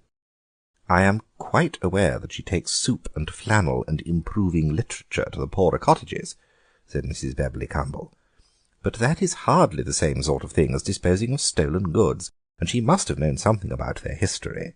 Anyone who reads the papers, even casually, must have been aware of the theft, and I should think the things were not hard to recognise. Mrs. Lamper has always had the reputation of being a very conscientious woman." "Of course, she was screening someone else," said Vera. "A remarkable feature of the affair is the extraordinary number of quite respectable people who have involved themselves in its meshes by trying to shield others. You would be really astonished if you knew some of the names of the individuals mixed up in it, and I don't suppose a tithe of them knew who the original culprits were. And now I've got you entangled in the mess by letting you into the secret of the cottage." "You most certainly have not entangled me," said Mrs. Bebberley Cumble indignantly. "I have no intention of shielding anybody. The police must know about it at once. A theft is a theft, whoever is involved. If respectable people choose to turn themselves into receivers and disposers of stolen goods, well, they've ceased to be respectable, that's all. I shall telephone immediately." "Oh, Aunt," said Vera reproachfully, "it would break the poor canon's heart if Cuthbert were to be involved in a scandal of this sort. You know it would." "Cuthbert involved? How can you say such things when you know how much we all think of him?" "Of course I know you think a lot of him, and that he's engaged to marry Beatrice, and that it will be a frightfully good match, and that he's your ideal of what a son-in-law ought to be. All the same, it was Cuthbert's idea to stow the things away in the cottage, and it was his motor that bought them. He was only doing it to help his friend Pegginson, you know, the Quaker man who's always agitating for a small, and I forgot how he got involved in it. I warned you that there were lots of quite respectable people mixed up in it, didn't I? That's what I meant when I said it would be impossible for old Betsy to leave the cottage. The things take up a good deal of room, and she couldn't go carrying them about with other goods and chattels without attracting notice. Of course, if she were to fall ill and die, it would be equally unfortunate. Her mother lived to be over 90, she tells me, so with due care and an absence of worry she ought to last for another dozen years at least. By that time perhaps some other arrangements will have been made for disposing of the wretched things." "I shall speak to Cuthbert about it after the wedding," said Mrs. Bebberley Cumble. "The wedding isn't till next year," said Vera, in recounting the story to her best girl-friend, "and meanwhile old Betsy is living rent-free, with soup twice a week, and my aunt's doctor to see her whenever she has a finger-ache." "But how on earth did you get to know about it all?" asked her friend, in admiring wonder. "It was a mystery," said Vera. "Of course it was a mystery that baffled everybody. What beats me is how you found out." Oh, about the jewels? I invented that part," explained Vera. "I mean the mystery was where old Betsy's arrears of rent were to come from, and she would have hated leaving that jolly quince tree." The Forbidden Buzzards. "Is matchmaking at all in your line?" Hugo Peterby asked the question with a certain amount of personal interest. "I don't specialise in it," said Clovis.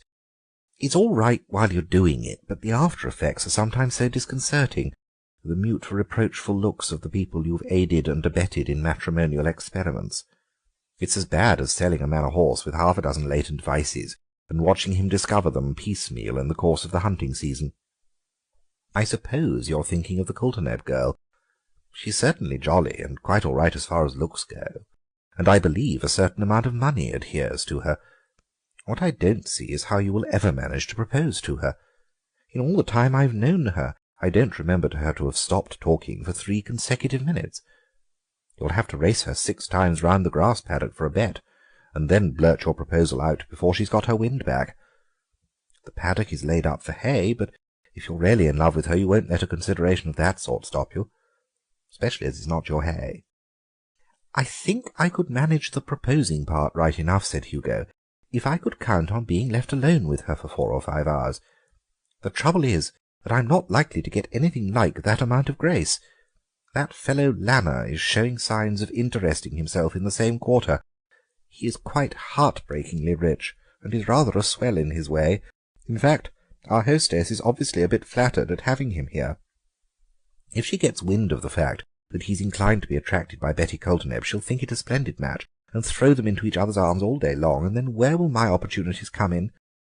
My one anxiety is to keep him out of the girl's way as much as possible, and if you could help me— If you want me to trot Lana round the countryside inspecting alleged Roman remains and studying local methods of bee culture and crop raising, I'm afraid I can't oblige you," said Clovis. "You see, he's taken something like an aversion to me since the other night in the smoking-room." "What happened in the smoking-room?"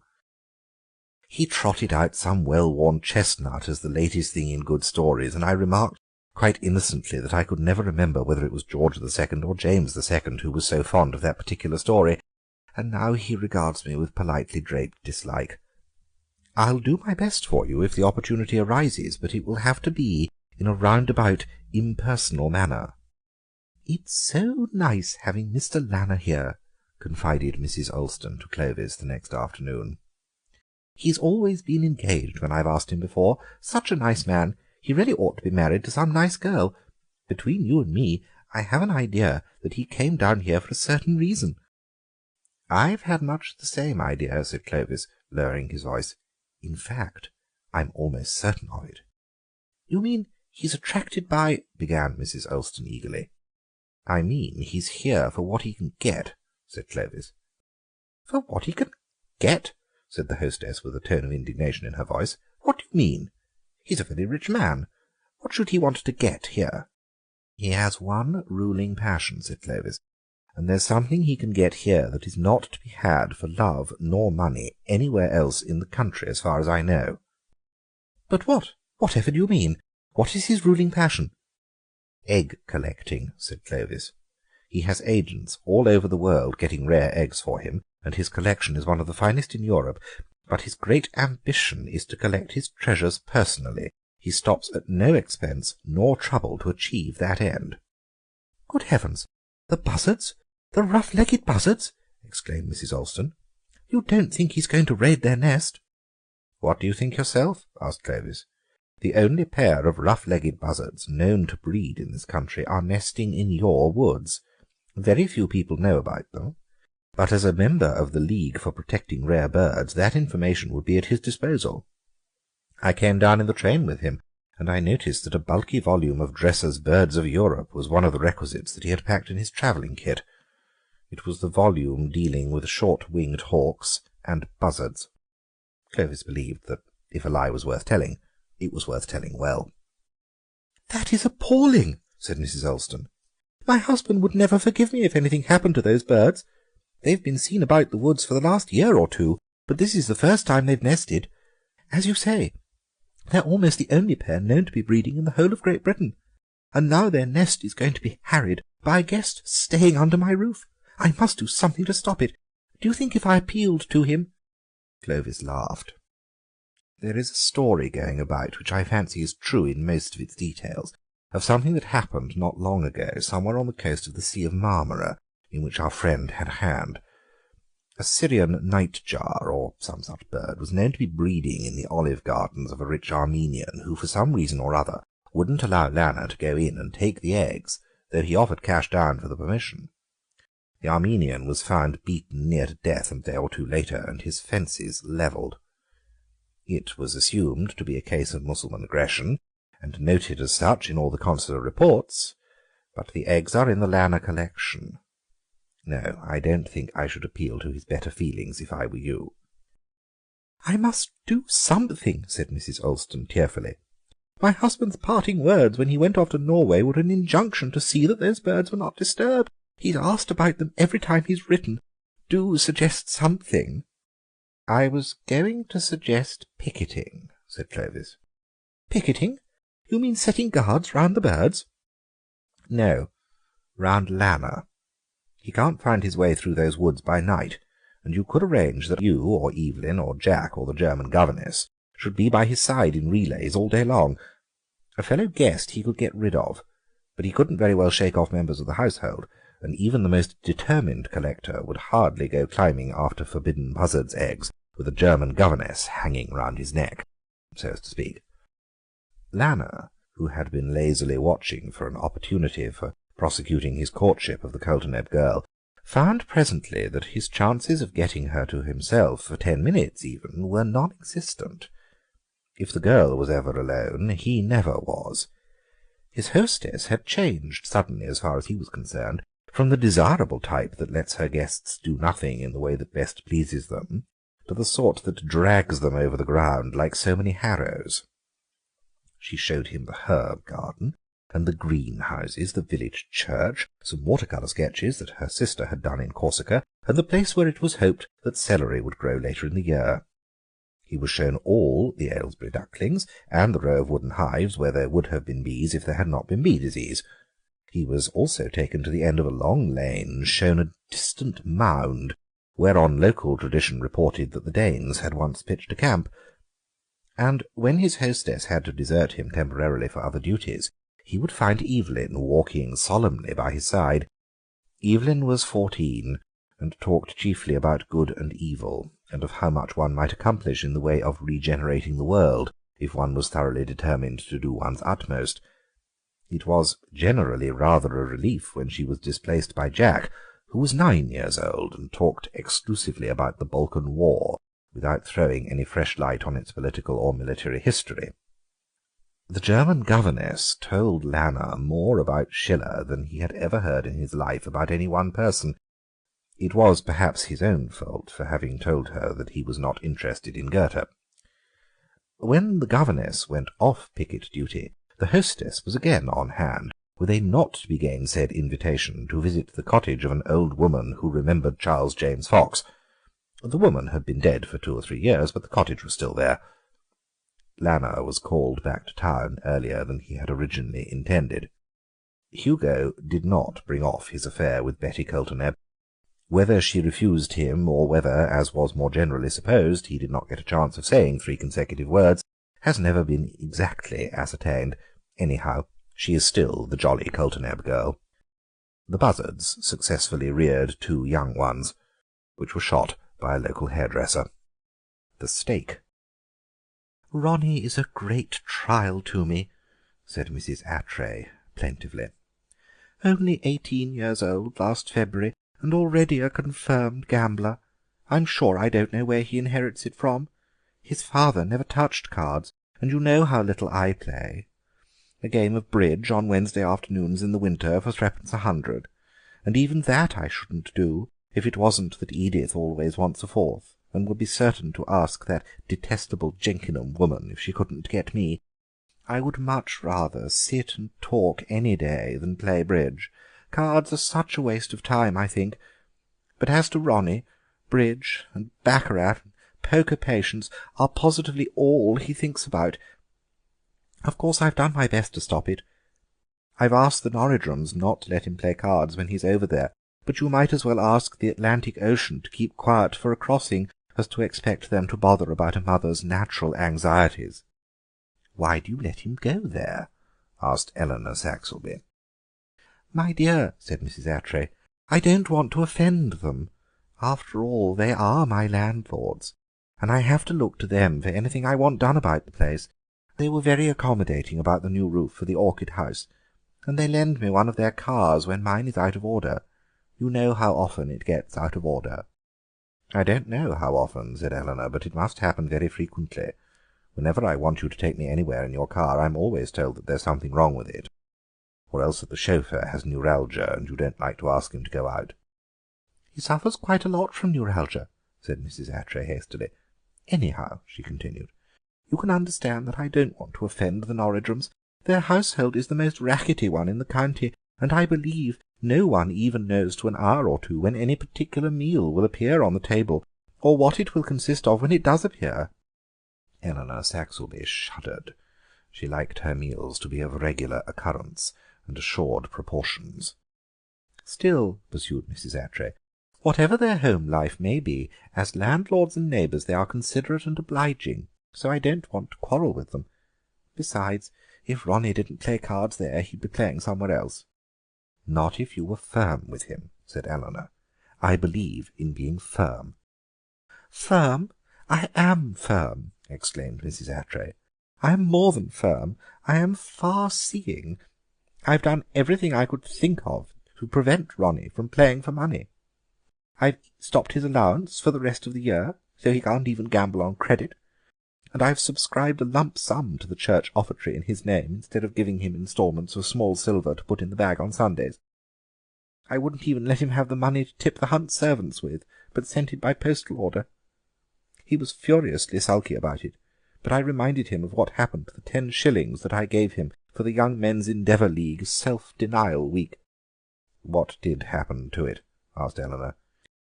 "Well, Ronnie did some preliminary endeavouring with it, on his own account, in connection with the Grand National. If it had come off, as he expressed it, he would have given the League 25 shillings, and netted a comfortable commission for himself. As it was, that 10 shillings was one of the things the League had to deny itself. Since then, I've been careful not to let him have a penny piece in his hands." "He'll get round that in some way," said Eleanor with quiet conviction. "He'll sell things." "My dear, he's done all that is to be done in that direction already. He's got rid of his wristwatch, and his hunting flask, both his cigarette cases, and I shouldn't be surprised if he's wearing imitation gold sleeve links, instead of those his Aunt Rhoda gave him on his 17th birthday. He can't sell his clothes, of course, except his winter overcoat, and I've locked that up in the camphor cupboard on the pretext of preserving it from moth. I really don't see what else he can raise money on. I consider that I've been both firm and far-seeing." "Has he been at the Norridrums lately?" asked Eleanor. "He was there yesterday afternoon, and stayed to dinner," said Mrs. Attray. "I don't quite know when he came home, but I fancy it was late." "Then depend on it, he was gambling," said Eleanor, with the assured air of one who has few ideas and makes the most of them. "Late hours in the country always mean gambling." "He can't gamble if he has no money and no chance of getting any," argued Mrs. Attray. "Even if one plays for small stakes, one must have a decent prospect of paying one's losses." "He may have sold some of the Amherst pheasant chicks," suggested Eleanor. "They would fetch about 10 or 12 shillings each, I dare say." "Ronnie wouldn't do such a thing," said Mrs. Attray. "And anyhow, I went and counted them this morning, and they're all there. No," she continued, with the quiet satisfaction that comes from a sense of painstaking and merited achievement, "I fancy that Ronnie had to content himself with the role of onlooker last night, as far as the card table was concerned." "Is that clock right?" asked Eleanor, whose eyes had been straying restlessly toward the mantelpiece for some little time. "Lunch is usually so punctual in your establishment." 3 minutes past the half hour," exclaimed Mrs. Attray. "Cook must be preparing something unusually sumptuous in your honour. I'm not in the secret. I've been out all morning, you know." Eleanor smiled forgivingly. A special effort by Mrs. Attray's cook was worth waiting a few minutes for. As a matter of fact, the luncheon fare, when it made its tardy appearance, was distinctly unworthy of the reputation which the justly treasured cook had built up for herself. The soup alone would have sufficed to cast a gloom over any meal that it had inaugurated, and it was not redeemed by anything that followed.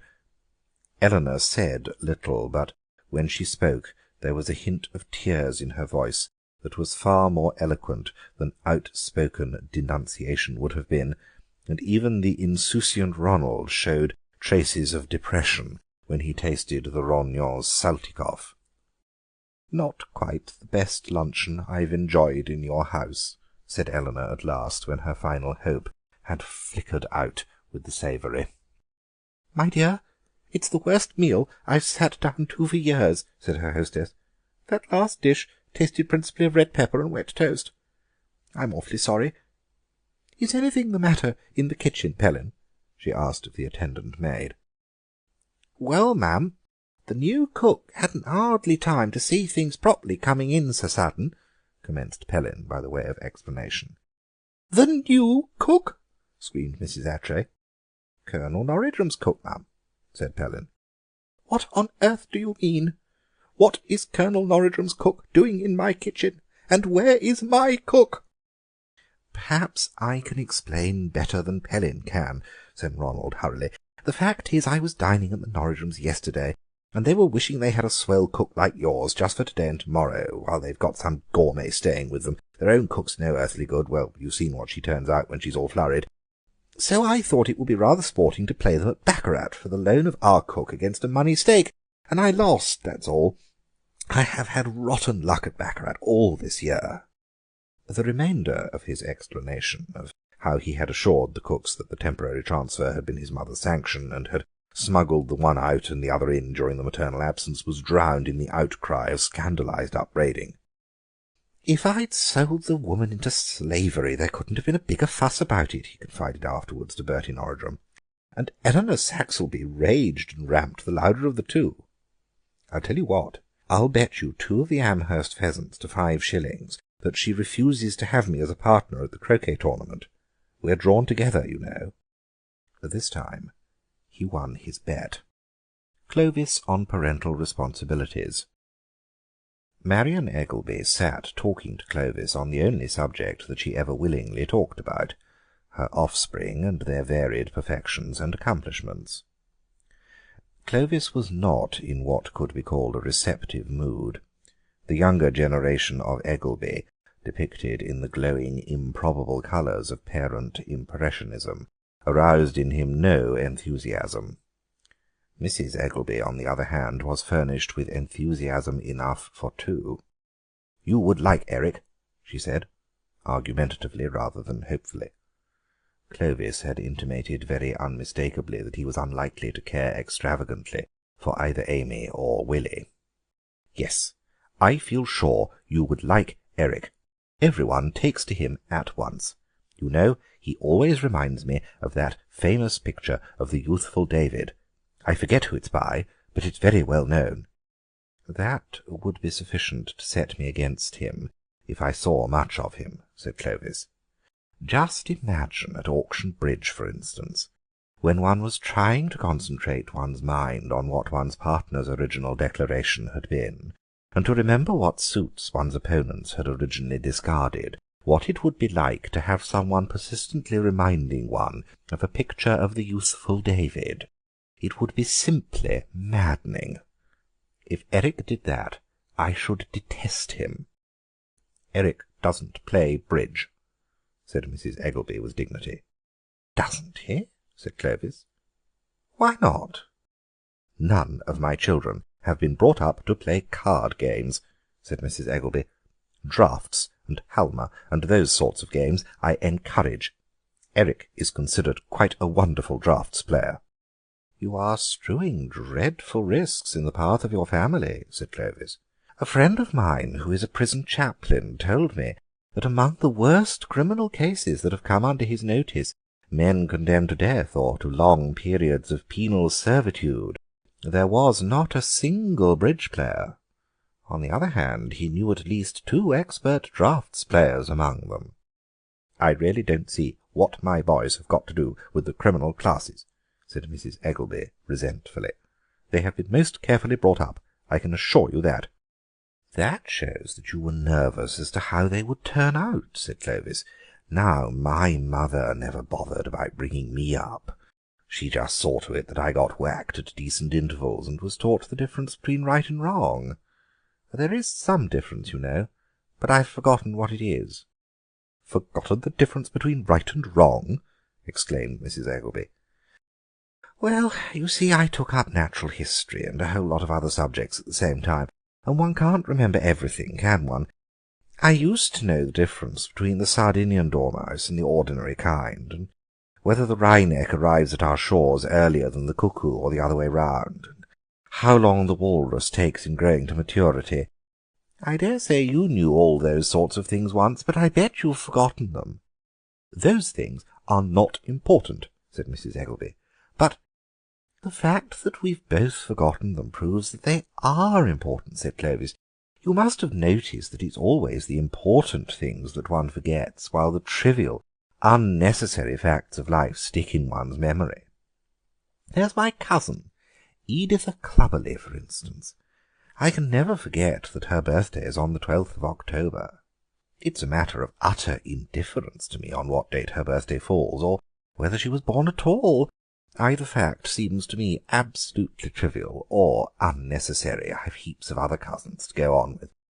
On the other hand, when I'm staying with Hildegard Shrubley, I can never remember the important circumstance whether her first husband got his unenviable reputation on the turf or the stock exchange, and that uncertainty rules sport and finance out of the conversation at once.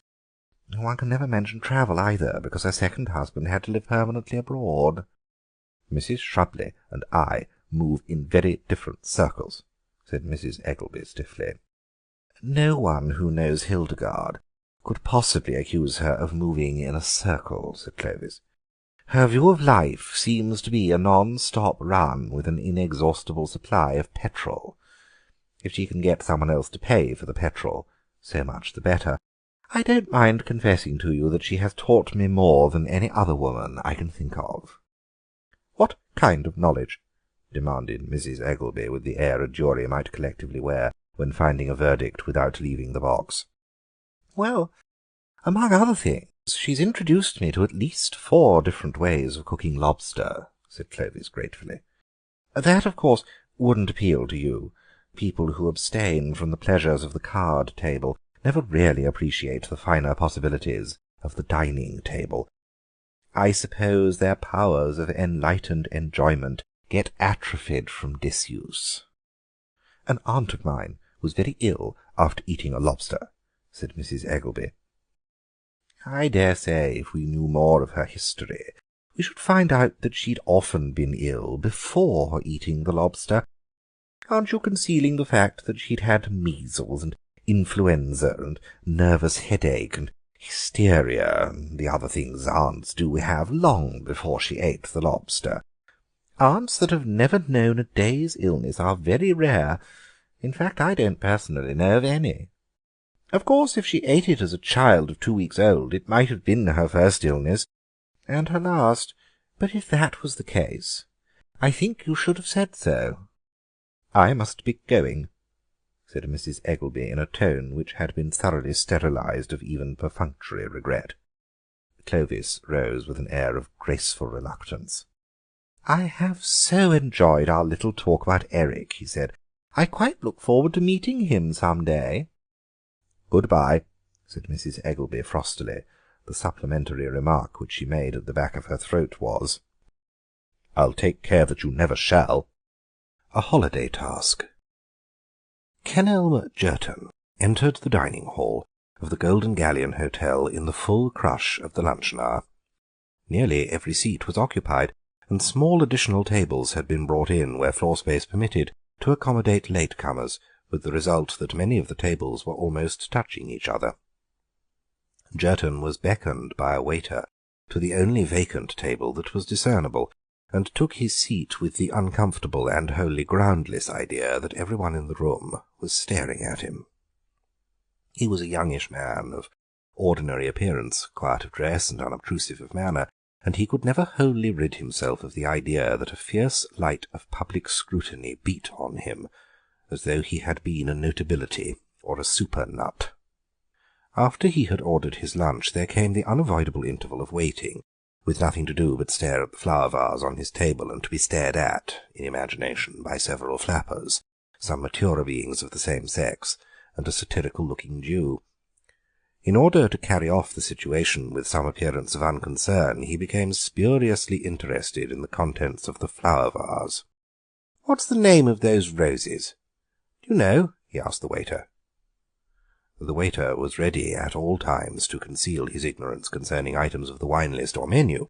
He was frankly ignorant as to the specific name of the roses. "Amy Sylvester Partington," said a voice at Jerton's elbow. The voice came from a pleasant-faced, well-dressed young woman who was sitting at a table that almost touched Jerton's.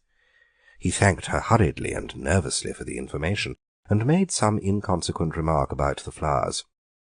"It's a curious thing," said the young woman, "that I should be able to tell you the name of those roses without any effort of memory, because if you were to ask me my name, I should be utterly unable to give it to you." Jerton had not harboured the least intention of extending his thirst for name-labels to his neighbour. After her rather remarkable announcement, however, he was obliged to say something in the way of polite enquiry. "Yes," answered the lady, "I suppose it is a case of partial loss of memory. I was in the train coming down here. My ticket told me that I had come from Victoria and was bound for this place. I had a couple of £5 notes and a sovereign on me, no visiting cards or any other means of identification, and no idea as to who I am. I can only hazily recollect that I have a title. I am Lady Somebody, Beyond that, my mind is a blank." "Hadn't you any luggage with you?" asked Jerton. "That's what I didn't know. I knew the name of this hotel, and made up my mind to come here, and when the hotel porter who meets the trains asked if I had any luggage, I had to invent a dressing bag and dress basket. I could always pretend that they'd gone astray. I gave him the name of Smith, and presently he emerged from a confused pile of luggage and passengers with a dressing bag and dress basket labelled Kestrel Smith. I had to take them. I don't see what else I could have done." Jerton said nothing, but he rather wondered what the lawful owner of the baggage would do. "Of course, it was dreadful, arriving at a strange hotel with the name of Kestrel Smith, but it would have been worse to have arrived without luggage. Anyhow, I hate causing trouble." Jerton had visions of harassed railway officials and distraught Kestrel Smiths, but he made no attempt to clothe his mental picture in words. The lady continued her story. "Naturally, none of my keys would fit the things, but I told an intelligent page boy that I'd lost my key ring, and he had the locks forced in a twinkling. Rather too intelligent, that boy, probably ended in Dartmoor. The Kestrel Smith toilet tools aren't up to much, but they are better than nothing." "If you feel sure that you have a title," said Jerton, "why not get hold of a peerage and go right through it?" "I tried that. I skimmed through the House of Lords in Whitaker, but a mere printed string of names conveys awfully little to one, you know. If you were an army officer and had lost your identity, you might pore over the army list for months without finding out who you were. I'm going on another tack. I'm trying to find out by various little tests who I am not. That will narrow the range of uncertainty down a bit. You may have noticed, for instance, that I'm lunching principally off lobster Newburg." Jerton had not ventured to notice anything of the sort. "It's an extravagance, because it's one of the most expensive dishes on the menu, but at any rate it proves that I'm not Lady Starping. She never touches shellfish, and poor Lady Braddleshrub has no digestion at all. If I'm her, I shall certainly die in agony in the course of the afternoon, and the duty of finding out who I am will devolve on the press and the police and those sort of people. I shall be past caring. Lady Newford doesn't know one rose from another, and she hates men, so she wouldn't have spoken to you in any case. And Lady Mouse Hilton flirts with every man she meets. I haven't flirted with you, have I?" Jerton hastily gave the required assurance. "Well, you see," continued the lady, "that knocks 4 off the list at once." "It'll be rather a lengthy process bringing the list down to 1, said Jerton. "Oh, but of course there are heaps of them that I couldn't possibly be. Women who've got grandchildren, or sons old enough to have celebrated their coming of age. I've only got to consider the ones about my own age. I tell you how you might help me this afternoon, if you don't mind. Go through any of the back numbers of Country Life and those sort of papers you can find in the smoking room, and see if you come across my portrait with infant son, or anything of that sort. It won't take you 10 minutes. I'll meet you in the lounge about tea-time. Thanks awfully." And the fair unknown, having graciously pressed Jerton into the search for her lost identity, rose and left the room. As she passed the young man's table, she halted for a moment and whispered, "Did you notice I tipped the waiter a shilling? We can cross Lady Ulwhite off the list. She'd have died rather than do that." At 5 o'clock, Jerton made his way to the hotel lounge. He had spent a diligent but fruitless quarter of an hour among the illustrated weeklies in the smoking room. His new acquaintance was seated at a small tea-table, with a waiter hovering in attendance. "China tea or Indian?" she asked as Jerton came up. "China, please, and nothing to eat. Have you discovered anything?" "Only negative information. I'm not Lady Bethnal. She disapproves dreadfully at any form of gambling, so when I recognised a well-known bookmaker in the hotel lobby, I went and put a tenner on an unnamed filly by William III out of Mitzrovia for the 3:15 race. I suppose the fact of the animal being nameless was what attracted me." "Did it win?" asked Jerton. "No, came in 4th, the most irritating thing a horse can do when you've backed it win or place. Anyhow, I know now that I'm not Lady Bethnal." "It seems to me that the knowledge was rather dearly bought," commented Jerton. "Well, yes, it has rather cleared me out," admitted the identity-seeker. "A florin's about all I've got left on me. The lobster Newburg made my lunch rather an expensive one, and of course I had to tip that boy for what he did to the Kestrel Smith locks. I've got rather a useful idea, though. I feel certain that I belong to the Pivot Club. I'll go back to town and ask the hall porter there if there are any letters for me. He knows all the members by sight, and if there are any letters or telephone messages waiting for me, of course that will solve the problem. And if he says there aren't any, I shall say You know who I am, don't you? So I'll find out anyway." The plan seemed a sound one. A difficulty in its execution suggested itself to Jerton.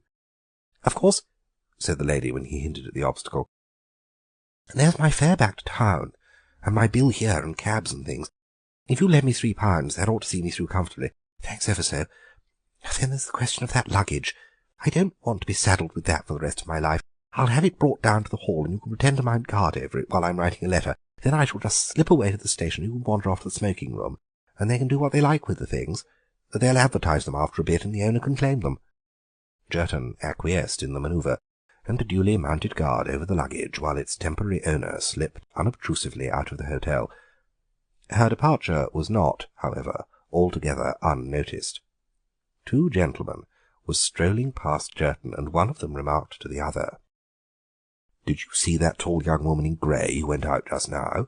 She's the lady—" His promenade carried him out of earshot at the critical moment when he was about to disclose the elusive identity.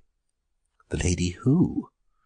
Jerton could scarcely run after a total stranger, break into his conversation, and ask him for information concerning a chance passer-by. Besides, it was desirable that he should keep up the appearance of looking after the luggage. In a minute or two, however, the important personage, the man who knew, came strolling back alone. Jerton summoned up all his courage and waylaid him. "I think I heard you say you knew the lady who went out of the hotel a few minutes ago, a tall lady dressed in grey. Excuse me for asking if you could tell me her name. I've been talking to her for half an hour. She knows all my people and seems to know me, so I suppose I've met her somewhere, but I'm blessed if I can put a name to her. Could you?" "Oh, certainly. She's a Mrs. Stroop." "Mrs.?" queried Jerton. "Yes, she's the lady champion at golf in my part of the world. An awful good sort. Goes about a good deal in society.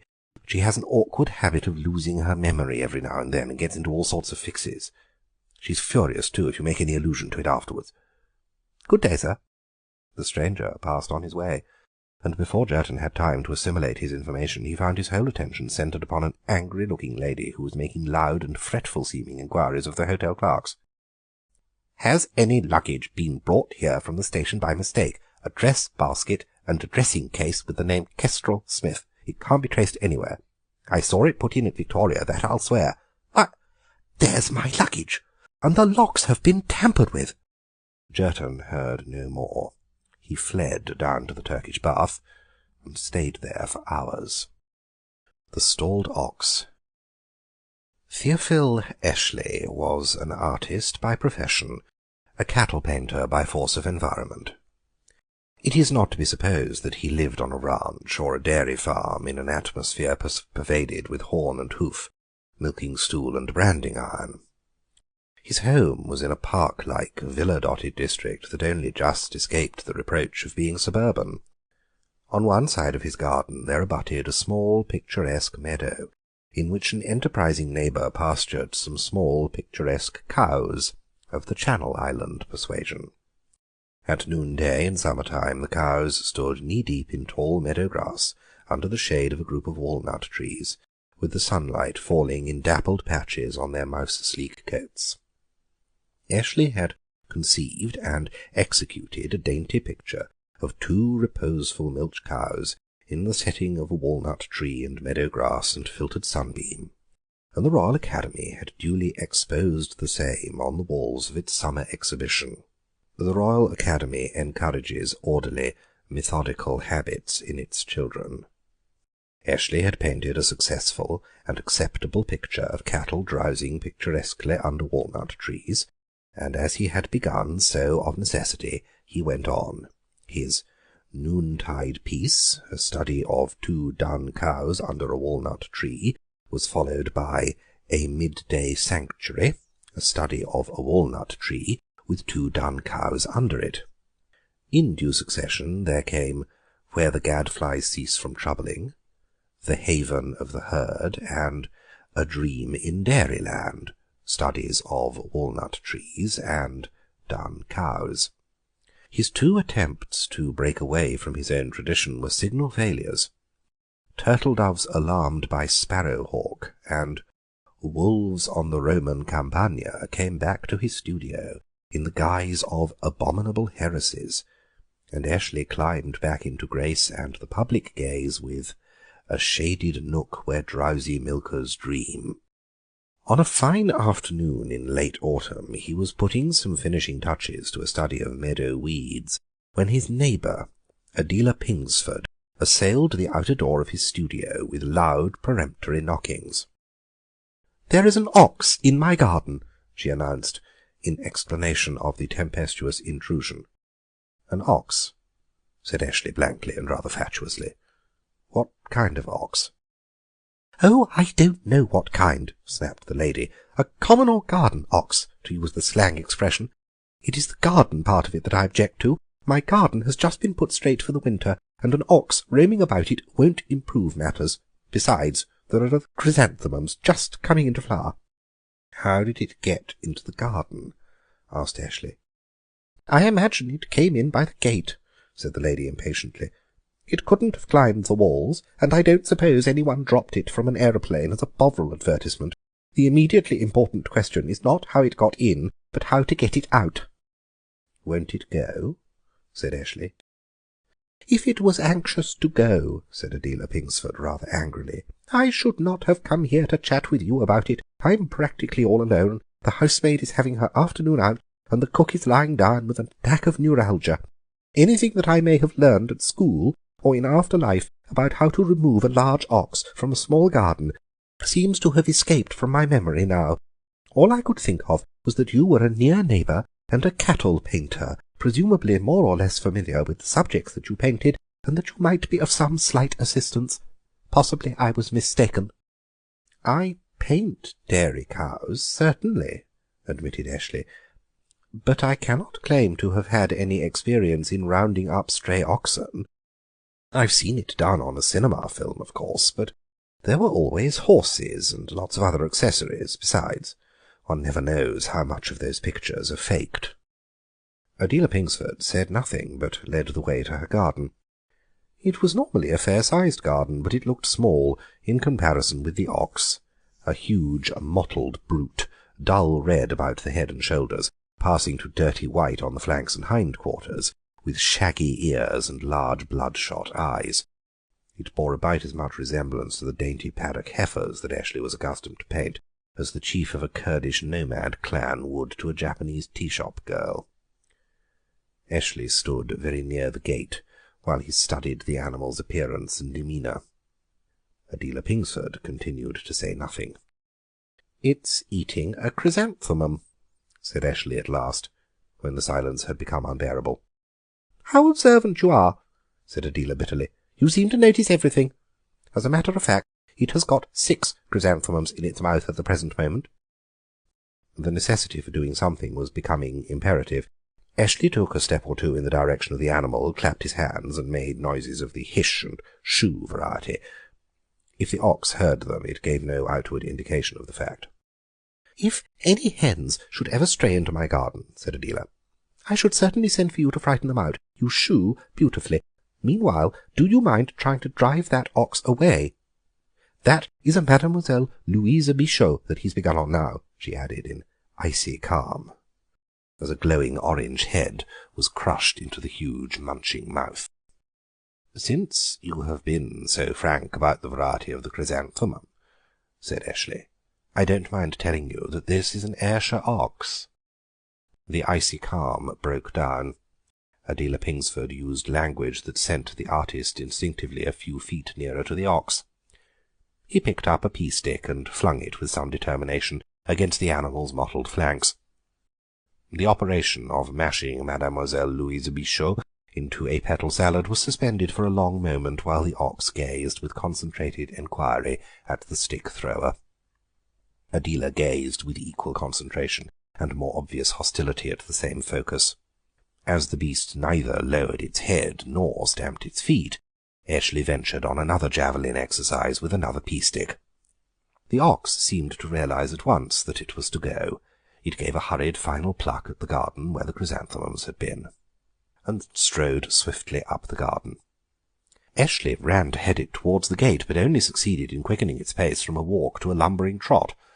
With an air of inquiry, but no real hesitation, it crossed the tiny strip of turf that the charitable called the croquet lawn, and pushed its way through the open French window into the morning-room. Some chrysanthemums and other autumn herbage stood around the room in vases, and the animal resumed its browsing operations. All the same, Eshley fancied that the beginnings of a hunted look had come into its eyes, a look that counselled respect. He discontinued his attempt to interfere with its choice of surroundings. "Mr. Eshley," said Adela in a shaking voice, "I asked you to drive that beast out of my garden, but I did not ask you to drive it into my house. If I must have it anywhere on the premises, I prefer the garden to the morning-room." "Cattle drives are not in my line," said Eshley. "If I remember, I told you so at the outset." "I quite agree," retorted the lady. "Painting pretty pictures of pretty little cows is what you're suited for. Perhaps you'd like to do a nice sketch of that ox making itself at home in my morning-room." This time it seemed as if the worm had turned. Eshley began striding away. "Where are you going?" screamed Adela. "To fetch implements," was the answer. "Implements? I won't have you use a lasso. The room will be wrecked if there's a struggle." But the artist marched out of the garden. In a couple of minutes he returned, laden with easel, sketching-stool, and painting materials. "Do you mean to say that you're going to sit quietly down and paint that brute while it's destroying my morning-room?" gasped Adela. "It was your suggestion," said Eshley, setting his canvas in position. "I forbid it. I absolutely forbid it," stormed Adela. "Well, I don't see what standing you have in the matter," said the artist. "You can hardly pretend it's your ox, even by adoption." "You seem to forget that it's in my morning-room, eating my flowers," came the raging retort. "You seem to forget that the cook has neuralgia," said Eshley. "She may be just dozing off into a merciful sleep, and your outcry will waken her. Consideration for others should be the guiding principle of people in our station of life." "The man is mad!" exclaimed Adela tragically. A moment later it was Adela herself who appeared to go mad. The ox had finished the vase flowers and the cover of Israel Kalish, and appeared to be thinking of leaving its rather restricted quarters. Eshley noticed its restlessness, and promptly flung it some bunches of Virginia creeper leaves as an inducement to continue the sitting. "I forget how the proverb runs," he observed. "Something about better a dinner of herbs than a stalled ox where hate is. We seem to have all the ingredients for the proverb ready to hand." "I shall go to the public library and get them to telephone for the police," announced Adela, and, raging audibly, she departed. Some minutes later the ox, awakening probably to the suspicion that oil cake and chopped mangold were waiting for it in some appointed bower, stepped with much precaution out of the morning-room, stared with grave enquiry at the no longer obtrusive and pea-stick-throwing human, and then lumbered heavily but swiftly out of the garden.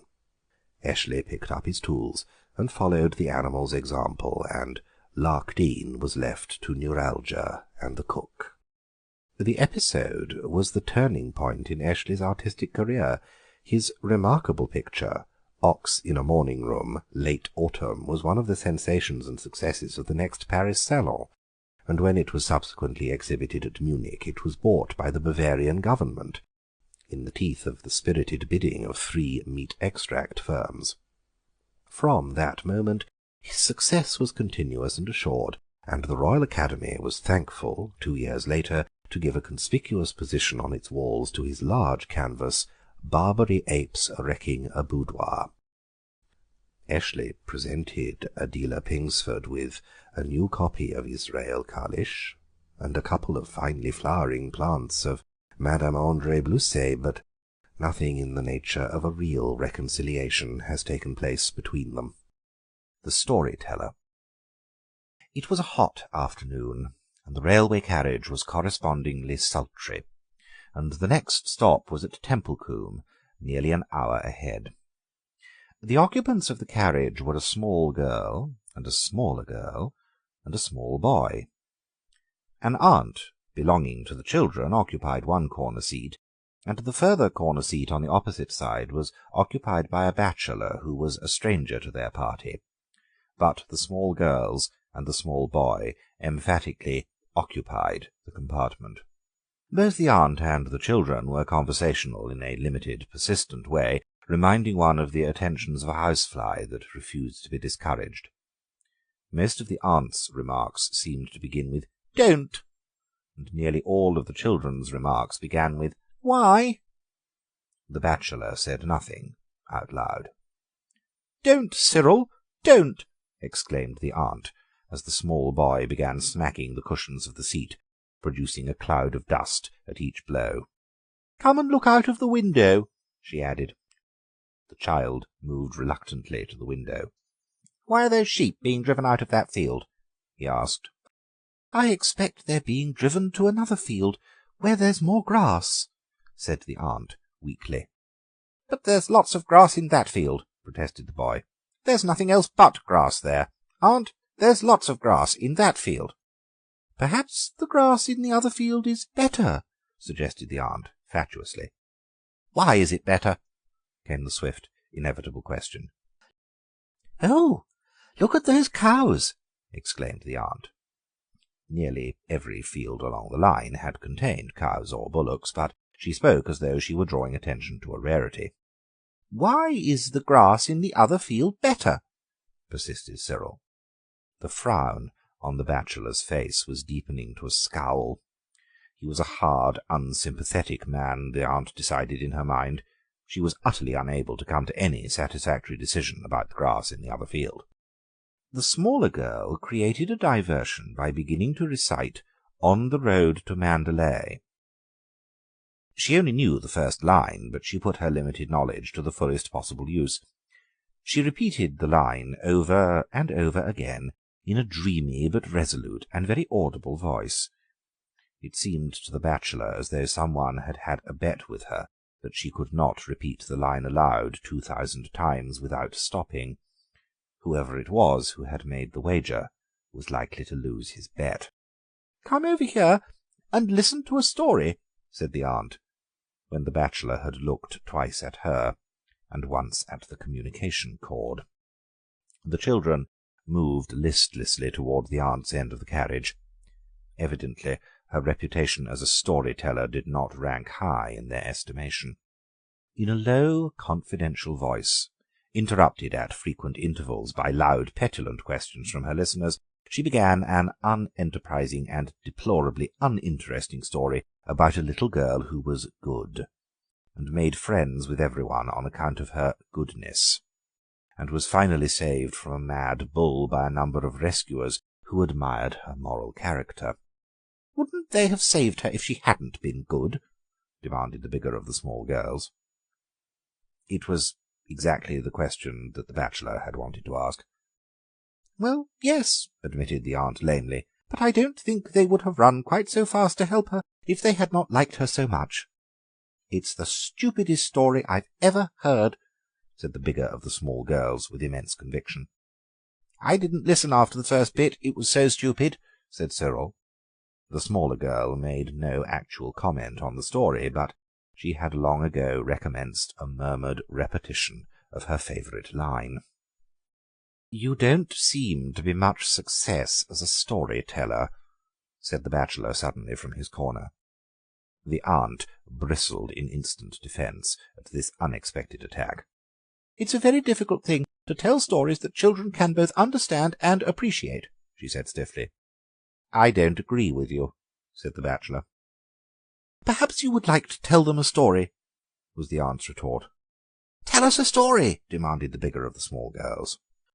"Once upon a time," began the bachelor, "there was a little girl called Bertha, who was extraordinarily good."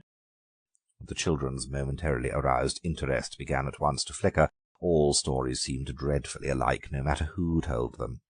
"She did all that she was told.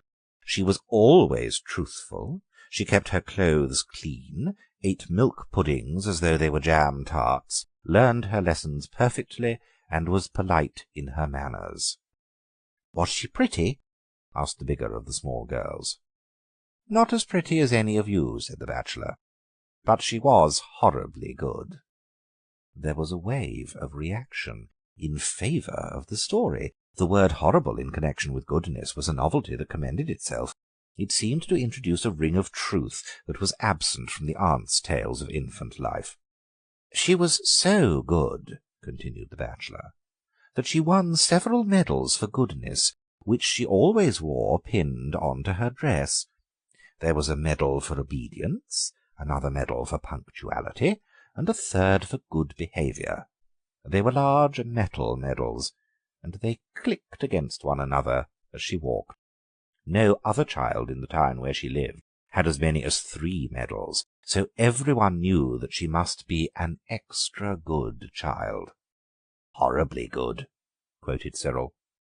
"Everybody talked about her goodness, and the prince of the country got to hear about it, and he said that as she was so very good she might be allowed once a week to walk in his park, which was just outside the town. It was a beautiful park, and no children were ever allowed in it, so it was a great honour for Bertha to be allowed to go there." "Were there any sheep in the park?" demanded Cyril. "No," said the bachelor, "there were no sheep." "Why weren't there any sheep?" came the inevitable question arising out of that answer. The aunt permitted herself a smile, which might almost have been described as a grin. "There were no sheep in the park," said the bachelor, "because the prince's mother had once had a dream that her son would either be killed by a sheep or else by a clock falling on him. For that reason the prince never kept a sheep in his park or a clock in his palace." The aunt suppressed a gasp of admiration. "Was the prince killed by a sheep or by a clock?" asked Cyril. "He's still alive, so we can't tell whether the dream will come true," said the bachelor unconcernedly. "Anyway, there were no sheep in the park, but there were lots of little pigs running all over the place."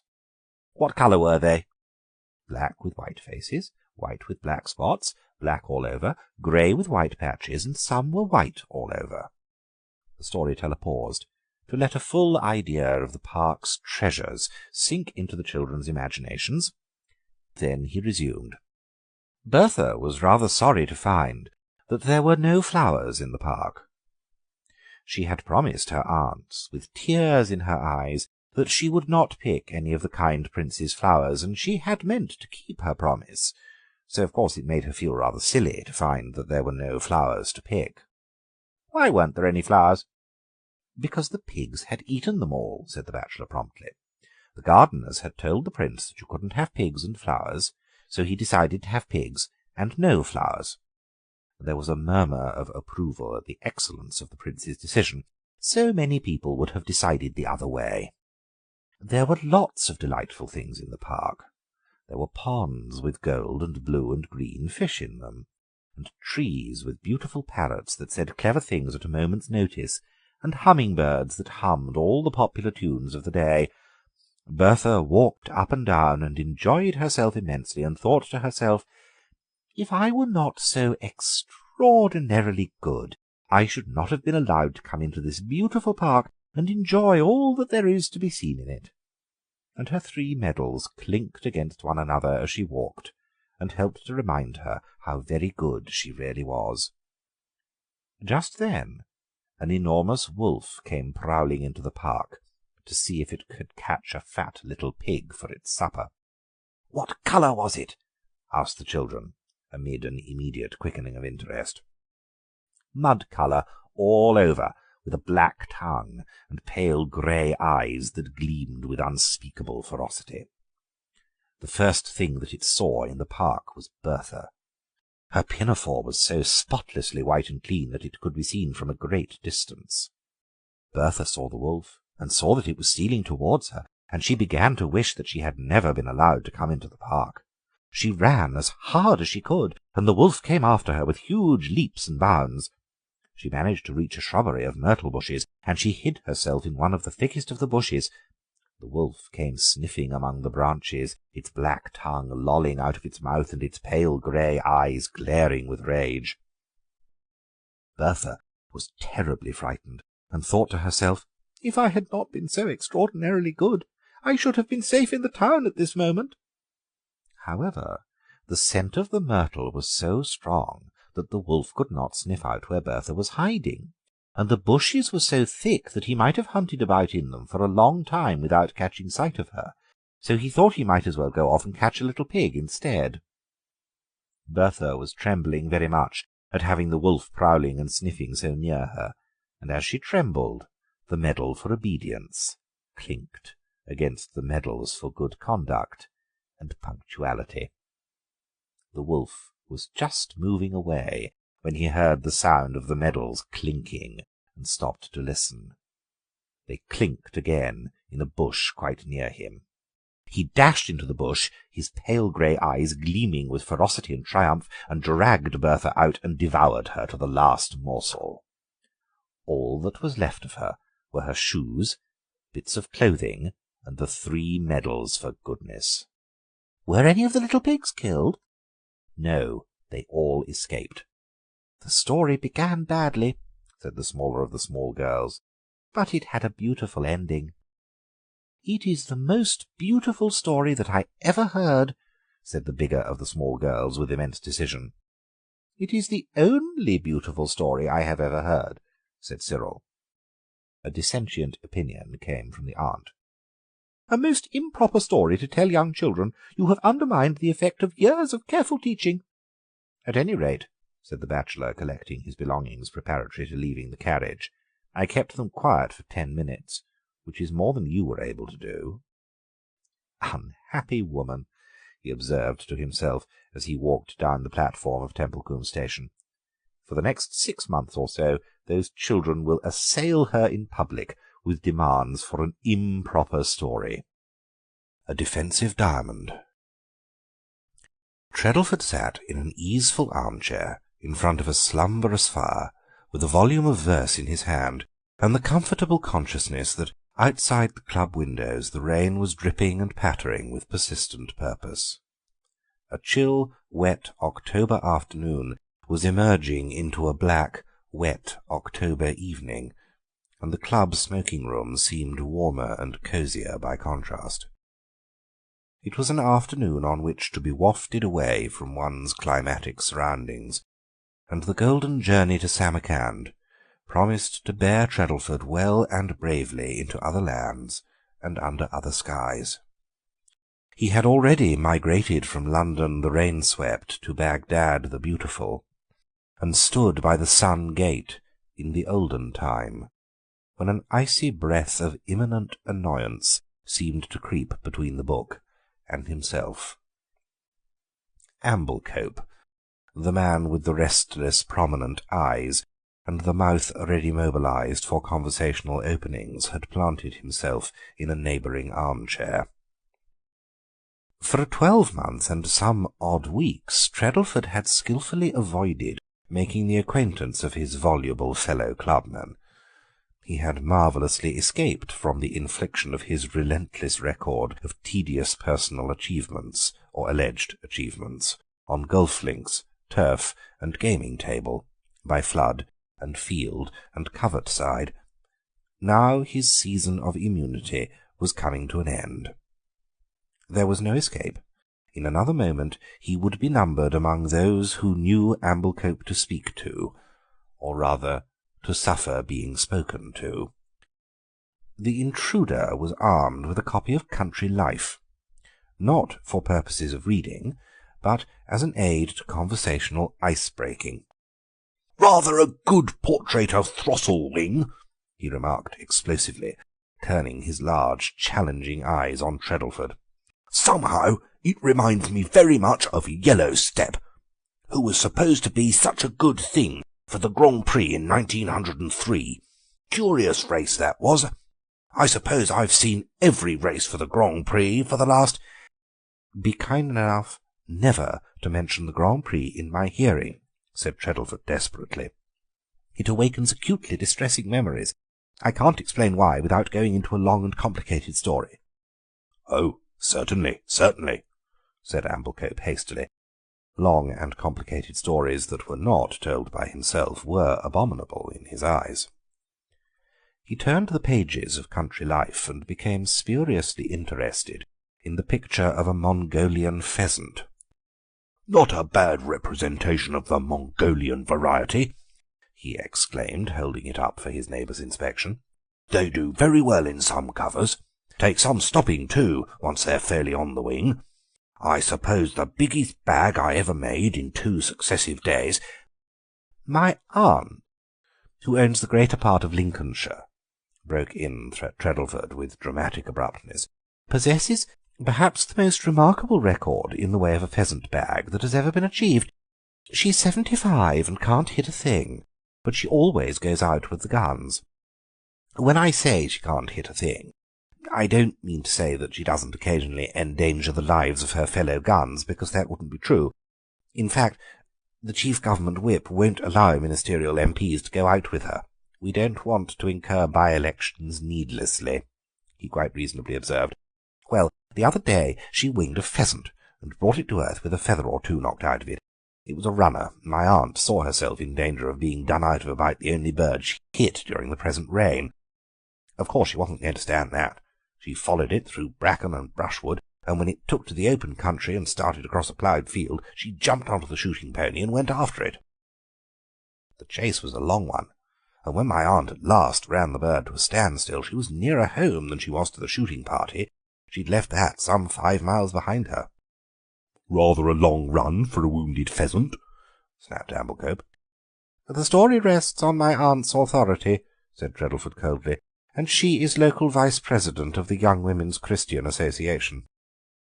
She trotted 3 miles or so to her home, and it was not till the middle of the afternoon that it was discovered that the lunch for the entire shooting party was in a pannier attached to the pony's saddle. Anyway, she got her bird." "Some birds, of course, take a lot of killing," said Amblecope. "So do some fish. I remember once I was fishing in the Exe, lovely trout stream, lots of fish, though they didn't run to any great size." "One of them did," announced Treddleford with great emphasis. "My uncle, the Bishop of South Molton, came across a giant trout in a pool just off the main stream of the Exe near Ugworthy. He tried it with every kind of fly and worm every day for 3 weeks without an atom of success, and then fate intervened on his behalf. There was a low stone bridge just over this pool, and on the last day of his fishing holiday a motor van ran violently into the parapet and turned completely over. No one was hurt, but part of the parapet was knocked away, and the entire load that the van was carrying was pitched over and fell a little way into the pool.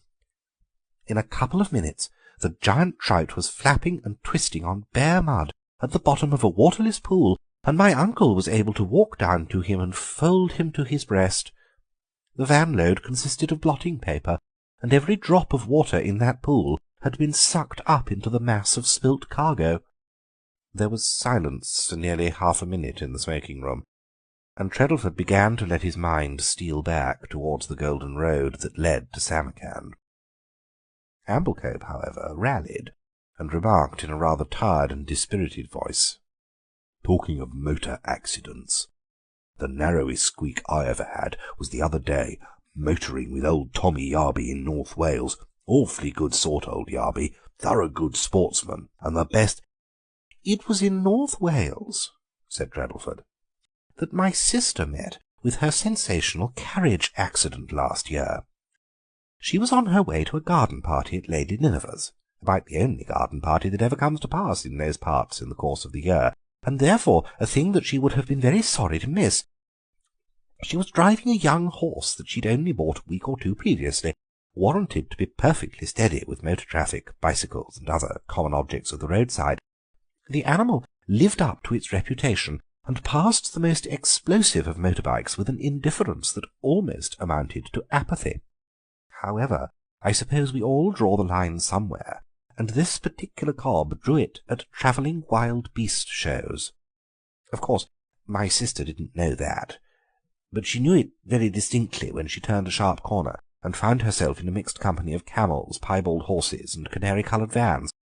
The dog-cart was overturned in a ditch and kicked to splinters, and the cob went home across country.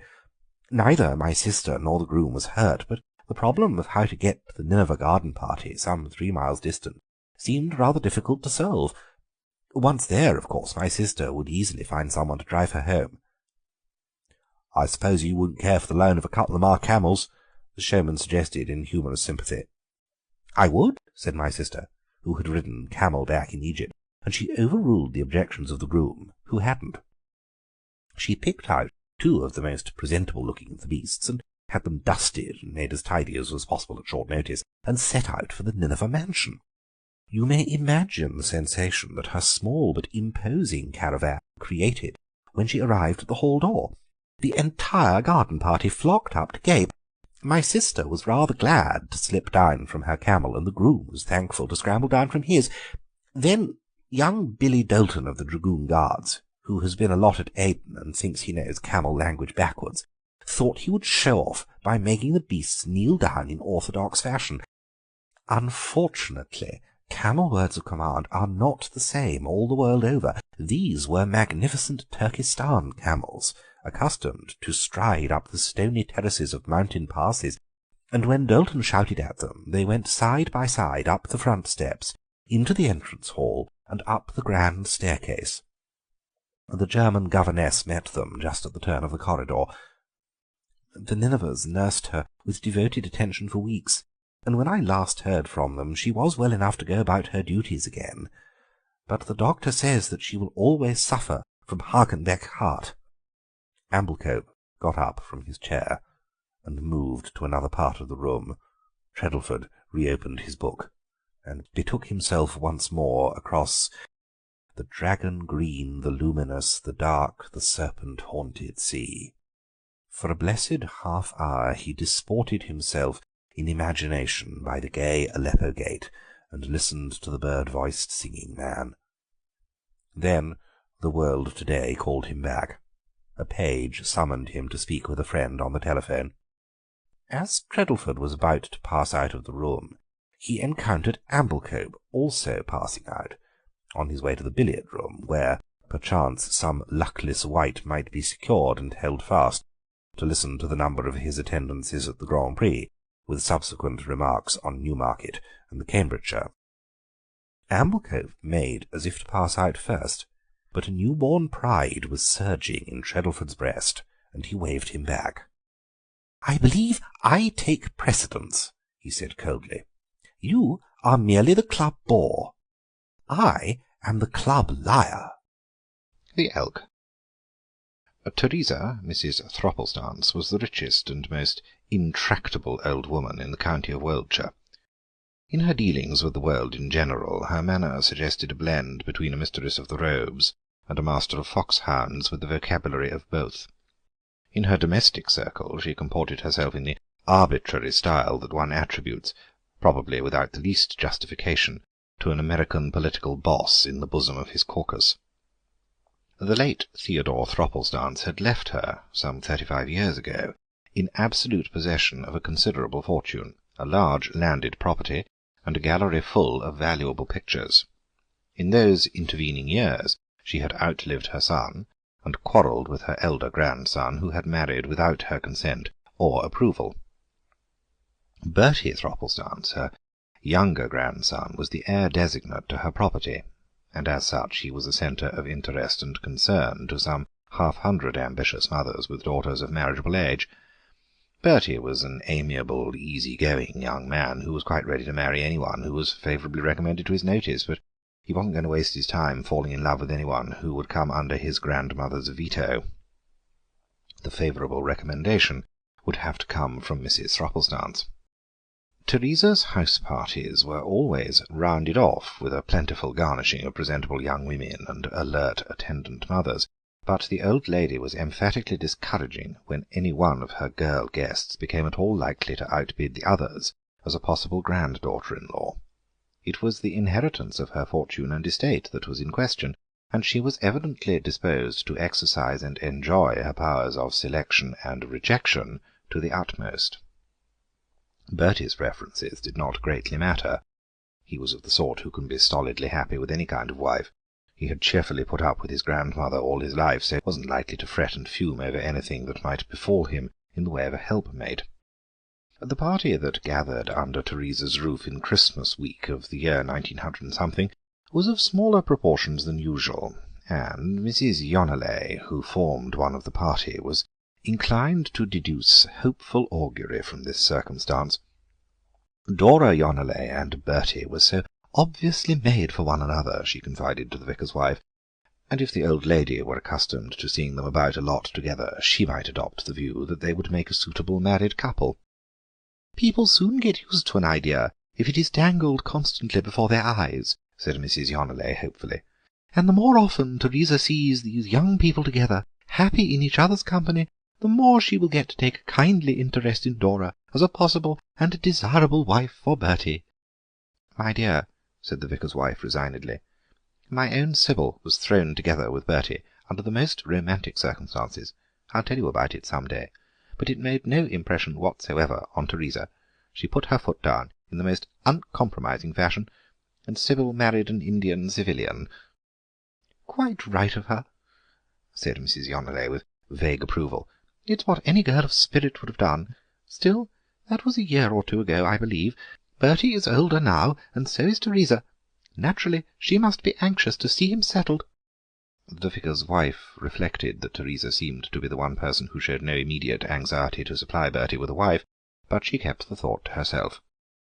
Mrs. Yoneley was a woman of resourceful energy and generalship. She involved the other members of the house party, the dead weight, so to speak, in all manner of exercises and occupations that segregated them from Bertie and Dora, who were left to their own devisings, that is to say, to Dora's devisings and Bertie's accommodating acquiescence.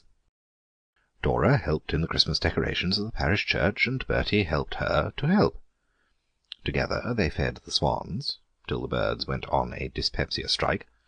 Together they played billiards. Together they photographed the village almshouses, and, at a respectful distance, the tame elk that browsed in solitary aloofness in the park. It was tame in the sense that it had long ago discarded the least vestige of fear of the human race. Nothing in its record encouraged its human neighbours to feel a reciprocal confidence. Whatever sport, or exercise, or occupation Bertie and Dora indulged in together was unfailingly chronicled and advertised by Mrs. Yoneley for the due enlightenment of Bertie's grandmother. "Those two inseparables have just come in from a bicycle ride," she would announce. "Quite a picture they make, so fresh and glowing after their spin." A picture needing words would be Teresa's private comment, and as far as Bertie was concerned she was determined that the words should remain unspoken. On the afternoon after Christmas Day, Mrs. Yoneley dashed into the drawing-room, where her hostess was sitting amid a circle of guests and teacups and muffin dishes. Fate had placed what seemed like a trump-card in the hands of the patiently manoeuvring mother.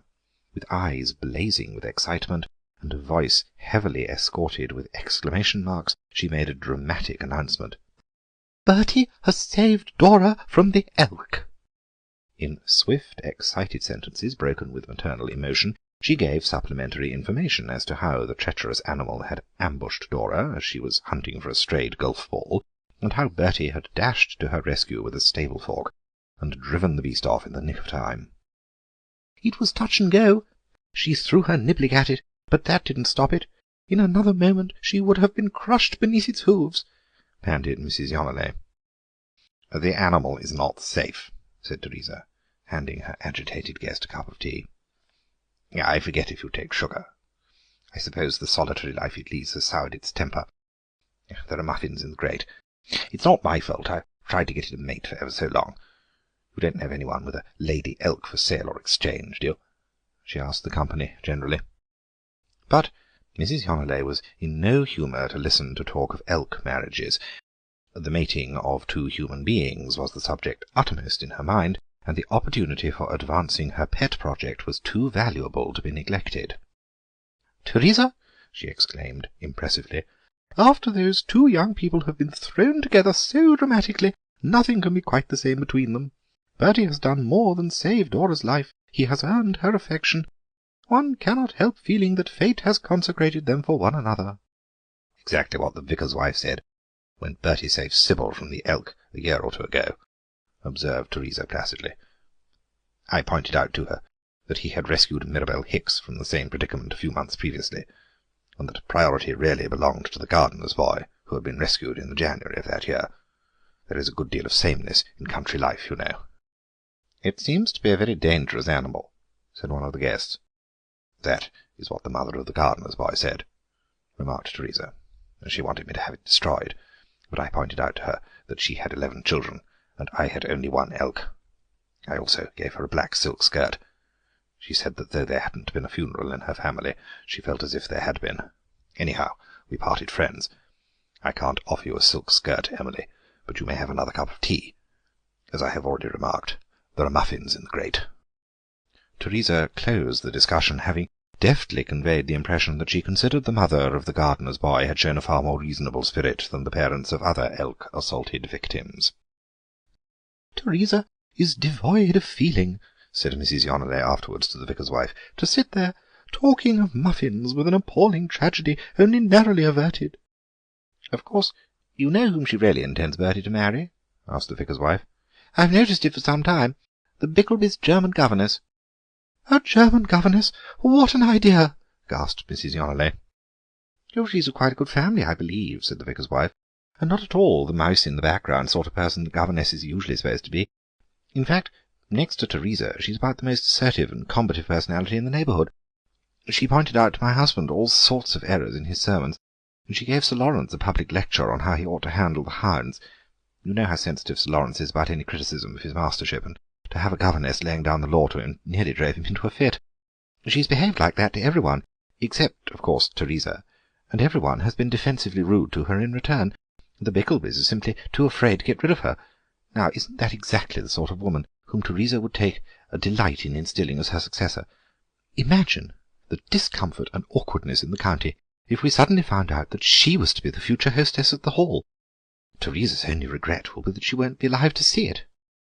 "But," objected Mrs. Yoneley, "surely Bertie hasn't shown the least sign of being attracted in that quarter?" "Oh, she's quite nice-looking in a way, dresses well, plays a good game of tennis. She often comes across the park with messages from the Bickleby mansion, and one of these days Bertie will rescue her from the elk, which has become almost a habit with him, and Teresa will say that fate has consecrated them to one another. Bertie might not be disposed to pay much attention to the consecrations of fate, but he wouldn't dream of opposing his grandmother."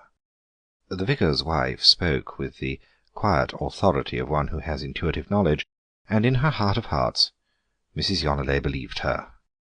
6 months later the elk had to be destroyed.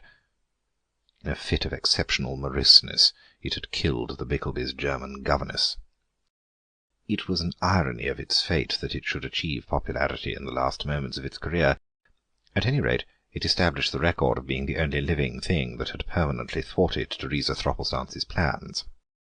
Diana Yoneley broke off her engagement with an Indian civilian and married Bertie 3 months after his grandmother's death. Teresa did not long survive the German governess fiasco. At Christmas time, every year, young Mrs. Thropplestance hangs an extra-large festoon of evergreens on the elk horns that decorate the hall. "It was a fearsome beast," she observes to Bertie, "but I always feel that it was instrumental in bringing us together." Which, of course, was true. Down pens. "Have you written to thank the Froplinsons for what they sent us?" asked Egbert. "No," said Janetta, with a note of tired defiance in her voice. "I've written 11 letters today, expressing surprise and gratitude for sundry unmerited gifts, but I haven't written to the Froplinsons."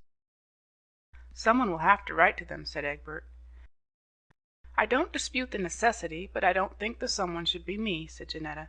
"I wouldn't mind writing a letter of angry recrimination or heartless satire to some suitable recipient. In fact, I should rather enjoy it. But I've come to the end of my capacity for expressing servile amiability. 11 letters today and 9 yesterday, all couched in the same strain of ecstatic thankfulness. Really, you can't expect me to sit down to another. There is such a thing as writing oneself out." "I've written nearly as many," said Egbert, "and I've had my usual business correspondence to get through too. Besides, I don't know what it was that the Froplinsons sent us." "A William the Conqueror calendar," said Janetta, "with a quotation of one of his great thoughts for every day in the year." "Impossible," said Egbert. "He didn't have 365 thoughts in the whole of his life, or if he did he kept them to himself. He was a man of action, not of introspection." "Well, it was William Wordsworth then," said Janetta. "I know William came into it somewhere." "That sounds more probable," said Egbert. "Well, let's collaborate on this letter of thanks and get it done. I'll dictate, and you can scribble it down. Dear Mrs. Froplinson, thank you and your husband so much for the pretty calendar you sent us. It was very good of you to think of us. "You can't possibly say that," said Janetta, laying her pen down. "It's what I always do say, and what everyone says to me," protested Egbert. "We sent them something on the 22nd," said Janetta, "so they simply had to think of us. There was no getting away from it." "What did we send them?" said Egbert gloomily. "Bridge markers," said Janetta, "in a cardboard case, with some inanity about digging for fortune with a royal spade emblazoned on the cover. The moment I saw it in the shop, I said to myself, 'Froplinsons,' and to the attendant, 'How much?' When he said 9 pence, I gave him their address, jabbed our card in, paid 10 pence or 11 pence to cover the postage, and thanked heaven. With less sincerity and infinitely more trouble, they eventually thanked me." "The Froplinsons don't play bridge," said Egbert. "One is not supposed to notice social deformities of that sort," said Janetta. "It wouldn't be polite. Besides, what trouble did they take to find out whether we read Wordsworth with gladness? For all they knew or cared, we might be frantically embedded in the belief that all poetry begins and ends with John Masefield, and it might infuriate or depress us to have a daily sample of Wordsworthian products flung at us." "Well, let's get on with the letter of thanks," said Egbert. "Proceed," said Janetta. "How clever of you to guess that Wordsworth is our favorite poet," dictated Egbert. Again Janetta laid down her pen. "Do you realize what that means?" she asked.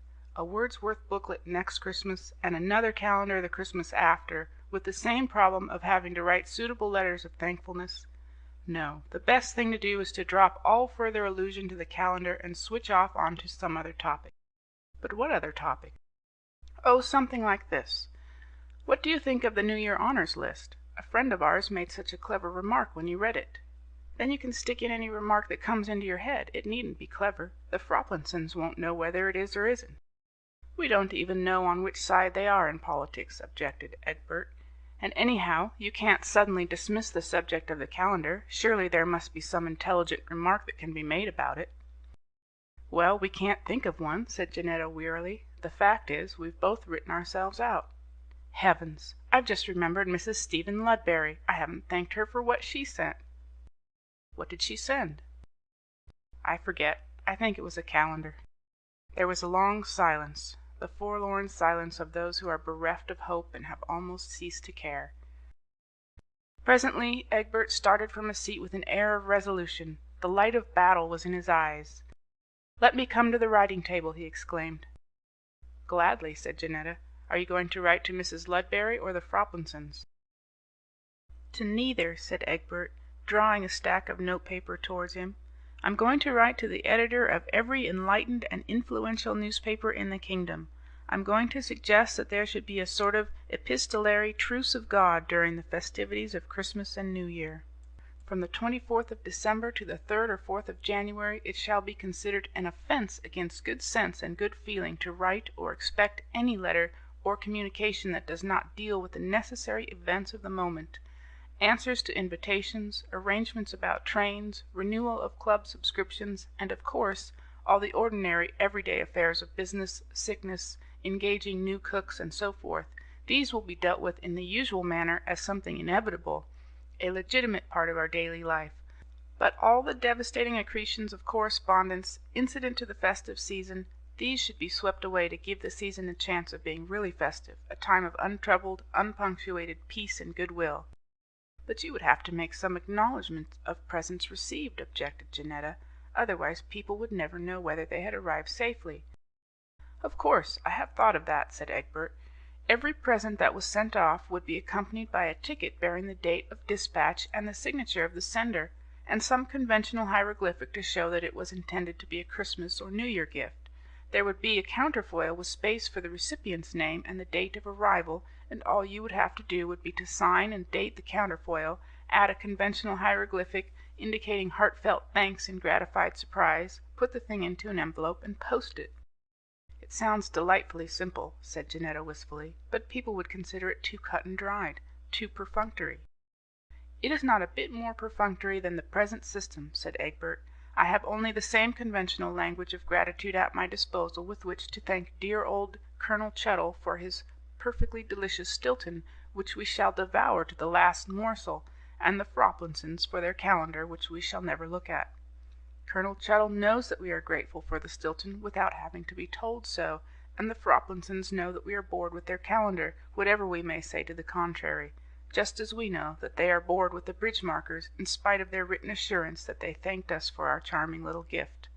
What is more, the Colonel knows that even if we had taken a sudden aversion to Stilton, or been forbidden it by the doctor, we should still have written a letter of hearty thanks around it. So you see the present system of acknowledgment is just as perfunctory and conventional as the counterfoil business would be, only 10 times more tiresome and brain-racking. Your plan would certainly bring the ideal of a happy Christmas a step nearer realization, said Janetta. There are exceptions, of course, said Egbert. People who really try to infuse a breath of reality into their letters of acknowledgment. Aunt Susan, for instance, who writes, "Thank you very much for the ham. Not such a good flavor as the one you sent last year, which itself was not a particularly good one. Hams are not what they used to be." It would be a pity to be deprived of her Christmas comments, but that loss would be swallowed up in the general gain. Meanwhile, said Janetta, what am I to say to the Froplinsons? The name day. Adventures, according to the proverb, are to the adventurous. Quite as often they are to the non-adventurous, to the retiring, to the constitutionally timid. John James Abbleway had been endowed by nature with a sort of disposition that instinctively avoids Carlist intrigues, slum crusades, the tracking of wounded wild beasts, and the moving of hostile amendments at political meetings. If a mad dog or a mad mullah had come his way, he would have surrendered the way without hesitation. At school he had unwillingly acquired a thorough knowledge of the German tongue out of deference to the plainly expressed wishes of a foreign languages master who, though he taught modern subjects, employed old-fashioned methods in driving his lessons home. It was this enforced familiarity with an important commercial language which thrust Abbleway in later years into strange lands where adventures were less easy to guard against than in the ordered atmosphere of an English country town. The firm that he worked for saw fit to send him one day on a prosaic business errand to the far city of Vienna, and, having sent him there, continued to keep him there, still engaged in humdrum affairs of commerce, but with the possibilities of romance and adventure, or even misadventure, jostling at his elbow. After 2.5 years of exile, however, John James Abbleway had embarked on only one hazardous undertaking, and that was of a nature which would assuredly have overtaken him sooner or later if he had been leading a sheltered stay-at-home existence at Dorking or Huntingdon. He fell placidly in love with a placidly lovable English girl, the sister of one of his commercial colleagues, who was improving her mind by a short trip to foreign parts, and in due course he was formally accepted as the young man she was engaged to. The further step by which she was to become Mrs. John Abbleway was to take place a 12-month hence in a town in the English Midlands, by which time the firm that employed John James would have no further need for his presence in the Austrian capital. It was early in April, 2 months after the installation of Abbleway as the young man Miss Penning was engaged to, when he received a letter from her, written from Venice. She was still peregrinating under the wing of her brother, and as the latter's business arrangements would take him across to Fiume for a day or two, she had conceived the idea that it would be rather jolly if John could obtain leave of absence and run down to the Adriatic coast to meet them. She had looked up the route on the map, and the journey did not appear likely to be expensive. Between the lines of her communication there lay a hint that if he really cared for her... Abbleway obtained leave of absence and added a journey to Fiume to his life's adventures. He left Vienna on a cold, cheerless day. The flower shops were full of spring blooms, and the weekly organs of illustrated humor were full of spring topics, but the skies were heavy with clouds that looked like cotton wool that has been kept over long in a shop window. "Snow comes," said the train official to the station officials, and they agreed that snow was about to come. And it came rapidly, plenteously. The train had not been more than an hour on its journey when the cotton wool clouds commenced to dissolve in a blinding downpour of snowflakes. The forest trees on either side of the line were speedily coated with a heavy white mantle. The telegraph wires became thick, glistening ropes. The line itself was buried more and more completely under a carpeting of snow, through which the not very powerful engine plowed its way with increasing difficulty. The Vienna-Fiume line is scarcely the best equipped of the Austrian state railways, and Abbleway began to have serious fears for a breakdown. The train had slowed down to a painful and precarious crawl, and presently came to a halt at a spot where the drifting snow had accumulated in a formidable barrier. The engine made a special effort, and broke through the obstruction, but in the course of another 20 minutes it was again held up. The process of breaking through was renewed, and the train doggedly resumed its way, encountering and surmounting fresh hindrances at frequent intervals. After a standstill of unusually long duration in a particularly deep drift, the compartment in which Abbleway was sitting gave a huge jerk and a lurch, and then seemed to remain stationary. It undoubtedly was not moving, and yet he could hear the puffing of the engine and the slow rumbling and jolting of wheels. The puffing and rumbling grew fainter, as though it were dying away through the agency of intervening distance. Abbleway suddenly gave vent to an exclamation of scandalized alarm, opened the window, and peered out into the snowstorm. The flakes perched on his eyelashes and blurred his vision, but he saw enough to help him realize what had happened. The engine had made a mighty plunge through the drift and had gone merrily forward, lightened of the load of its rear carriage, whose coupling had snapped under the strain. Abbleway was alone, or almost alone, with a derelict railway wagon, in the heart of some Styrian or Croatian forest. In the third-class compartment next to his own he remembered to have seen a peasant woman who had entered the train at a small wayside station. "With the exception of that woman," he exclaimed dramatically to himself, "the nearest living beings are probably a pack of wolves." Before making his way to the third-class compartment to acquaint his fellow traveller with the extent of the disaster, Abbleway hurriedly pondered the question of the woman's nationality. He had acquired a smattering of Slavonic tongues during his residence in Vienna, and felt competent to grapple with several racial possibilities.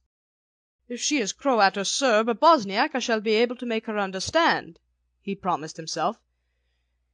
"If she is Magyar, heaven help me! We shall have to converse entirely by signs." He entered the carriage and made his momentous announcement in the best approach to Croat speech that he could achieve. "The train has broken away and left us." The woman shook her head with a movement that might be intended to convey resignation to the will of heaven, but probably meant non-comprehension. Abbleway repeated his information with variations of Slavonic tongues and generous displays of pantomime. "Ah!" said the woman at last in German dialect. "The train has gone? We are left? Ah, so." She seemed about as much interested as though Abbleway had told her the result of the municipal elections in Amsterdam. "They will find out at some station, and when the line is clear of snow they will send an engine. It happens that way sometimes." "We may be here all night!" exclaimed Abbleway. The woman nodded as though she thought it possible. "Are there wolves in these parts?" said Abbleway hurriedly. "Many," said the woman. "Just outside this forest my aunt was devoured 3 years ago, as she was coming home from market. The horse and a young pig that was in the cart were eaten too. The horse was a very old one, but it was a beautiful young pig, oh, so fat! I cried when I heard that it was taken. They spare nothing." "They may attack us here," said Abbleway tremulously. "They could easily break in. These carriages are like matchwood. We may both be devoured." "You, perhaps," said the woman calmly. "Not me." "Why not you?" demanded Abbleway. "It is the day of Saint Maria Kleopa, my name day. She would not allow me to be eaten by wolves on her day. Such a thing could not be thought of. You, yes, but not me." Abbleway changed the subject. "It is only afternoon now. If we are to be left here till morning, we shall be starving." "I have here some good eatables," said the woman tranquilly. "On my festival day it is natural that I should have provision with me. I have 5 good blood sausages. In the town shops they cost 25 heller each. Things are dear in the town shops."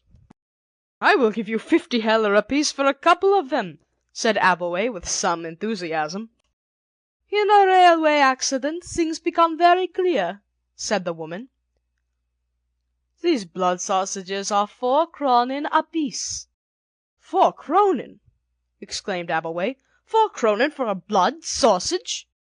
"You cannot get them any cheaper on this train," said the woman with relentless logic, "because there aren't any others to get. In Agram you can get them cheaper, and in Paradise, no doubt, they'll be given us for nothing. But here they cost 4 kronen each. I have a small piece of Emmentaler cheese, and a honey cake, and a piece of bread that I can let you have. That will be another 3 kronen, 11 kronen in all. There's a piece of ham, but I cannot let you have on my name day." Abbleway wondered to himself what price she would have put on the ham, and hurried to pay her the 11 kronen before her emergency tariff expanded into a famine tariff. As he was taking possession of his modest store of eatables, he suddenly heard a noise which set his heart thumping in a miserable fever of fear. There was a scraping and shuffling, as of some animal or animals trying to climb up to the footboard. In another moment, through the snow-encrusted glass of the carriage window, he saw a gaunt, prick-eared head, with gaping jaw and lolling tongue and gleaming teeth. A second later another head shot up. "There are hundreds of them," whispered Abbleway. "They have scented us. They will tear the carriage to pieces. We shall be devoured." "Not me on my name day. The Holy Maria Kleopa would not permit it," said the woman with provoking calm. The heads dropped down from the window, and an uncanny silence fell on the beleaguered carriage. Abbleway neither moved nor spoke. Perhaps the brutes had not clearly seen or winded the human occupants of the carriage, and had prowled away on some other errand of rapine. The long, torture-laden minutes passed slowly away. "It grows cold," said the woman suddenly, crossing over to the far end of the carriage where the heads had appeared. "The heating apparatus does not work any longer. See, over there beyond the trees there is a chimney with smoke coming from it. It is not far, and the snow has nearly stopped. I shall find a path through the forest to that house with the chimney." "But the wolves!" exclaimed Abbleway. "They may—" "Not on my name day," said the woman obstinately, and before he could stop her she had opened the door and climbed down into the snow. A moment later he hid his face in his hands. 2 gaunt, lean figures rushed upon her from the forest. No doubt she had courted her fate, but Abbleway had no wish to see a human being torn to pieces and devoured before his eyes. When he looked at last, a new sensation of scandalized astonishment took possession of him. He had been straightly brought up in a small English town, and he was not prepared to be the witness of a miracle. The wolves were not doing anything worse to the woman than drench her with snow as they gamboled round her. A short, joyous bark revealed the clue to the situation. "Are those dogs?" he called weakly. "My cousin Karl's dogs, yes," she answered. "That is his inn over beyond the trees. I knew it was there, but I did not want to take you there. He is always grasping with strangers. However, it grows too cold to remain in the train. Ah, see what comes!" A whistle sounded, and a relief engine made its appearance, snorting its way sulkily through the snow. Abbleway did not have the opportunity for finding out whether Karl was really avaricious. The lumber room. The children were to be driven, as a special treat, to the sands at Jagborough. Nicholas was not to be of the party. He was in disgrace. Only that morning he had refused to eat his wholesome bread and milk on the seemingly frivolous ground that there was a frog in it. Older and wiser and better people had told him that there could not possibly be a frog in his bread and milk, and that he was not to talk nonsense. He continued, nevertheless, to talk what seemed the veriest nonsense, and described with much detail the coloration and markings of the alleged frog. The dramatic part of the incident was that there really was a frog in Nicholas's basin of bread and milk, He'd put it there himself, so he felt entitled to know something about it. The sin of taking a frog from the garden and putting it into a bowl of wholesome bread and milk was enlarged on at great lengths, but the fact that stood out clearest in the whole affair, as it presented itself to the mind of Nicholas, was that the older, wiser, and better people had been proved to be profoundly in error in matters about which they had expressed the utmost assurance. "You said there couldn't possibly be a frog in my bread and milk." "There was a frog in my bread and milk," he repeated, with the insistence of a skilled tactician who does not intend to shift from favourable ground. So his boy cousin and girl cousin and his quite uninteresting younger brother were to be taken to Jagborough Sands that afternoon, and he was to stay at home. His cousin's aunt, who insisted by an unwarranted stretch of imagination in styling herself his aunt also, had hastily invented the Jagborough expedition in order to impress upon Nicholas the delights that he had justly forfeited by his disgraceful conduct at the breakfast table. It was her habit, whenever one of the children fell from grace, to improvise something of a festival nature from which the offender would be rigorously debarred. If all the children sinned collectively, they were suddenly informed of a circus in a neighbouring town, a circus of unrivalled merit and uncounted elephants, to which, but for their depravity, they would have been taken that very day. A few decent tears were looked for on the part of Nicholas when the moment for the departure of the expedition arrived. As a matter of fact, however, all the crying was done by his girl cousin, who scraped her knee rather painfully against the step of the carriage as she was scrambling in. "How she did howl!" said Nicholas cheerfully, as the party drove off without any of the elation of high spirits that should have characterized it. "She'll soon get over that," said the soi-disant aunt. "It will be a glorious afternoon for racing about over those beautiful sands. How they will enjoy themselves!" "Bobby won't enjoy himself much, and he won't race much either," said Nicholas with a grim chuckle. "His boots are hurting him. They're too tight." "Why didn't he tell me they were hurting?" asked the aunt with some asperity. "He told you twice, but you weren't listening. You often don't listen when we tell you important things." "You are not to go into the gooseberry garden," said the aunt, changing the subject. "Why not?" demanded Nicholas. "Because you are in disgrace," said the aunt loftily. Nicholas did not admit the flawlessness of the reasoning. He felt perfectly capable of being in disgrace and in a gooseberry garden at the same moment. His face took on an expression of considerable obstinacy. It was clear to his aunt that he was determined to get into the gooseberry garden, only, as she remarked to herself, because I have told him he's not to.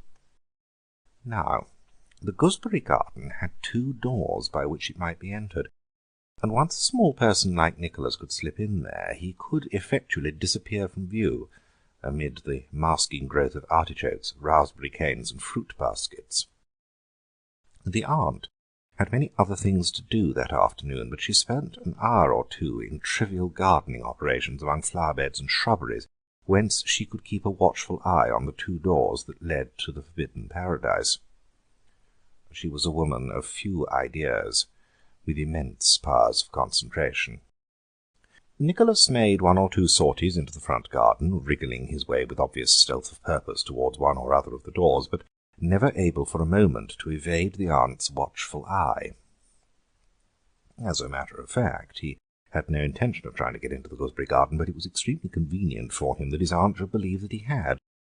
It was a belief that would keep her on self-imposed sentry duty for the greater part of the afternoon. Having thoroughly confirmed and fortified her suspicions, Nicholas slipped back into the house and rapidly put into execution a plan of action that had long germinated in his brain. By standing on a chair in the library, one could reach a shelf on which reposed a fat, important-looking key. The key was as important as it looked. It was the instrument which kept the mysteries of the lumber room secure from unauthorized intrusion, which opened a way only for aunts and such-like privileged persons. Nicholas had not much experience of the art of fitting keys into keyholes and turning locks, but for some days past he had practised with the key of the schoolroom door. He did not believe in trusting too much to luck and accident. The key turned stiffly in the lock, but it turned. The door opened, and Nicholas was in an unknown land, compared with which the gooseberry garden was a stale delight, a mere material pleasure. Often and often Nicholas had pictured to himself what the lumber room might be like, that region that was so carefully sealed from youthful eyes, and concerning which no questions were ever answered. It came up to his expectations. In the first place it was large and dimly lit, one high window opening onto the forbidden garden being its only source of illumination. In the second place it was a storehouse of unimagined treasures. The aunt, by assertion, was one of those people who think that things spoil by use, and consign them to dust and to damp by way of preserving them. Such parts of the house as Nicholas knew best were rather bare and cheerless, but here there were wonderful things for the eye to feast on. First and foremost there was a piece of framed tapestry that was evidently meant to be a fire-screen. To Nicholas it was a living, breathing story. He sat down on a roll of Indian hangings, glowing in wonderful colours beneath a layer of dust, and took in all the details of the tapestry picture. A man, dressed in the hunting costume of some remote period, had just transfixed a stag with an arrow. It couldn't have been a difficult shot, because the stag was only 1 or 2 paces away from him. In the thickly growing vegetation that the picture suggested, it wouldn't have been difficult to creep up to a feeding stag, and the 2 spotted dogs that were springing forward to join in the chase had evidently been trained to keep to heel till the arrow was discharged. That part of the picture was simple, if interesting, but did the huntsman see what Nicholas saw, that 4 galloping wolves were coming in his direction through the wood? There might be more than 4 of them hidden behind the trees, and in any case would the man and his dogs be able to cope with the 4 wolves if they made an attack? The man had only 2 arrows left in his quiver, and he might miss with 1 or both of them. All one knew about his skill in shooting was that he could hit a large stag at a ridiculously short range. Nicholas sat for many golden minutes, revolving the possibilities of the scene. He was inclined to think that there were more than 4 wolves, and that the man and his dogs were in a tight corner. But there were other objects of delight and interest claiming his instant attention. Here were quaint twisted candlesticks in the shape of snakes, and a teapot fashioned like a china duck, out of whose open beak the tea was supposed to come. How dull and shapeless the nursery teapot seemed in comparison! And there was a carved sandalwood box packed tight with aromatic cotton wool, and between the layers of cotton wool were little brass figures, hump-necked bulls, peacocks, and goblins, delightful to see and to handle. Less promising in appearance was a large square book with plain black covers. Nicholas peeped into it, and behold, it was full of coloured pictures of birds, and such birds! In the garden and in the lanes when he went for a walk, Nicholas came across a few birds, of which the largest were an occasional magpie or wood-pigeon. Here were herons and bustards, kites, toucans, tiger-bitterns, brush turkeys, ibises, golden pheasants, a whole portrait gallery of undreamt-of creatures. And as he was admiring the colouring of the mandarin duck and assigning a life history to it, the voice of his aunt, in shrill vociferation of his name, came from the gooseberry garden without. She had grown suspicious at his long disappearance, and had leapt to the conclusion that he had climbed over the wall behind the sheltering screen of the lilac bushes. She was now engaged in energetic and rather hopeless search for him among the artichokes and raspberry canes. "Nicholas! Nicholas!" she screamed. "You're to come out of this at once. It's no use trying to hide there. I can see you all the time." It was probably the first time for 20 years that anyone had smiled in that lumber room.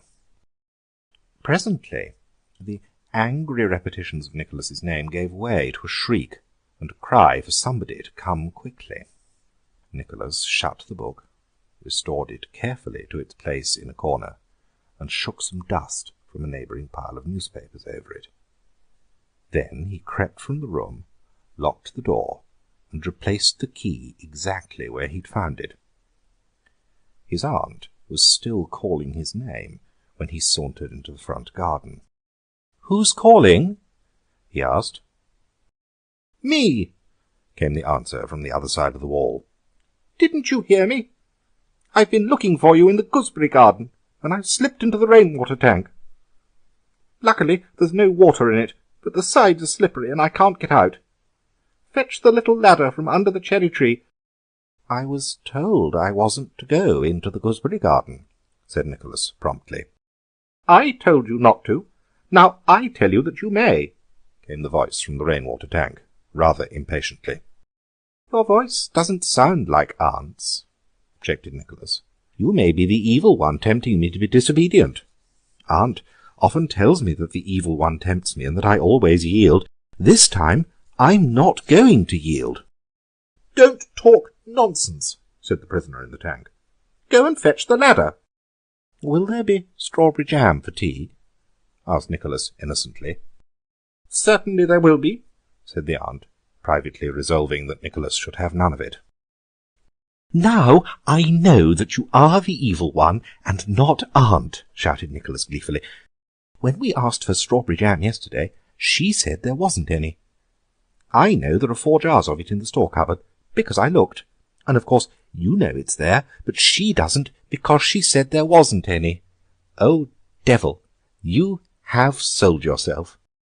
There was an unusual sense of luxury in being able to talk to an aunt as though one were talking to the evil one. But Nicholas knew with childish discernment that such luxuries were not to be over-indulged in.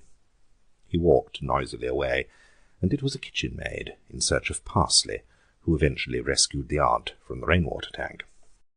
Tea that evening was partaken of in a fearsome silence.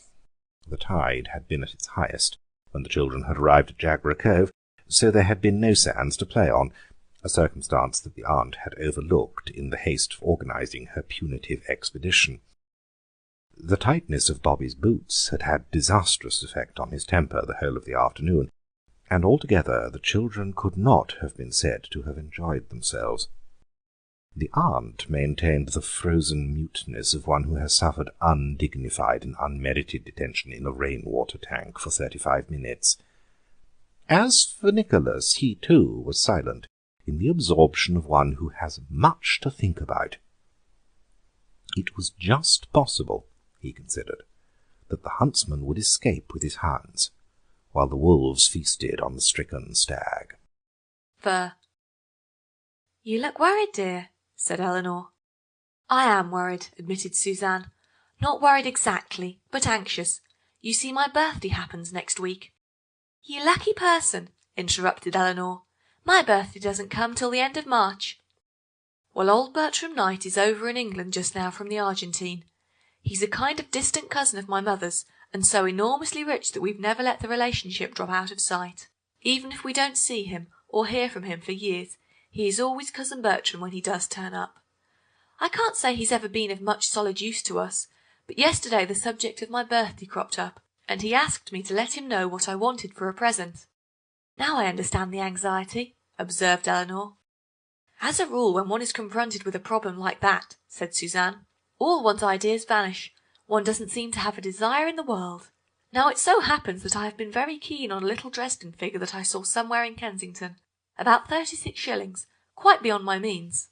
I was very nearly describing the figure and giving Bertram the address of the shop, and then it suddenly struck me that 36 shillings was such a ridiculously inadequate sum for a man of his immense wealth to spend on a birthday present. He could give 36 pounds as easily as you or I could buy a bunch of violets. I don't want to be greedy, of course, but I don't like being wasteful." "The question is," said Eleanor, "what are his ideas as to present giving? Some of the wealthiest people have curiously cramped views on that subject. When people grow gradually rich, their requirements and standard of living expand in proportion, while their present-giving instincts often remain in the undeveloped condition of their earlier days. Something showy and not too expensive in a shop is their only conception of the ideal gift. That is why even quite good shops have their counters and windows crowded with things worth about 4 shillings, that look as if they might be worth 7 and 6, and are priced at 10 shillings and labelled seasonable gifts. I know, said Suzanne. That is why it is so risky to be vague when one is giving indications of one's wants. Now if I say to him, I'm going to Davos this winter, so anything in the travelling line would be acceptable. He might give me a dressing bag with gold mountain fittings, but on the other hand he might give me Baedeker's Switzerland, or Skiing Without Tears, or something of that sort. He would be more likely to say, she'll be going to lots of dances, a fan will be sure to be useful. Yes, and I've got tons of fans, so you see where the danger and anxiety lies. Now if there is one thing more than another that I really urgently want, it is furs. I simply haven't any. I'm told that Davos is full of Russians, and they are sure to wear the most lovely sables and things. To be among people who are smothered in furs when one hasn't any oneself makes one want to break most of the commandments. If it's furs that you're out for, said Eleanor, you will have to superintend the choice of them in person. You can't be sure that your cousin knows the difference between silver fox and ordinary squirrel. There are some heavenly silver fox stoles at Goliath and Mastodon's, said Suzanne, with a sigh. If I could only inveigle Bertram into their building and take him for a stroll through the fur department. He lives somewhere near there, doesn't he? Said Eleanor. Do you know what his habits are? Does he take a walk at any particular time of day? He usually walks down to his club about 3 o'clock if it's a fine day. That takes him right past Goliath and Mastodon's. Let us two meet him accidentally at the street corner tomorrow, said Eleanor. We can walk a little way with him, and with luck we ought to be able to sidetrack him into the shop. You can say you want a hairnet or something. When we're safely there, I can say, I wish you'd tell me what you want for your birthday. Then you'll have everything ready to hand, the rich cousin, the fur department, and the topic of birthday presents. It's a great idea, said Suzanne. You really are a brick. Come round tomorrow at 20 to 3. Don't be late. We must carry out our ambush to the minute. At a few minutes to 3 the next afternoon, the fur trappers walked warily towards the selected corner. In the near distance rose the colossal pile of Messrs. Goliath and Mastodon's famed establishment. The afternoon was brilliantly fine, exactly the sort of weather to tempt a gentleman of advancing years into the discreet exercise of a leisurely walk. I say, dear, I wish you'd do something for me this evening, said Eleanor to her companion. Just drop in after dinner on some pretext or other, and stay on to make a fourth at bridge with Adela and the aunts. Otherwise I shall have to play, and Harry Scarisbrooke is going to come in unexpectedly about 9:15, and I particularly want to be free to talk to him while the others are playing. Sorry, my dear, no can do, said Suzanne. Ordinary bridge at 3p a hundred with such dreadfully slow players as your aunts bores me to tears. I nearly go to sleep over it. But I most particularly want an opportunity to talk with Harry, urged Eleanor, an angry glint coming into her eyes. Sorry, anything to oblige, but not that, said Suzanne cheerfully. The sacrifices of friendship were beautiful in her eyes, as long as she was not asked to make them. Eleanor said nothing further on the subject, but the corners of her mouth rearranged themselves. There's our man, exclaimed Suzanne suddenly. Hurry! Mr. Bertram Knight greeted his cousin and her friend with genuine heartiness, and readily accepted their invitation to explore the crowded mart that stood temptingly at their elbow. The plate-glass doors swung open, and the trio plunged bravely into the jostling throng of buyers and loiterers. Is it always as full as this? Asked Bertram of Eleanor. More or less, and the autumn sales are on just now, she replied. Suzanne, in her anxiety to pilot her cousin to the desired haven of the fur department, was usually a few paces ahead of the others, coming back to them now and then if they lingered for a moment at some attractive counter, with the nervous solicitude of a parent rook encouraging its young ones on their first flying expedition. It's Suzanne's birthday on Wednesday next, confided Eleanor to Bertram Knight, at a moment when Suzanne had left them unusually far behind. My birthday comes the day before, so we are both on the lookout for something to give each other. Ah, said Bertram. Now perhaps you can advise me on that very point. I want to give Suzanne something, and I haven't the least idea of what she wants. She's rather a problem, said Eleanor. She seems to have everything one can think of, lucky girl. A fan is always useful. She'll be going to a lot of dances at Davos this winter. Yes, I should think a fan would please her more than anything. After our birthdays are over, we inspect each other's muster of presents, and I always feel dreadfully humble. She gets such nice things, and I never have anything worth showing. You see, none of my relations or any of the people who give me presents are at all well off, so I can't expect them to do anything more than just remember the day with some little trifle. 2 years ago an uncle on my mother's side of the family, who had come into a small legacy, promised me a silver fox stole for my birthday. I can't tell you how excited I was about it, how I pictured myself showing it off to all my friends and enemies. Then just at that moment his wife died, and of course, poor man, he could not be expected to think of birthday presents at such a time. He's lived abroad ever since, and I never got my fur. Do you know, to this day I can scarcely look at a silver fox pelt in a shop window or round anyone's neck without feeling ready to burst into tears. I suppose if I hadn't had the prospect of getting one, I shouldn't feel that way. Look, there is the fan counter on your left. You can easily slip away in the crowd. Get her as nice a one as you can see. She is such a dear, dear girl. Hello, I thought I'd lost you, said Suzanne, making her way through an obstructive knot of shoppers. Where is Bertram? I got separated from him long ago. I thought he was on ahead with you, said Eleanor. We shall never find him in this crush. Which turned out to be a true prediction. All our trouble and forethought thrown away, said Suzanne sulkily, when they had pushed their way fruitlessly through 6 departments. I can't think why you didn't just grab him by the arm, said Eleanor. I would have if I'd known him longer, but I'd only just been introduced. It's nearly 4 now. We'd better have tea. Some days later, Suzanne rang Eleanor up on the telephone. Thank you very much for the photograph frame. It was just what I wanted. Very good of you. I say, do you know what that Knight person has given me? Just what you said he would. A wretched fan. What? Oh, yes, quite a good enough fan in its way, but still. You must come and see what he's given me, came in Eleanor's voice over the phone. You? Why should he give you anything? Your cousin appears to be one of those rare people of wealth who take pleasure in giving good presents, came the reply. I wondered why he was so anxious to know where she lived, snapped Suzanne to herself as she rang off. A cloud has arisen between the friendships of the 2 young women. As far as Eleanor is concerned, the cloud has a silver fox lining. The Philanthropist and the Happy Cat. Jocantha Bessbury was in the mood to be serenely and graciously happy. Her world was a pleasant place, and it was wearing one of its pleasantest aspects. Gregory had managed to get home for a hurried lunch and a smoke afterwards in the little snuggery. The lunch had been a good one, and there was just time to do justice to the coffee and cigarettes. Both were excellent in their way, and Gregory was, in his way, an excellent husband. Jocantha rather suspected herself of making him a very charming wife, and more than suspected herself of having a first-rate dressmaker. I don't suppose a more thoroughly contented personality is to be found in all Chelsea, observed Jocantha in allusion to herself, except perhaps at Tab, she continued, glancing towards the large tabby-marked cat that lay in considerable ease in a corner of the divan. He lies there, purring and dreaming, shifting his limbs now and then in an ecstasy of cushioned comfort. He seems the incarnation of everything soft and silky and velvety, without a sharp edge in his composition, a dreamer whose philosophy is sleep and let sleep. And then, as evening draws on, he goes out into the garden with a red glint in his eyes and slays a drowsy sparrow.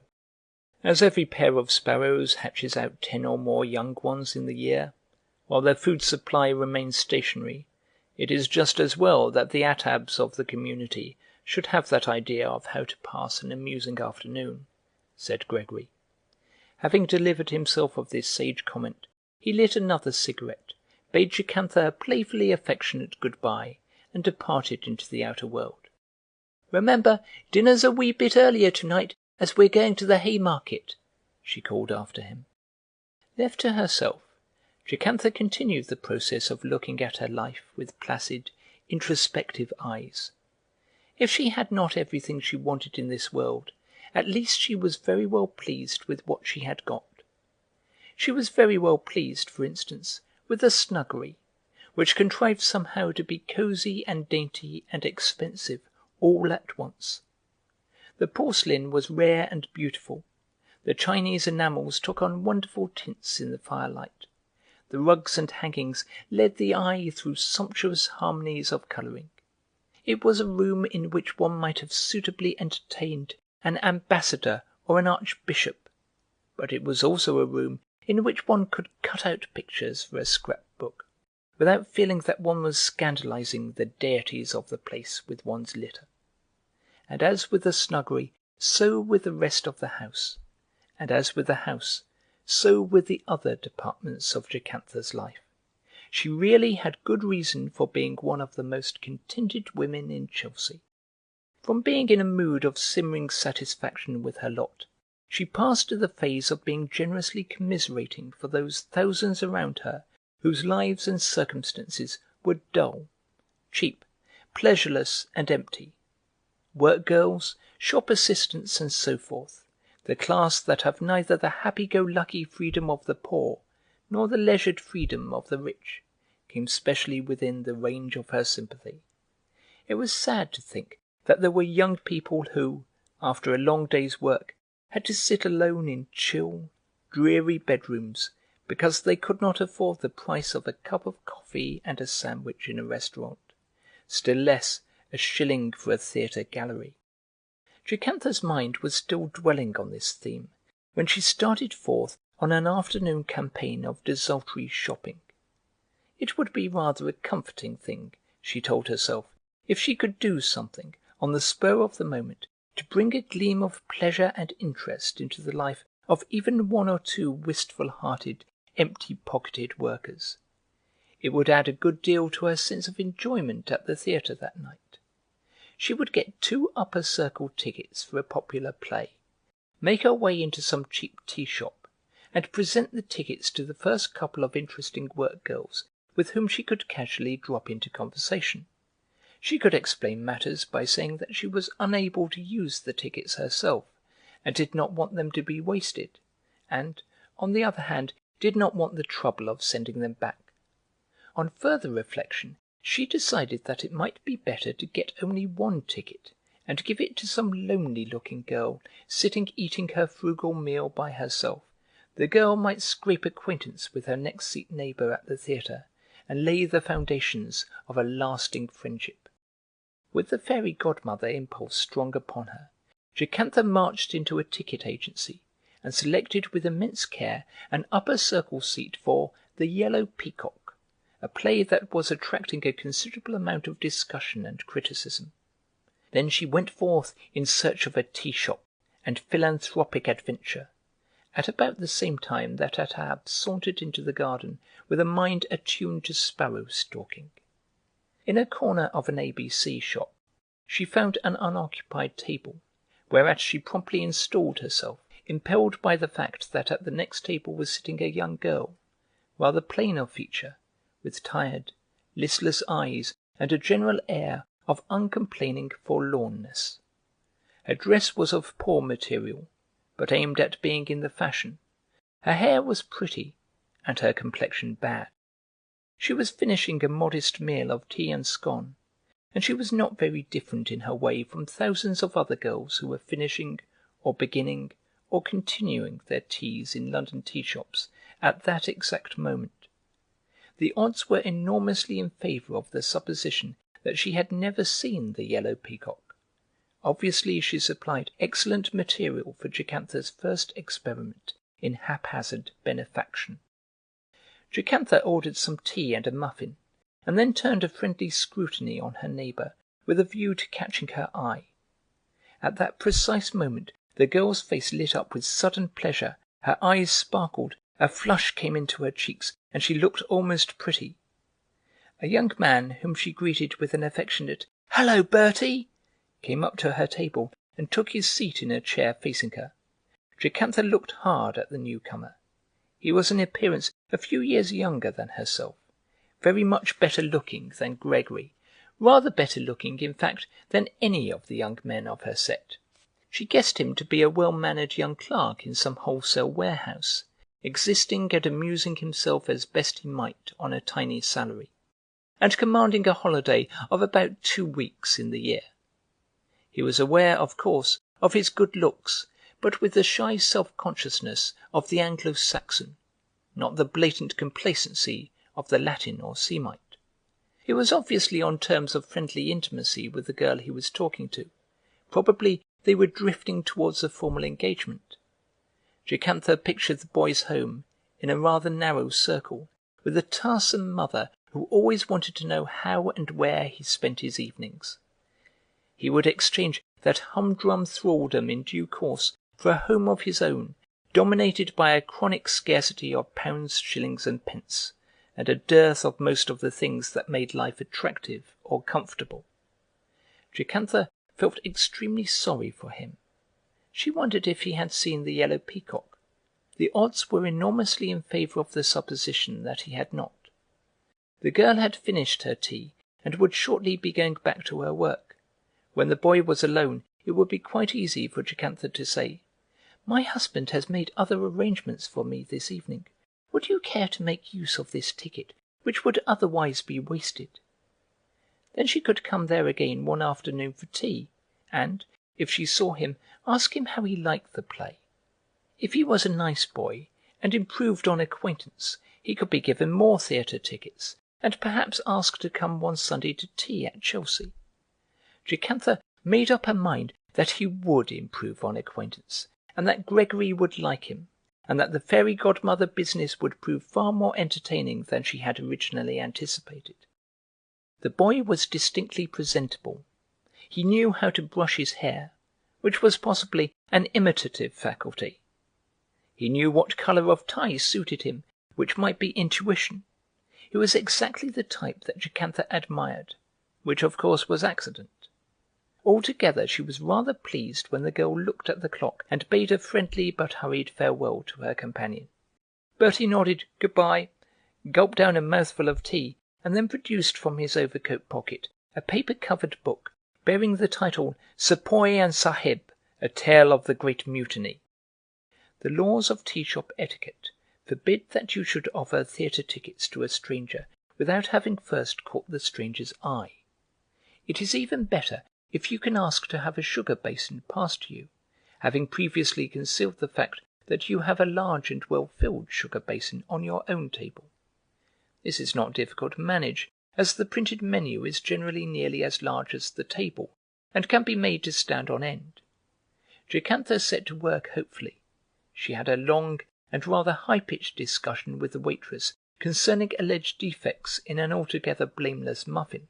She made loud and plaintive inquiries about the tube service to some impossibly remote suburb. She talked with brilliant insincerity to the tea-shop kitten, and, as a last resort, she upset a milk jug and swore at it daintily. Altogether, she attracted a good deal of attention, but never for a moment did she attract the attention of the boy with the beautifully brushed hair, who was some thousands of miles away in the baking plains of Hindustan, amid deserted bungalows, seething bazaars, and riotous barrack squares, listening to the throbbing of tom-toms and the distant rattle of musketry. Jocantha went back to her house in Chelsea, which struck her for the first time as looking dull and over-furnished. She had a resentful conviction that Gregory would be uninteresting at dinner, and that the play would be stupid after dinner. On the whole, her frame of mind showed a marked divergence from the purring complacency of Attab, who was again curled up in his corner of the divan, with a great peace radiating from every curve of his body. But then he had killed his sparrow. On approval. Of all the genuine Bohemians who strayed from time to time into the would-be Bohemian circle of the restaurant Nuremberg, Owl Street, Soho, none was more interesting and more elusive than Gerhard Knopfschrank. He had no friends, and though he treated all the restaurant frequenters as acquaintances, he never seemed to wish to carry the acquaintanceship beyond the door that led into Owl Street and the outer world. He dealt with them all rather as a market woman might deal with chance passers-by, exhibiting her wares and chattering about the weather and the slackness of business, occasionally about rheumatism, but never showing a desire to penetrate into their daily lives or to dissect their ambitions. He was understood to belong to a family of peasant farmers, somewhere in Pomerania. Some 2 years ago, according to all that was known of him, he had abandoned the labours and responsibilities of swine-tending and goose-rearing to try his fortune as an artist in London. Why London, and not Paris or Munich? he had been asked by the curious. Well, there was a ship that left Stolp Mundi for London twice a month, that carried few passengers, but carried them cheaply. The railway fares to Munich or Paris were not cheap. Thus it was that he came to select London as the scene of his great adventure. The question that had long and seriously agitated the frequenters of the Nuremberg was whether this goose-boy migrant was really a soul-driven genius spreading his wings to the light, or merely an enterprising young man who fancied he could paint, and was pardonably anxious to escape from the monotony of rye-bread diet and the sandy, swine-bestrewn plains of Pomerania. There was reasonable ground for doubt and caution. The artistic groups that foregathered at the little restaurant contained so many young women with short hair, and so many young men with long hair, who supposed themselves to be abnormally gifted in the domain of music, poetry, painting, or stagecraft, with little or nothing to support the supposition that a self-announced genius of any sort in their midst was inevitably suspect.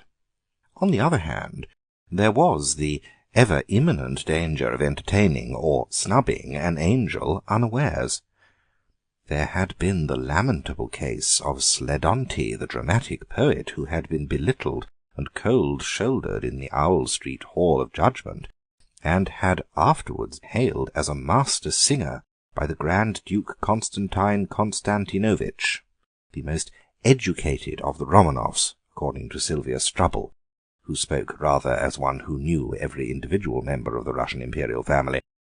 As a matter of fact, she knew a newspaper correspondent, a young man who ate borscht with the air of having invented it.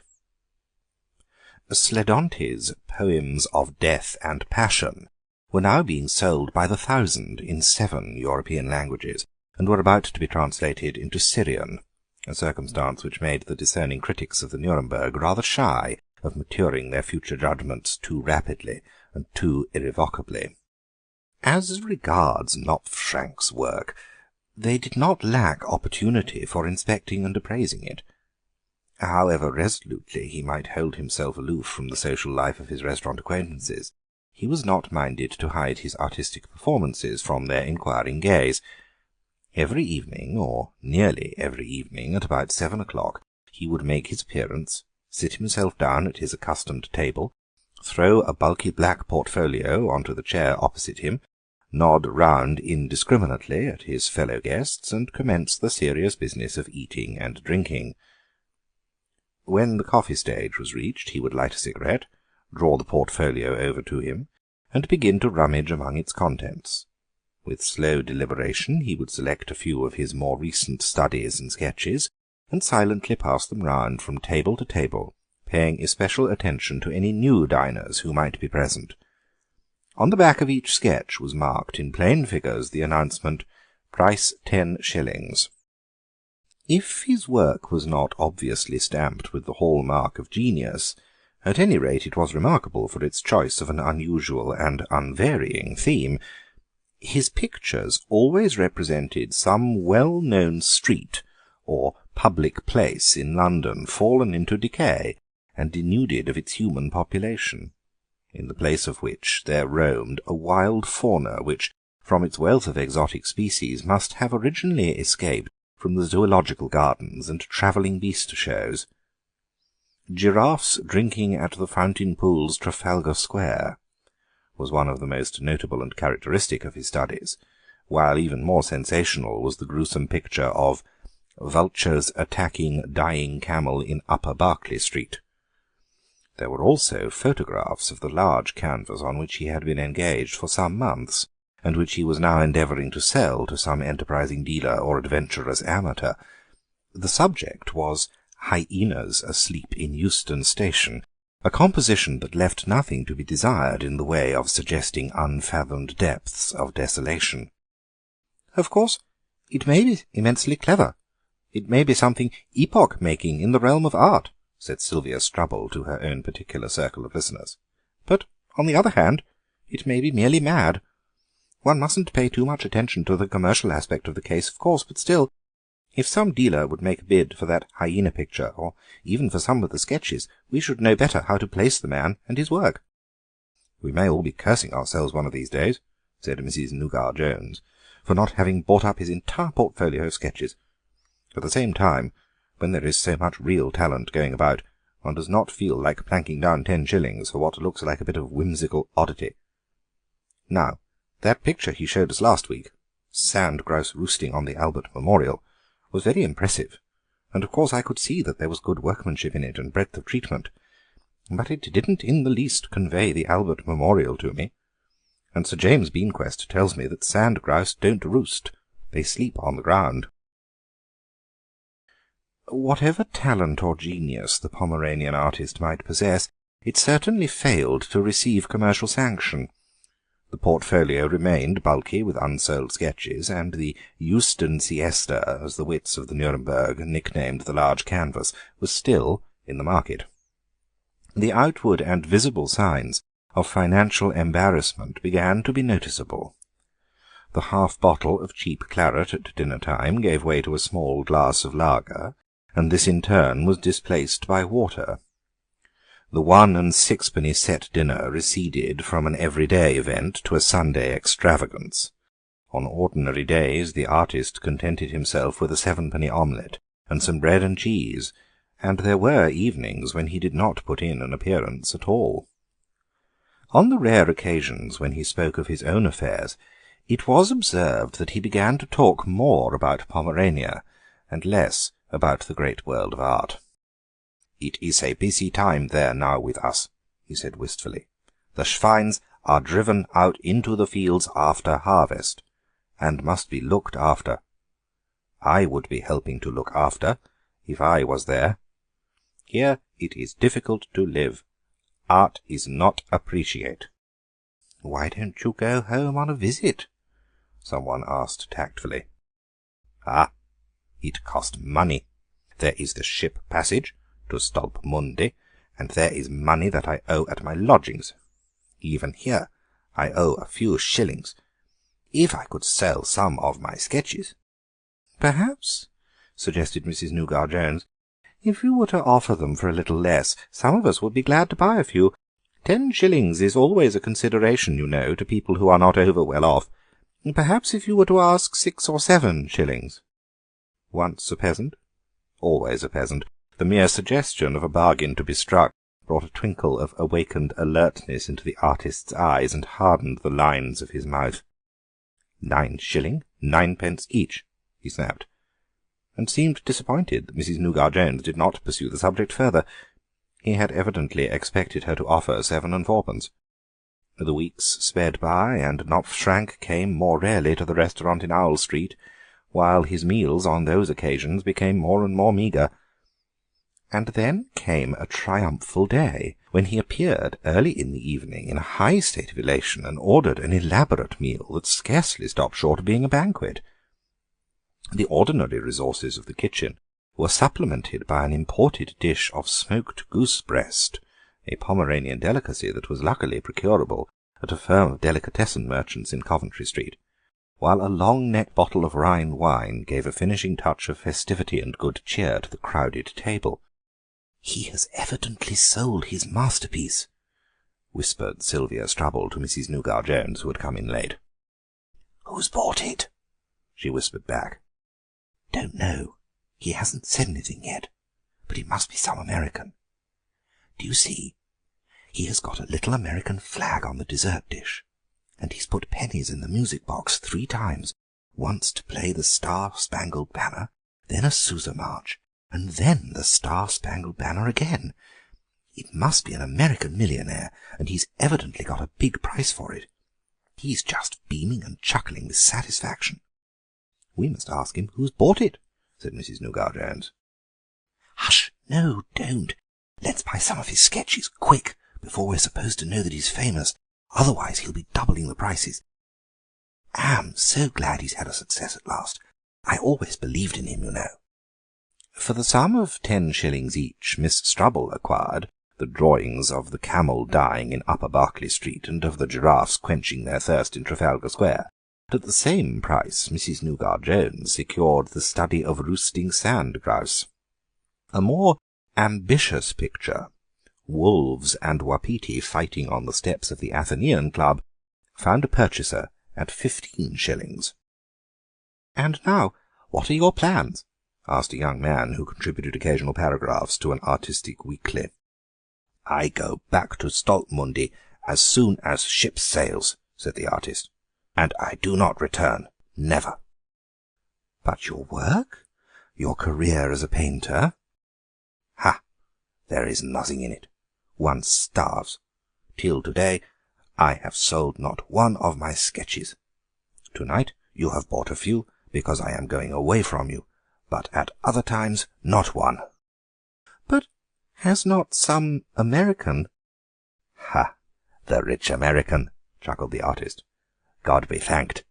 He dashed his car right into our herd of schweins as they were being driven out into the fields.